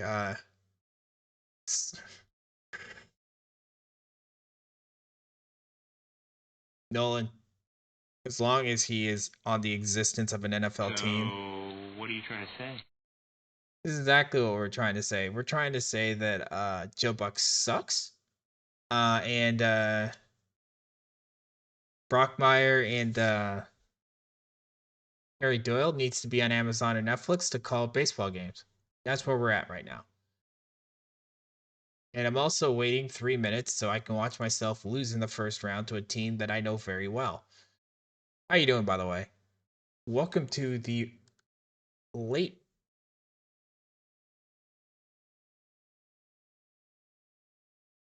Ruby, I know you're a young buck and all, but we got Costas in his prime. At least at my age, we had Costas in his prime. We had Madden and Summerall. We had Marv Albert, believe it or not. We had Vern Lundquist. Yeah, Vern Lundquist, who ended up being in Happy Gilmore. Yeah, that guy. Um, just for baseball, Joe Buck is tolerable. Yeah, we had Al Michaels too. Heck, my dad had Al Michaels as a player and as a commentator. But yeah, we had a golden age of announcers. We had Vince Scully that whole time.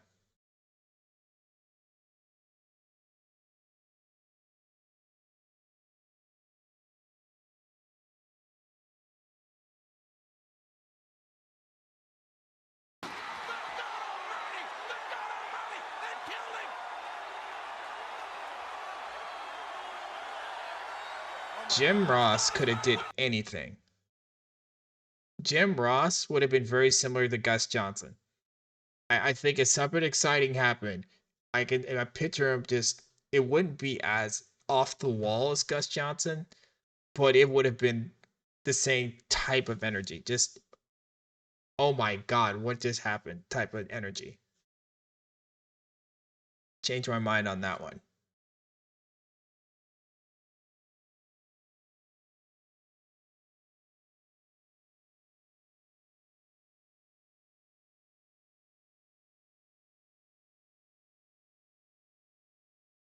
You can do that.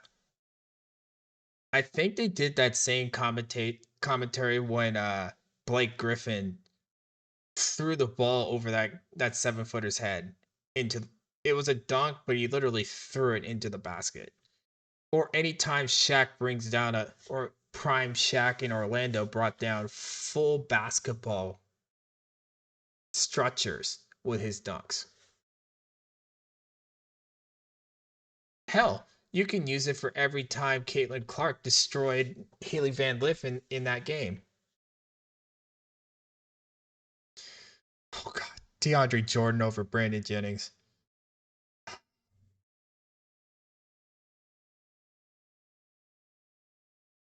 That dunk still brings nightmares to Brandon Jennings. I'm not gonna lie. John Miller's top 5. Vince Scully's goated. Um,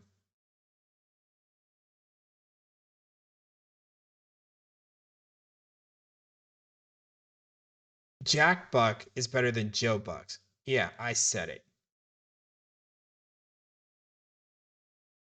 I mean, DeAndre Jordan hurt that man's pride, buried him alive.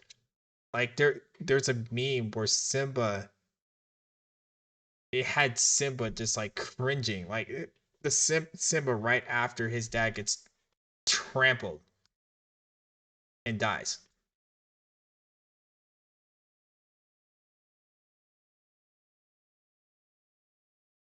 He buried more than his soul in the hardwood. He buried a lot more than his soul into the hardwood.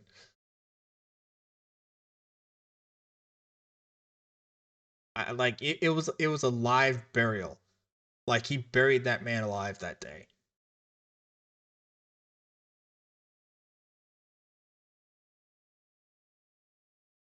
But it's still nothing compared to what Vince Carter did to Frederick Weiss in the Olympics. To this day, nobody's doing that.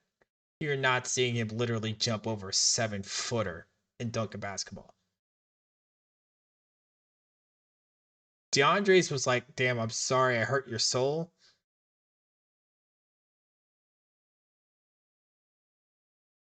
Yeah, pretty much. DeAndre's dunk was exactly that. I 100% agree, Nolan, on that.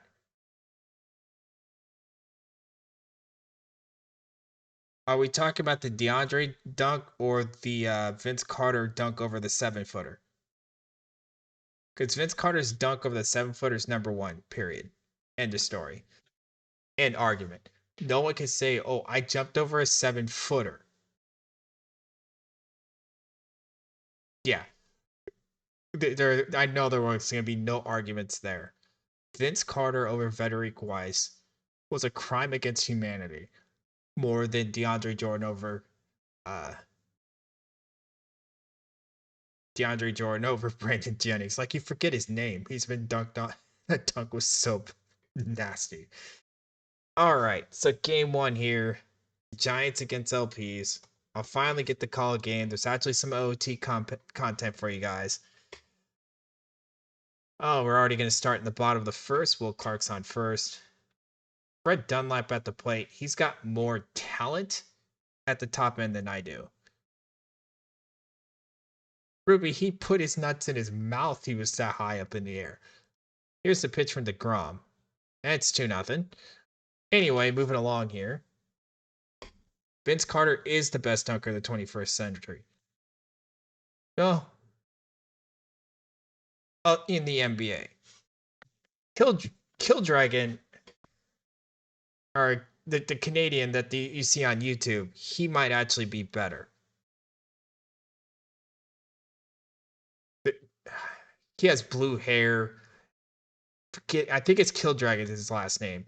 He's the other guy in the conversation. Giants lead 2-0 here. Yeah, the one with the blue.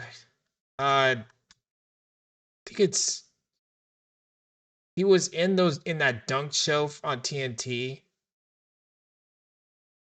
Yeah, Kilgannon. Yeah, Jordan Kilgannon. I couldn't remember his last name for the life of me. So we go to the top of the fifth here. The Giants are up 3-0. Pedro Martinez is going to pitch to Paul DeJong here. Curry Foley's over at first base. Here's the pitch from Pedro. And that's a base hit to the wall in left field. Foley looking to score, and he will. Runner advances to third, DeJong. And it's 3-1 Giants here in the top of the fifth.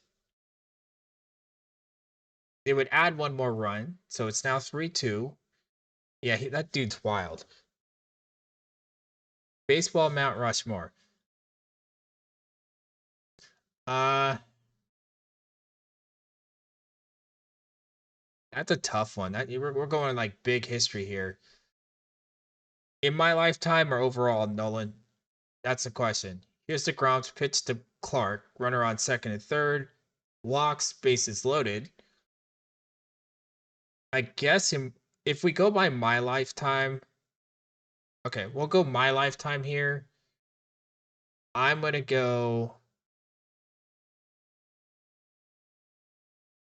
Maddox, Griffey Jr., Bonds,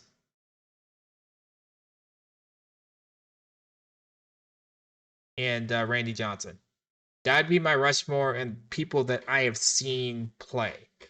Overall, it'll probably be Gibson, Ruth,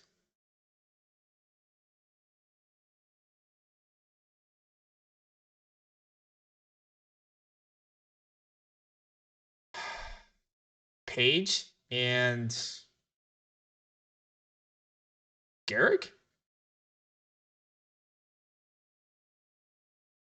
That's going to be tough. I'm going to have to get back to you on the all-time one, but in my actual lifetime, I'm going with Maddox, Bonds, Jr. unit. I'm going with those four. In actual, like, all of baseball, I don't think I could come up with a four without it being an argument. I don't think there's any way. All right, so the bases are loaded here in the bottom of the fifth. It's 3-2. Jacob deGrom's facing Fred Dunlap with the bases loaded. There's one out. Here's the 1-0 pitch. And that is a ground ball. The throw home is in time. The throw the first, not in time, but they do get the out here, 2 away. So I'll bring up Curry Foley with the bases loaded to face Jacob deGrom. It's a 3-2 game here. Big time play here for deGrom to try to see if he can get out of this inning. Here's the pitch from deGrom. It's a fly ball to center, and it's caught. So they get out of the inning. And we go to the bottom of the fifth, or top of the sixth, sorry. It's 3-2 Giants. And Mitch Garver will come up here, 1 out, 2-2 count. Pedro Martinez pitching to Garver. And that's a fly ball to right. It's high, it's deep, and it's gone. Tie game. Fly away for Mitch Garver. And it's now all tied at 3 on the home run off of Pedro Martinez. So we go to the top of the seventh here. Tie score. Paul DeJong over at first. Justin Maxwell will step into the box here to face Pedro. Here's the pitch from Pedro. And it's a ground ball to the catcher. And it's safe. Infield single for Maxwell, so that puts runners at first and second for Michael Young. Here's the pitch to Young. And that's a fly ball to center. It's caught. 2 away. Nice catch by Andrew Jones. That brings up Dickie Thumb. As the runners advanced here, they're now on second and third. Here's the pitch from Jeffcoat. And that's a fly ball to center. It should be an easy play. They get out of the inning, so it's still tied going into the bottom of the 7th.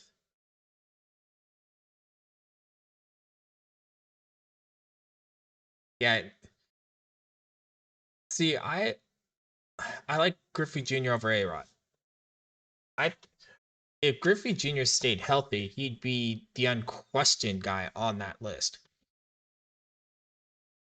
All right, so we go to the bottom of the 7th. Woody Jensen will lead off the pinch hit, and then it's Connie Day and Parnell. Here's a pitch from DeGrom. And that's a fly ball, and that's gone. So Jensen hits one out. It's 4-3 Giants. So we go to the top of the 8th. Adam Dunn will step into the box here. It's 3-4-5. Dunn, Garver, and Branyan to face Hal Jeffcoat. Here's a pitch from Jeffcoat. And that is a line shot to second base. Dunn is retired. That brings up Mitch Garver. Here's a pitch to Garver. That's a base hit with the outfield playing deep. So Garver with a single here puts the tying run on. Clyde Wright will come into the game, and he'll face Jeff Bagwell here. And it's a 3-1 count to Bagwell. Here's the pitch. And he walks Bagwell. So the go-ahead run is now on. Ruth Mays, Robinson, and Bonds. I probably would go. Actually, that's a good 4. Yeah, I would go with that 4. Like that 4 is viable. Like you can make arguments for Garrick, you can make arguments for Gibson, Bob Gibson or Josh Gibson. Luke Garrick, Joe DiMaggio, Stan Musial could be on that Rushmore. I mean, there's quite a few people that can be there. All right, so we got runners at first and second here. Cameron over at second, Bagwell at first. Base hit ties this game. Henry Davis will step up here to face Clyde Wright. Here's a pitch from Wright. And that's a base hit to the gap in left center field. 1 run's in. That will tie the game. Here comes the second run. There's no throw home. Bagwell and Cameron score, and the LPs take a 5-4 lead here in the 8th. That brings up Paul DeJong with 2 out. Davis over at third base. Here's the pitch. And that's a base hit up the middle, and that will score the run to make it 6-4.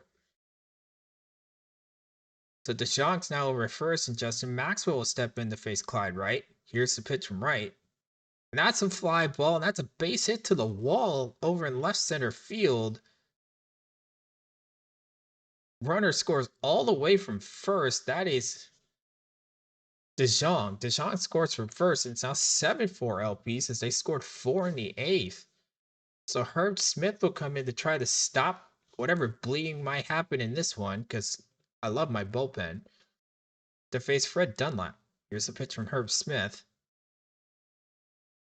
And that's base hit to left. Here comes the bullpen.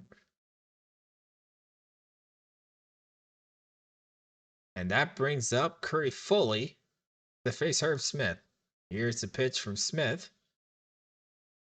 And that's a ground ball. The throw to second is in time, but no relay. 1 away.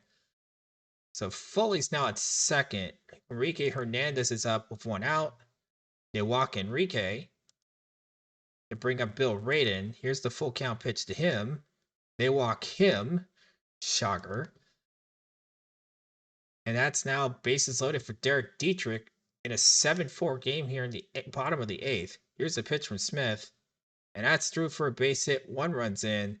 The throw home is in another planet. 2 runs scored, 7-6. So John Coleman will come up here. Dietrich over at first. It's 7-6. Herb Smith trying to get out of this inning. And they get the force at second. They get out of the inning. And it's 7-6. So we go to the top of the 9th here. 2 out. Connie Day will face Nate Cordero. Here's the pitch. And that's through for a base hit. So Day gets through. But they don't score that run. So go with the bottom of the inning. And now our Nate Cordero has to face Connie Day, Parnell, and Clark, the top of the order. Here's the pitch. And that's a base hit to left. So leadoff single here for Day. Tying runs now up, and Roy Parnell will step into the box. That's a fly ball to center. That's over the center fielder's head. A base hit. So now there's runners at second and third, no out. And that brings up Fred Dunlap with the bases loaded. So they walked Clark to get the Dunlap. Ground ball to second. The throw ho is good. The throw to first is not in time, but it's one away. I am, but I've yet to find a camera view that I like. Like, I've got all these cameras to choose from. I just can't find the right one yet. And I just have to mess with it later. All right, so Curry Foley will be up here. Infield's in. 7-6 LPs. Here's a pitch to Curry Foley. And that's through for a base hit. That ties the game. And they'll walk it off. The Giants win 8-7. And they go up 1-0 in the series.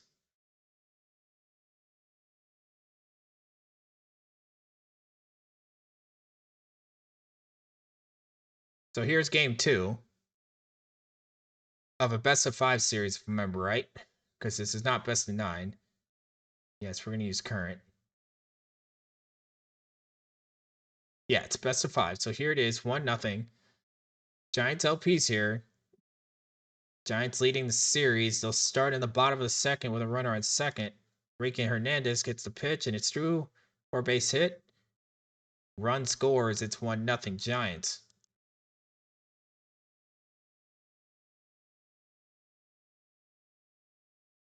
All right, so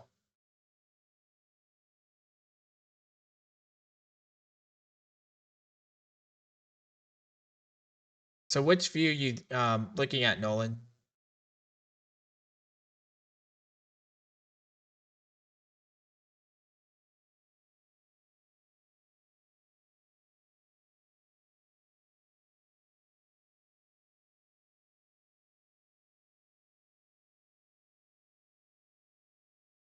Let's try that.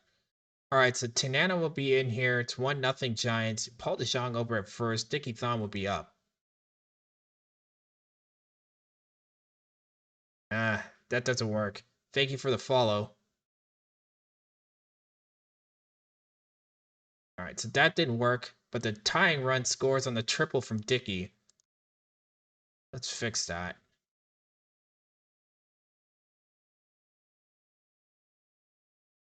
Go back to the wide camera.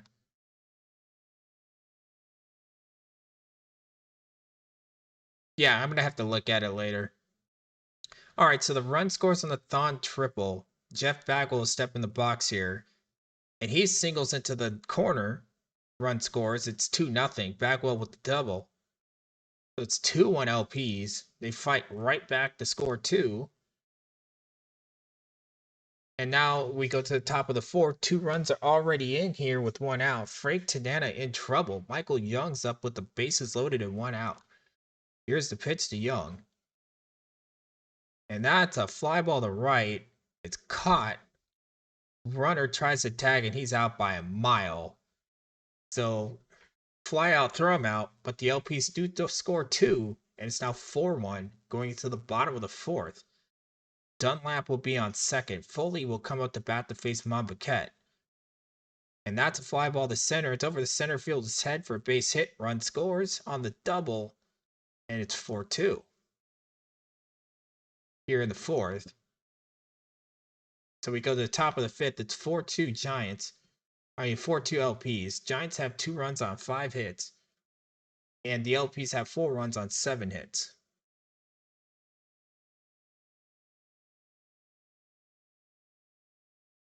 Yeah, definitely going to have to look into that, Nolan.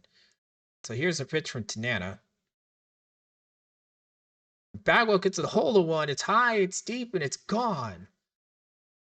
Fly away for Jeff Bagwell, and it's 5-2 LPs here in the 5th.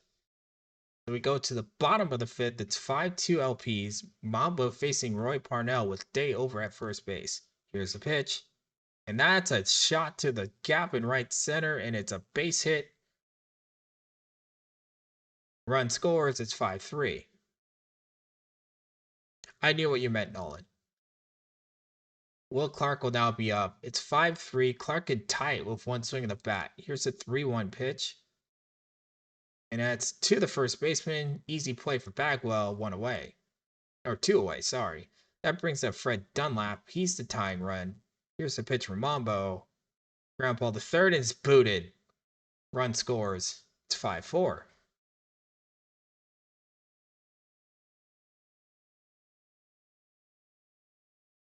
This is the same computer I run races with. I've had this computer for 2 years. The only time I've had problems with it is when the rain first came out in iRacing. It made it tough to stream and run games because of the way that they had their processes. But I'm able to do it now that they've had a couple updates with it. But yeah, I use this for streaming and racing. It can stream and race at the same time, not have a problem for the most part. Rain does throw a problem because it does eat the CPU a lot more. And I have an older Ryzen 5, but it still gets the job done. And I use an AMD GPU, the 67XT, which is basically like a 3080 in NVIDIA terms. So we go to the bottom of 6 here. It's 5-4. John Coleman's pitching. That's not good. Facing Derek Dietrich and John Coleman here at the plate. And right on cue, base hit. Coleman. Throw to third is not in time. So now Coleman faced Connie Day in a 5-4 game with 2 out. And he strikes him out. He gets out of the inning. John Coleman finds an actual strike zone. So we go to the top of the 7th. It's 5-4.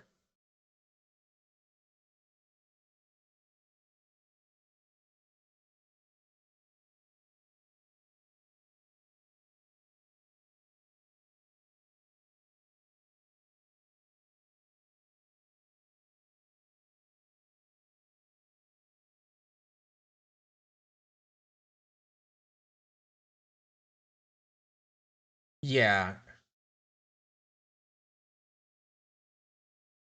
I don't know if I can produce near that. Like, I'm still trying to see if I can fix the issue. Like, I went down to 30 FPS to make sure that the players aren't like blurring or the ball isn't blurring into the screen because I was noticing that on my VODs. As we go to the bottom of the 7th here, Coleman will stay in to face Roy Parnell. Here's the pitch. And that's a base hit to left. So that's a leadoff single. Yeah, it's still kind of doing that. I don't know what I can do to fix that. So the infield will shift to the right here to face Will Clark. Here's a pitch from Clark. It's a ground ball to the pitcher. The throw to first is not in time. Infield single.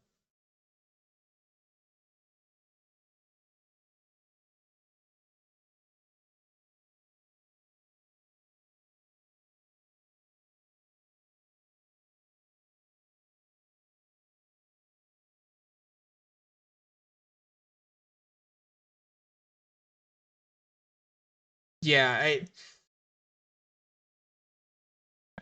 I'm just trying to make sure right now that I'm trying to optimize the stream for OOTP, but I think that I'm streaming my bitrate's too high and it's causing like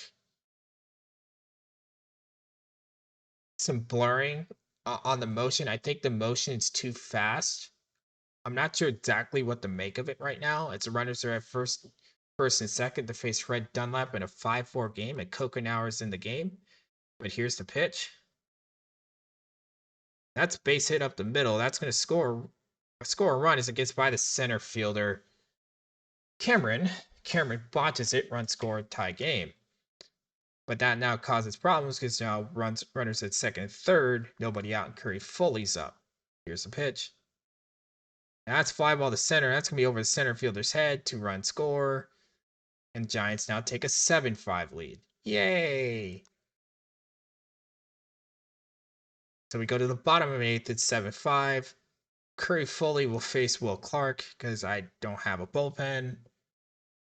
And that's why I don't have a bullpen. Base hit. Will Clark with a double.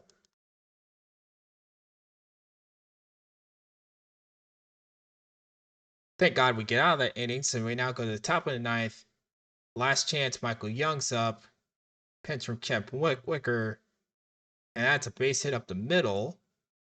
So that brings the tying run to the plate, and that's Jeff Bagwell to face Kemp Wicker. And he strikes out. Giants take a 2-0 lead here and a 7-5 victory.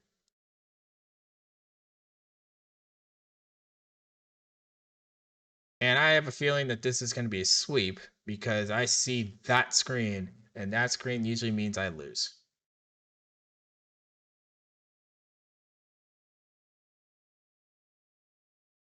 OOTP, if you're listening, which I doubt you are, but if you're listening, please fix that box so I don't know if I've won or not if I'm hiding scores.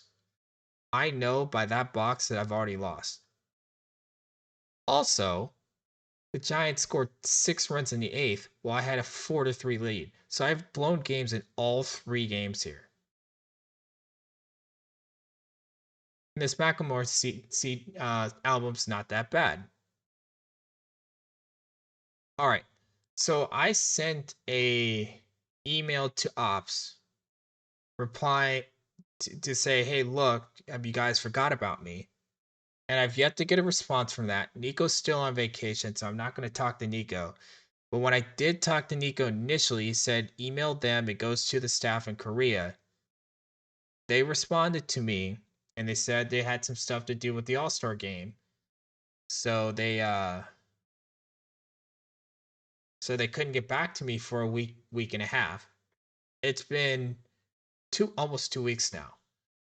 I sent an email out 2 days ago.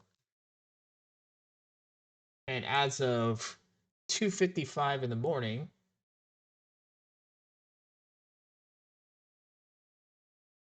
I still have not gotten a response about the affiliate.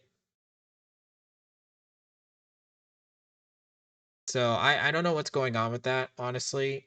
And hopefully I can hear back soon so I can start having a basically double day of drops. I just did Nolan 2 days ago. I just followed up with him. I'm just waiting for a response back. Actually, I can bring up what I sent them. Let me go back.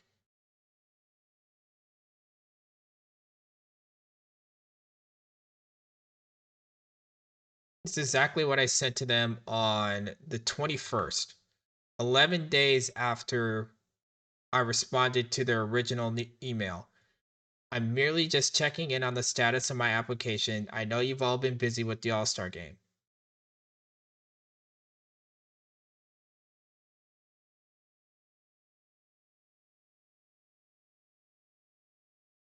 Nico has not followed me because I'm streaming at ungodly hours for most people in the American time zones.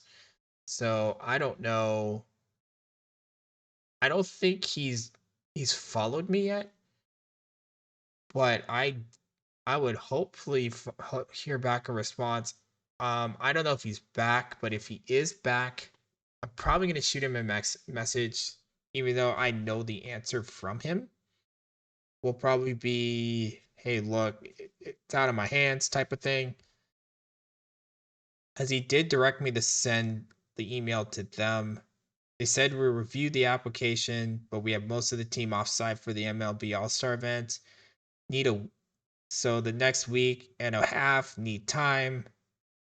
It's been about a week and a half. I just, checking in to see what's happening. But yeah, that's where we stand at with affiliate. Hopefully, just hopefully something happens. soon. Or soon-ish. But I'm being out of everything now. Let me see if I can just jump into. Always helps. You know what helps is if I'm in the right screen. This is the advantages and disadvantages that you have of 3 monitors. You lose track of what goes where. Right. So, can I get into which daily can I get into here?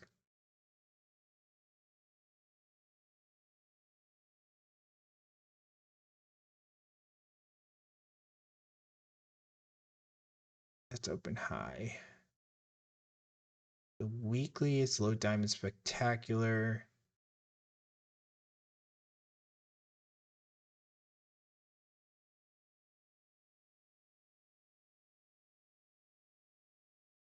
Mm.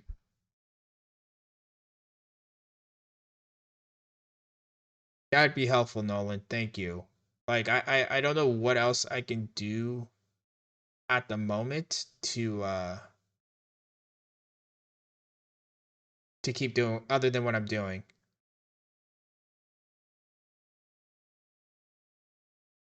Yeah, but I would like to have the drops because I'd have the advantage of having the last drop of the day when I start and the first drops of the day the next day.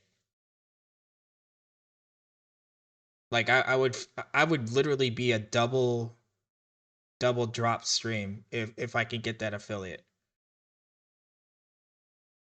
Because I go long enough to where I get the last hour and a half for people to get drops when I start, and then the very next day I had the first hour and a half roughly. So like for instance, Wednesday, I started Wednesday at 11:30. It goes to 1:30 before it resets. So everyone can get their 5 drops for Wednesday halfway through my stream, and then the second half they can get the first drops for Thursday for the last part of my stream. Because I generally want to go from whoever's done last out of Ezra or franchise or whoever's streaming, I could just pick up and go to 3 a.m. Which my goal has always been 3 a.m.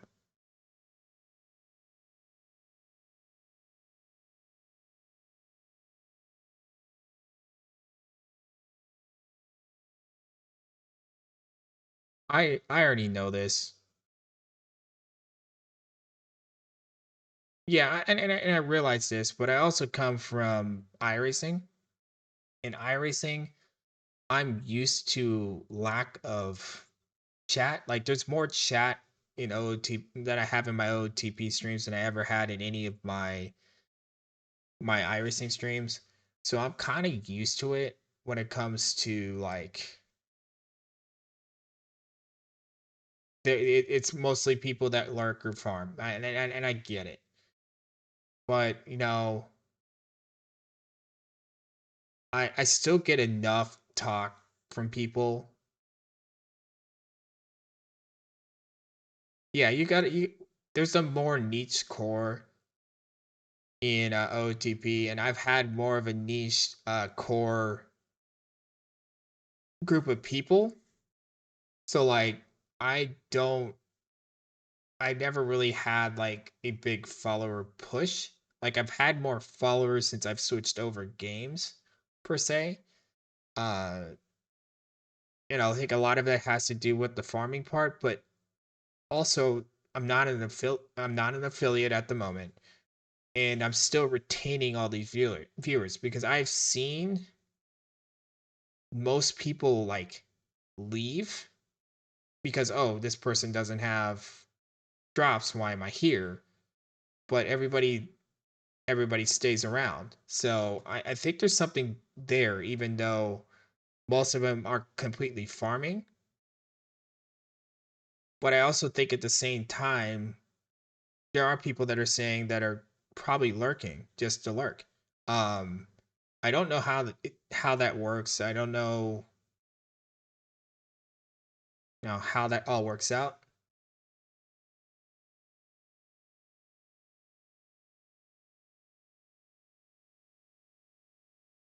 I think it would cost them more in the convention. I think it would cost them more to run a convention than the. I don't.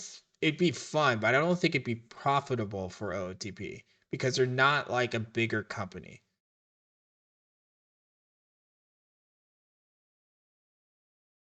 But considering we have what? I want to say at least 5 people on the West Coast alone, and 3 of them in the area of Washington. It could work on a West Coast basis. I I kind of see his idea, but in reality, OOTP wouldn't fund it because I don't think they'd profit off of it. I think they'd have a hard time. It'd be a hard sell for OOTP.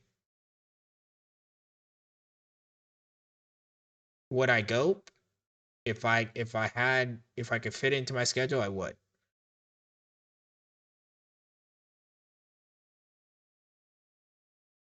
City Don't Sleep is a it's probably one of the best songs I've heard from Macklemore. And that's what's playing right now. I'm really liking the song.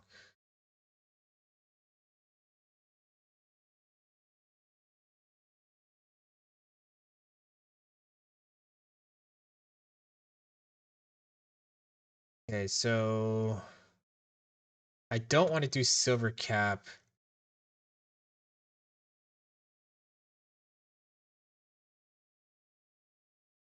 The weekly is a low diamond spectacular that I won't get into.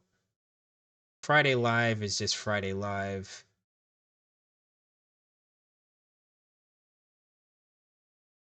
You know what? I'm going to sign up for Casual Friday Cap. And we will try to fix that one tomorrow.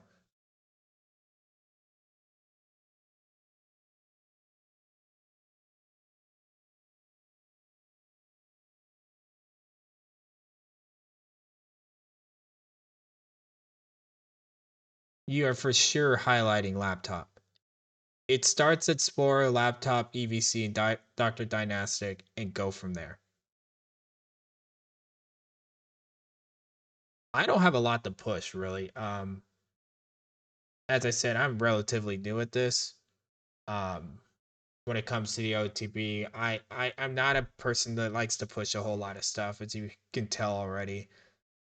I just let chips fall where they may. Uh, Pretty much an open book when it comes to that.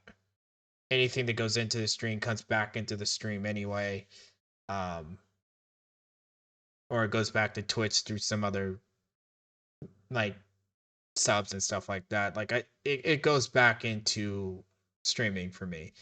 It's not a thing that I rely on.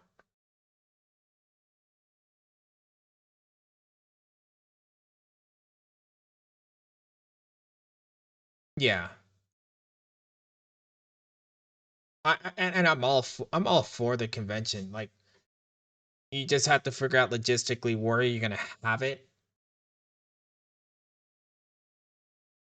I know where I would have it, but then again, I like going to Vegas, so that would be the cheapest way to fly over. But then I know there's people international, like uh like Tay, like D Block. It because D Block would have to be there, and D Block's in Germany. So and OOTP's in Korea. So logistically, it'd be tough. But I love the concept. I'm just trying to look at this in a reality sense.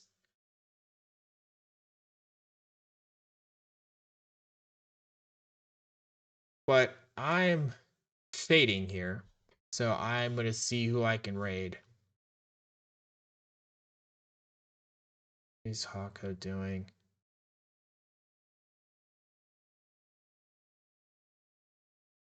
All right, so I've got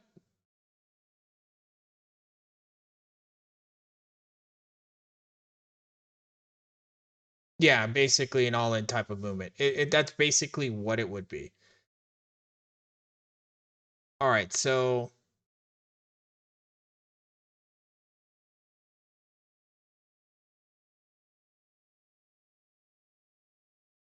I'm looking at some things here. Thought I had this added already, but I don't.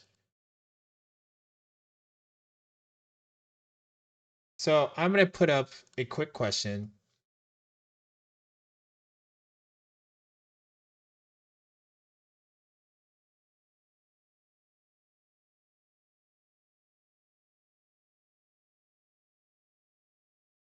We got 5 minutes here.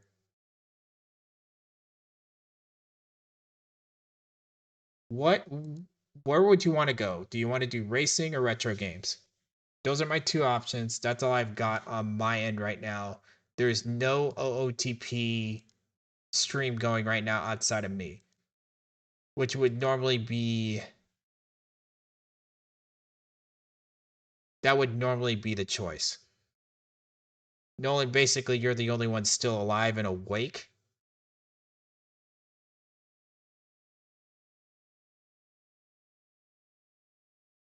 So I'm gonna send you. So there's two retro. I have two retro game things going right now. I have one that's the retro long play that I shouted out earlier. It's doing a Japanese based Nintendo RPG. Or I have another retro channel that's doing a mod of the 2019 season on Tecmo Super Bowl. Those are the two options I have. So we'll end that poll and start a new one.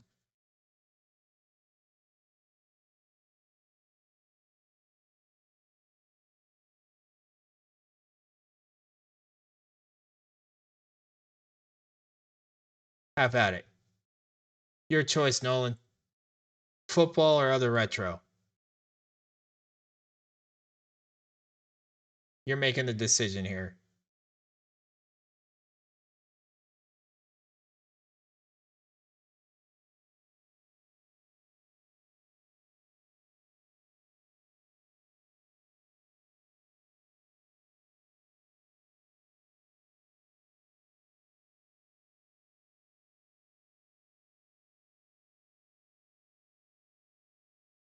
All right, that's what we'll do. We'll go to retro long play then.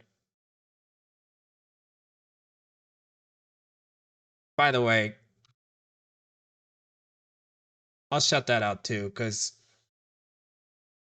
I don't know these people, but these are the two that I do follow.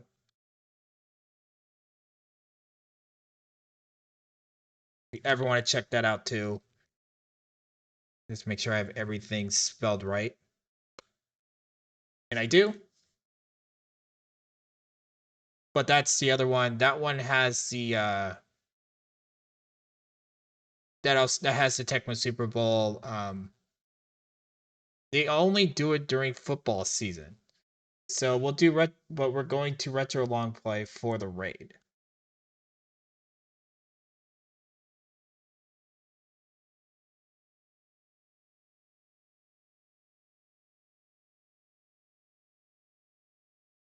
Oh, there it is. So we'll start that raid. I kind of do this just kind of like how Ezra always goes to Alf. I've replaced Alf, so now I'm adding on to that tradition. So I'm gonna send you over the retro long play. Thank you guys. I'll be on tomorrow, right around the same time. Thank you. Nolan, you have to send that to me. I want to see it. All right, guys. Catch you later. Peace.